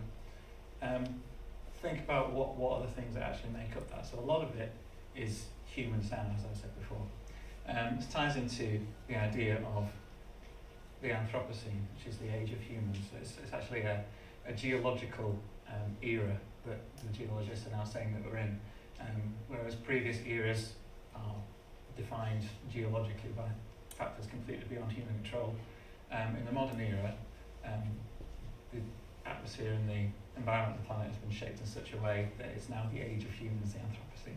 So we've heard a lot about, environmental global warming and CO2 and all the rest of that kind of stuff. But there's been a concurrent impact on the soundscapes in which we live as well. The industrialisation of the soundscape. So there are obviously immediate health effects to elevated sound levels in the soundscape, hearing damage, lack of sleep, physical and emotional well-being. It does impact how people feel and actually has very direct health benefits, the kind of soundscapes in which we live. But it's much more difficult to quantify the change in the soundscape from now to the past. So whereas for atmospheric, composition of the atmosphere and that kind of thing, we can look at geological records. Because sound recording, and specifically spatial sound recording, has not been around for that long, it's actually very difficult to quantify this. There have been limited historical surveys. But if you think about it, the kinds of things that are actually, the human technologies that are contributing to the soundscapes have changed vastly over the past 150 years. So we've gone from manual kind of horse and cart to, fossil fuel burning cars. Basically everything heavy duty now runs an internal combustion engine, which has completely reshaped the soundscape of the world, essentially. Now, although we don't have particular recordings, detailed soundscape recordings from far in the past, we do have kind of incidental records. And a figure that I'd like to look at is police sirens. So in 1912, the average police siren was 88 decibels. This year, 115 dB. So 88 decibels just wouldn't cut it in the modern era. I think that gives you an idea of just how much the ambient sound level has increased. So I've been talking a lot about this idea of the ambient sound level. I'm about to kind of rip it to shreds. So what we do to measure the environmental noise is this figure called the LEAEQ, which is the sound pressure level, A-weighted sound pressure level, measured over a period of time, and it's the equivalent continuous level over X amount of time, and that's the figure. And that's what all of the legislation on environmental sound is based upon, this one figure. And there's a lot of benefits to it, because it's a simple measure, easy to understand. You know, if it's higher, that's bad. But the problem with it is it aggregates all of the sound into one figure. I mean, I guess that's kind of a good thing as well. You know, it's one easy to understand figure. But the problem with that is the content of the soundscape is completely discarded. And the content of the soundscape is what shapes how it makes people feel and people's experience of it. So, you know, if you could get a ridiculously high sound level, and it could be vehicle noise, or it could just be a particularly obnoxious bird right next to your measuring device, you know. So a rather extreme example to illustrate how important the context is. If you're at a rock concert, very loud, can get in excess of 100 dB, damage your hearing, but most people who are at the concert will be enjoying that sound, and it makes them feel good, and that's part of the experience, is that it's ridiculously loud. Now, I'm not saying it has no ill health effects, because obviously it does, but the point is you can experience that sound level and not feel negative about it. Whereas if you're at an airport, you know, an airplane's taking off right above your head, similar sound levels to your rock concert, but most would consider that kind of sound a nuisance, unless you're an airplane enthusiast, and I've had a bit of that today. But the SPL meter, if you're there from the council, you're measuring the SPL, it's going to come out the same. There's no difference to that figure, depending on, you know, whether it's, you know, an airplane or music or whatever. So that's a very extreme example, but it shows you how you know, how it does just disregard a hell of a lot of information. So that's the LAEQ kind of approach is what we term the environmental noise approach, or what has been termed the environmental noise approach, where the fact of measuring it with this one figure actually makes people approach soundscapes in a very reductive way. So you're managing sound as a waste. It's we know we've exceeded the legal limits, so we just need to get rid of some of that sound. And the focus is on discomfort, and you manage it by reducing levels. But there's this other approach called the soundscape approach, where you look at sound more as a resource to be managed, and you focus on what sounds people prefer, and you work towards, you know, making sure the sounds that people enjoy are not masked by sounds that people do not enjoy. The key differentiator is this one. So you actually have to differentiate between sound sources, and it requires a little bit of human judgment. So it's not as simple, straightforward as the LAEQ. So that's what my project really is looking at in terms of machine listening for environmental soundscapes. So I'm going to go into more detail about that, but basically, if we don't use that LAEQ, then what do we use to quantify what's in the soundscape? So there have been a few different soundscape taxonomies. Schaefer's features of the soundscape. Schaefer invented pretty much the idea of soundscape as it's kind of understood by most researchers in the area. There's also sound ecology categories and an acoustic environment schema, which is a newer system. And I'm going to go through all of these in detail. So we'll have a look first at features of the soundscape. And I'm just going to play you. I'll talk you through these first and then play you the sound. So in the features of the soundscape, you have these 4 different categories of sound. So you have keynotes, which are the ever-present sounds that kind of define the character of the soundscape. So it's the sounds that underpin everything, it's the key. Schaefer equates it to like the keynote in a piece of music, it underpins everything. Then you have signals, which are sounds in the soundscape that are actively listened to. They convey meaning or messages. So you can think of it as the figure to the keynote's ground. Then you have sound marks, which are, as you might imagine, the auditory equivalent to landmarks. So that's a specific sound you're only going to hear in one specific place. And then archetypal sounds, which are kind of cool. He defines it as mysterious ancient sounds possessing felicitous symbolism. Which which I like a lot, and they're kind of rarer. But yeah, so I'm going to play you now a soundscape, and I'd just like you to think about the sounds you can hear and where they might fit in this categorization.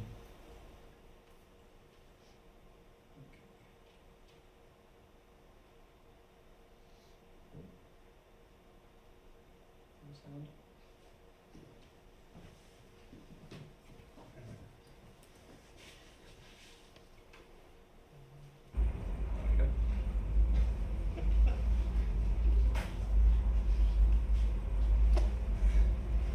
The next train at platform 8 is the 1221 Transpennine Express, service to Newcastle. Calling out Leeds, York, Northallerton, Darlington, Durham, Chester Street, and Newcastle.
Right.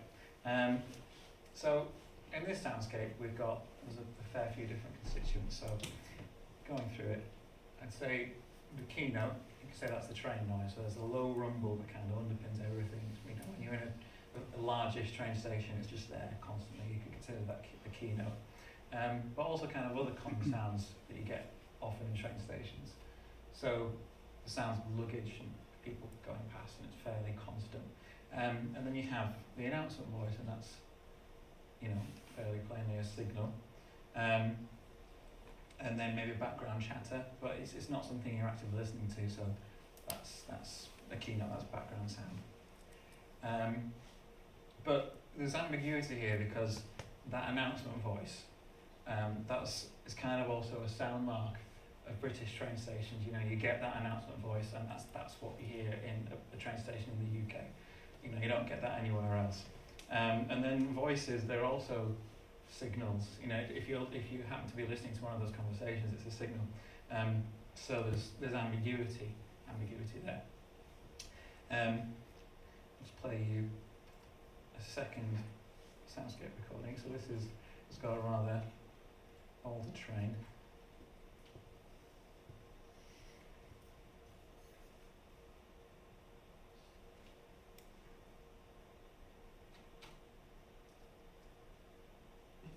There again. If you press it, it works. Yeah.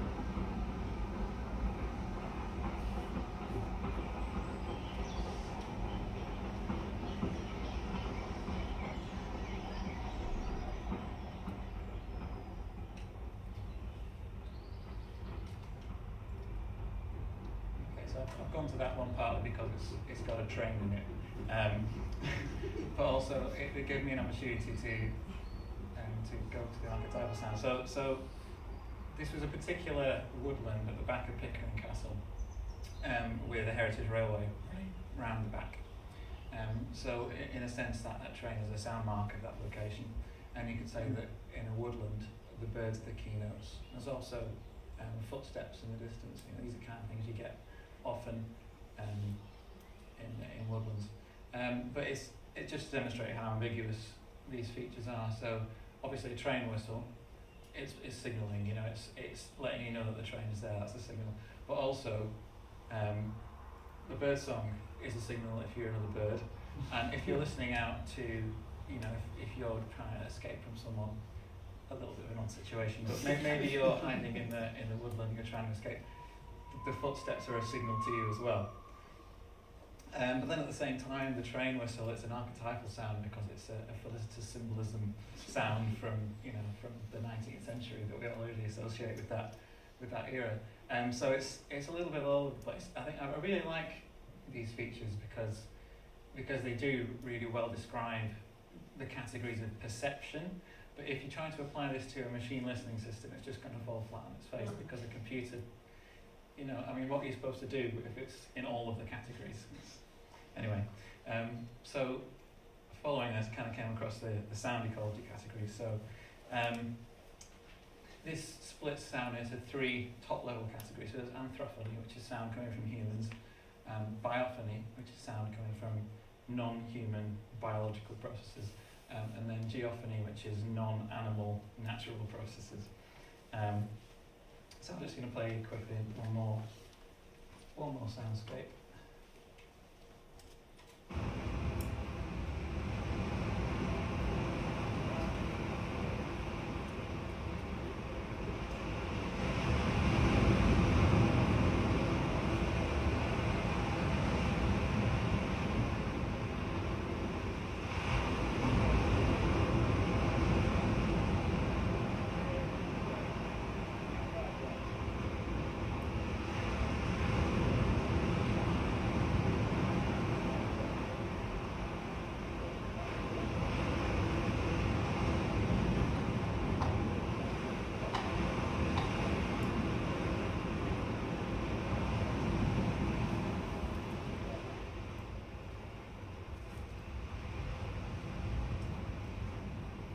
So this soundscape was recorded in a car park near Whitby, although you wouldn't know it by listening to it.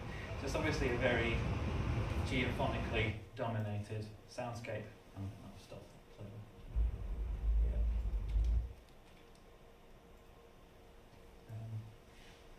So you can very definitely say that you know, the vast majority of sound in that soundscape comes from the ocean waves, which is geophonic.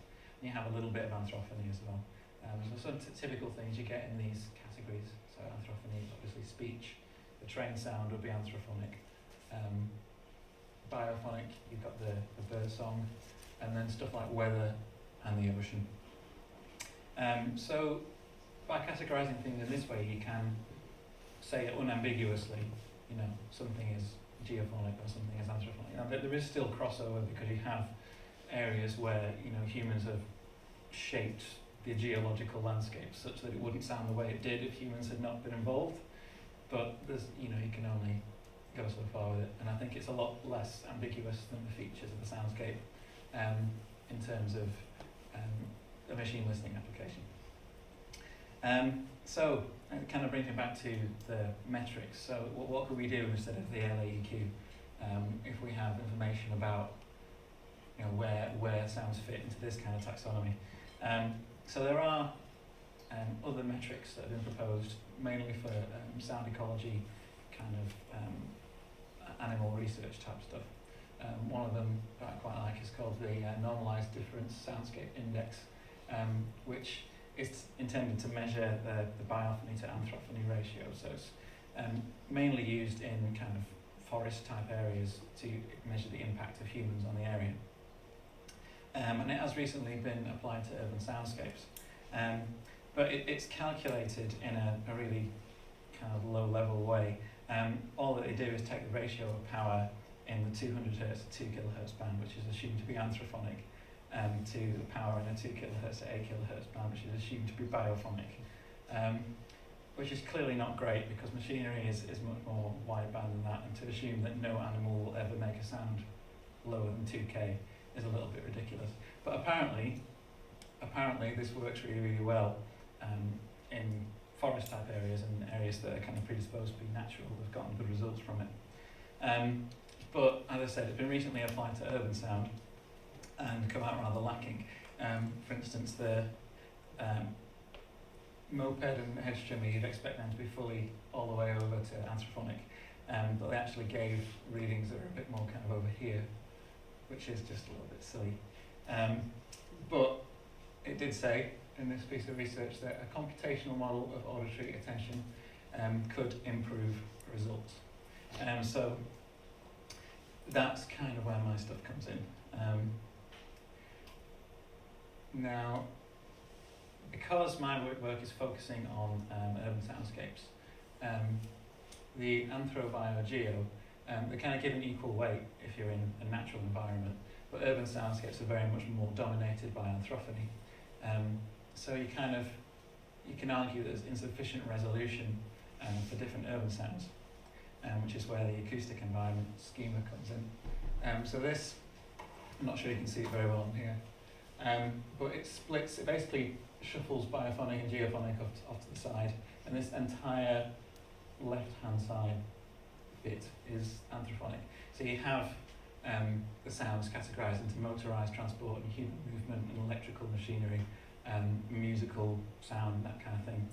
So it would actually be possible if you could detect low level enough to come up with ratios of these kind of sounds. So you could have like an NDSI type metric, but measuring between music and car sounds or footsteps and vehicles and these kind of ratios. So you can get like a nice, simple, easy to understand figure, but it does tell you more about what's going on than just the LAEQ.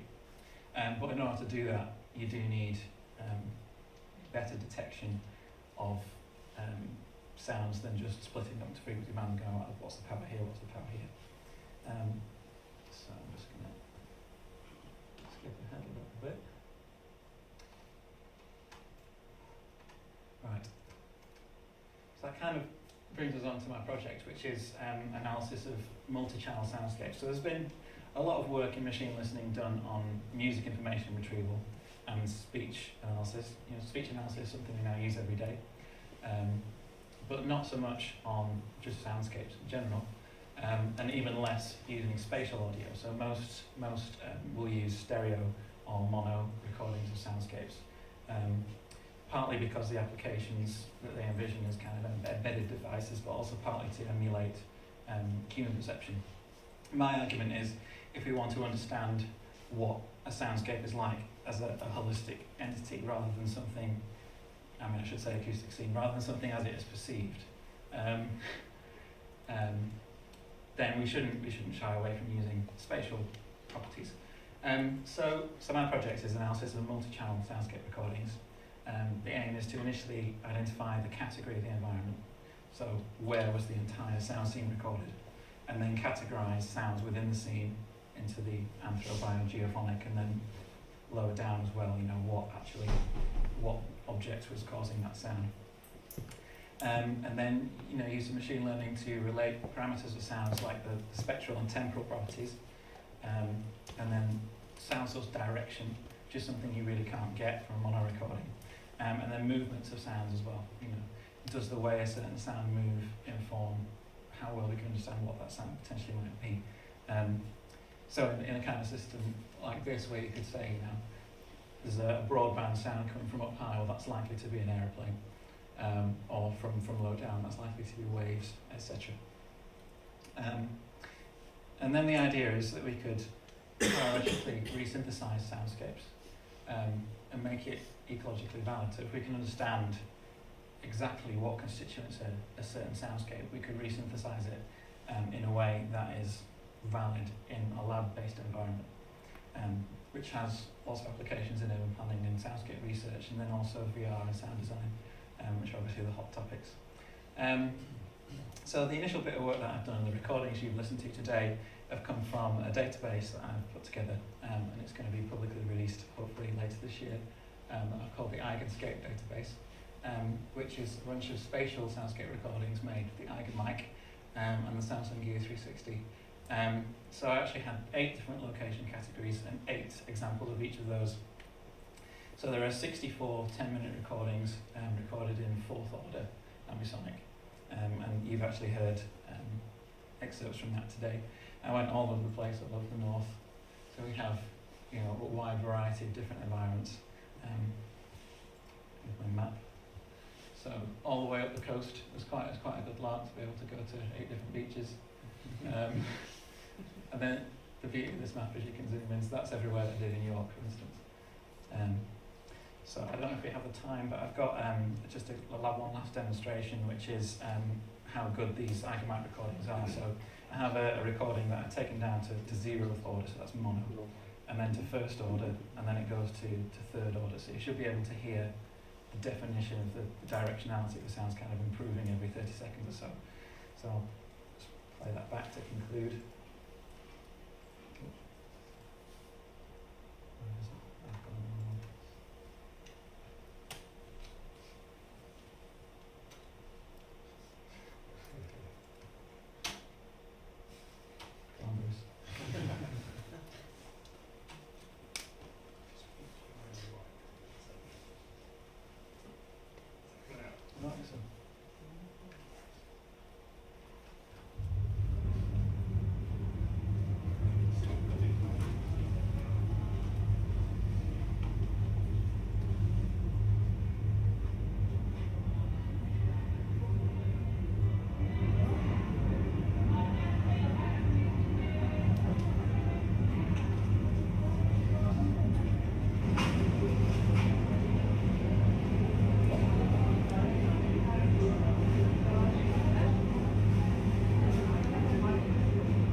So that went up from mono essentially to 1st order and to 3rd order. I don't know if you guys heard the difference there, but I think it's fairly plain. Just quite how much more spatial detail you get from these recordings, and I hope that will really prove an advantage to some of my research and other people moving forward when this is publicly released. So, thank you very much.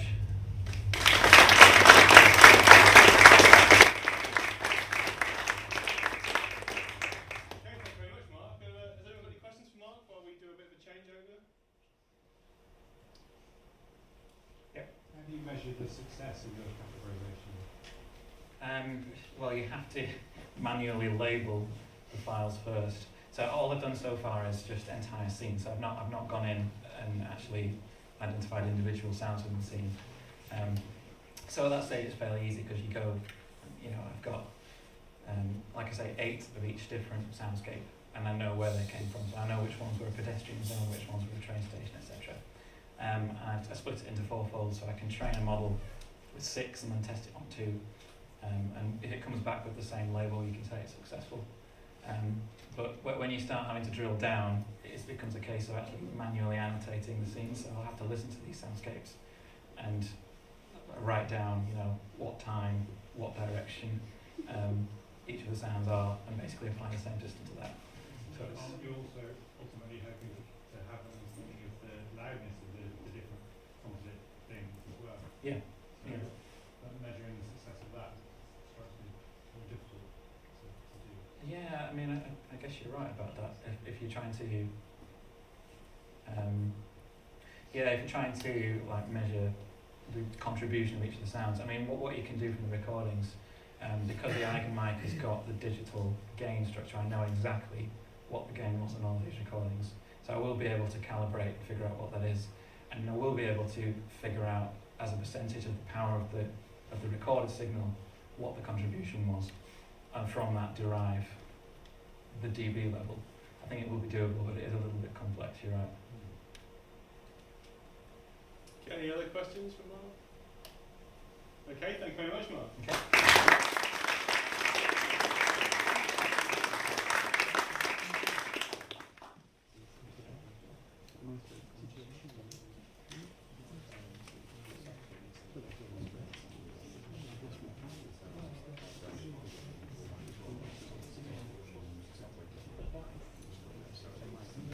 Okay, Michael's Hall, are you in? Yeah.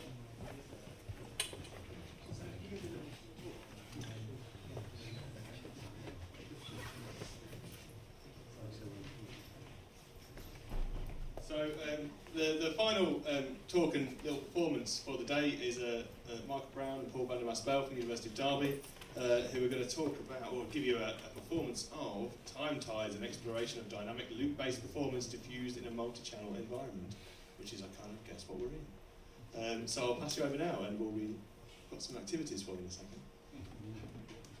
Ben had this really great idea. What? Wasn't me. He did. We'd like to move the chairs. We'd like to make a bit of space in the middle if we could. So could we don't have to take all the chairs away necessarily, but could we If you start stack the to chairs? stack them on top of each other. Now this is really because Bruce wants to do a bit of breakdancing in the middle. But we'd like some of you guys to be a bit mobile, move around if you would, because we'd like to appreciate the spatiality of what we do.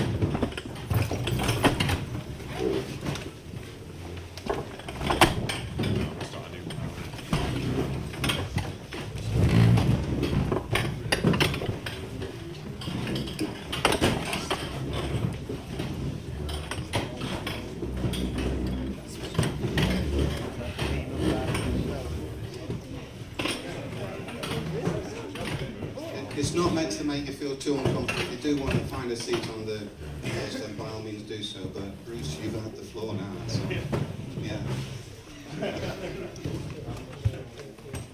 Okay, we're just going to give a short talk about what we're doing so you can understand the process. And what in this performance here, which is very much an improvisation, we have constrained materials, and we know to some extent how it's going to work, but we don't know how successfully at times. So we are dependent on your enthusiasm and what it looked like, what it sounds like. I'm here producing the video, so my role is to play the video, which in this case is going to be projected up there.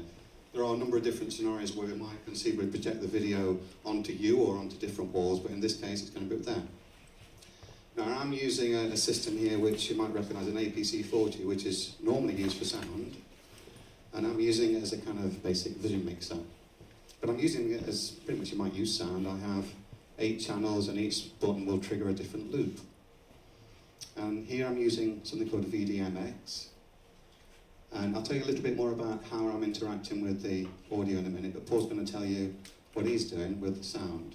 You have to put it close like and talk low, sexy. Okay, so I've been making a system that I call the DLS, which just stands for Dynamic Looping System. It uses Ableton Live and some MIDI scripts. So Live will lets you access its API, which is its application programming interface, to allow you to change certain behaviors and aspects of it. So I'm using a MIDI script. It's a third-party script that you can actually modify in some way.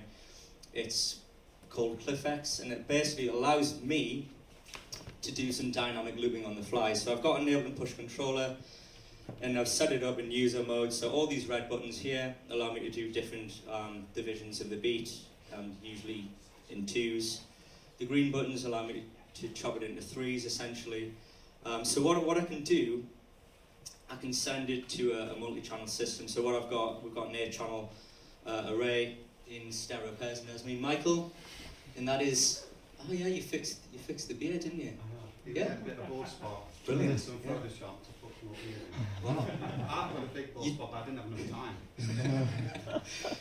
time. So it's a basic surround setup. What I'm doing is I'm sending out 4 stereo pairs, but what you should hear is some interaction between the loops, the different lengths. So what you should hear, sometimes it'll go in sync, sometimes it'll go out of sync. So what I'm interested in is polyrhythms, really.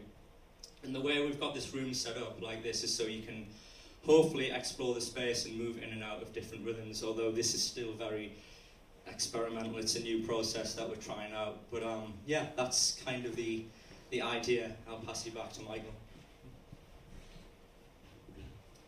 So for the video, do try to consider that this is, on one level, you might see it as a reflection of the audio, but try to think about it as a whole, a contribution, because it is interactive. It's interactive because I'm listening and I'm changing things, I'm trying to marry up, but my processes are actually very similar to Paul's. So the objective is to play loops of different lengths, merge them together, forwards, backwards, but also it's involved because we're using a system here called Ableton Link.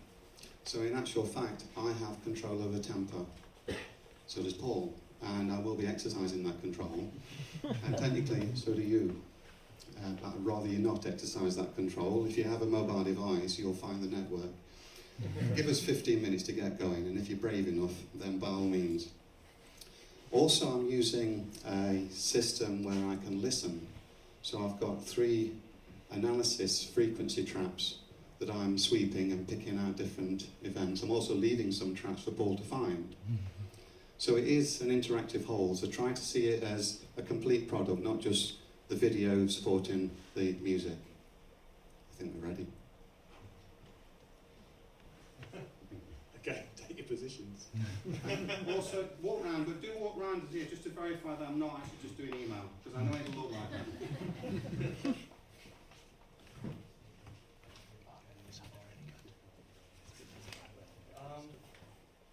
we get these lights turned down, please? Oh, give me 5 minutes. You get started and I'll show you the...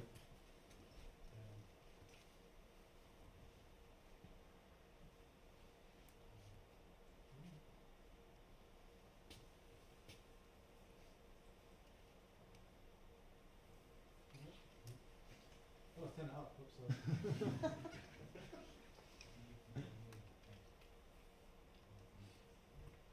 There you go.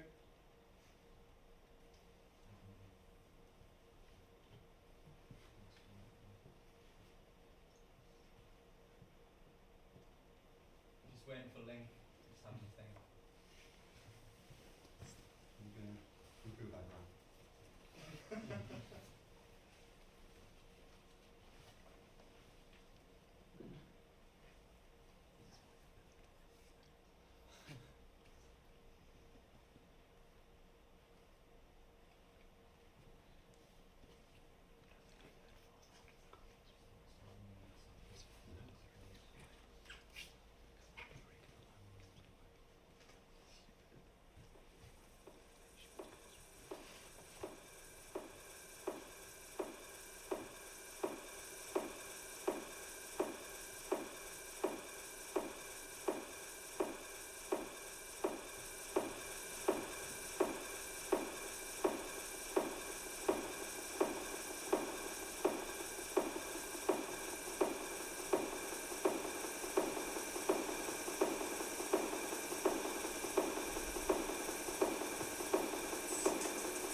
much, Michael and Paul. Has anyone got any questions before we round up the day?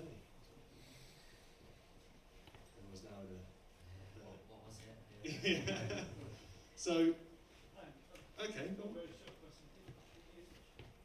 No, it's just these 8 monitors. That's maybe something to aspire to, I think. I think it's also the limitations at the moment within the Ableton system we're using. And we could access more speakers. I guess there's some clever people in here that can manipulate Macs and give us that flexibility. But at the moment we've just got 4 stereo pairs. Okay, any other questions for? No, okay. Well, I'd like to thank you all for coming. Thank you to all our speakers. So one final round of applause for. So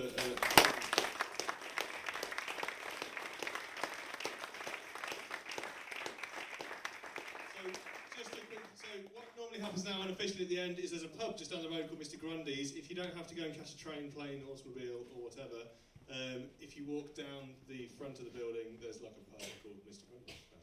So we'll be going in there at some point. We say huge congratulations to Bruce for organising all this.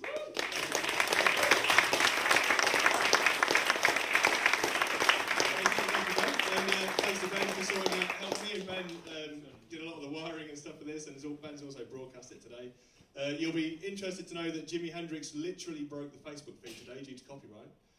So playing Jimi Hendrix took Facebook down, or took our Facebook feed down, because it looks at it in real time. So there we go. But yeah, thanks to everyone who helped today. So Ben, also Mark Dring, who manned the desk and did all the badges and things, and my PhD students, John, Charlie and Alex, who took care of the poster room and the exhibitors. And thanks to the exhibitors who came today and paid for all your dinners, basically. So thanks to the exhibitors and the sponsors for today. So MH Audio, Timax, ISA, Lisa, I'm not sure how to pronounce it, sorry, and B&K, who generously gave some money for today. And Blue Ripple Sound, sorry. I think that's everyone. So thank you very much. So thanks for coming. We'll probably be doing it again next year, perhaps 2 days next year. Mr. Grundy's, if you want some refreshments now, and if not, a safe journey home. Thank you very much.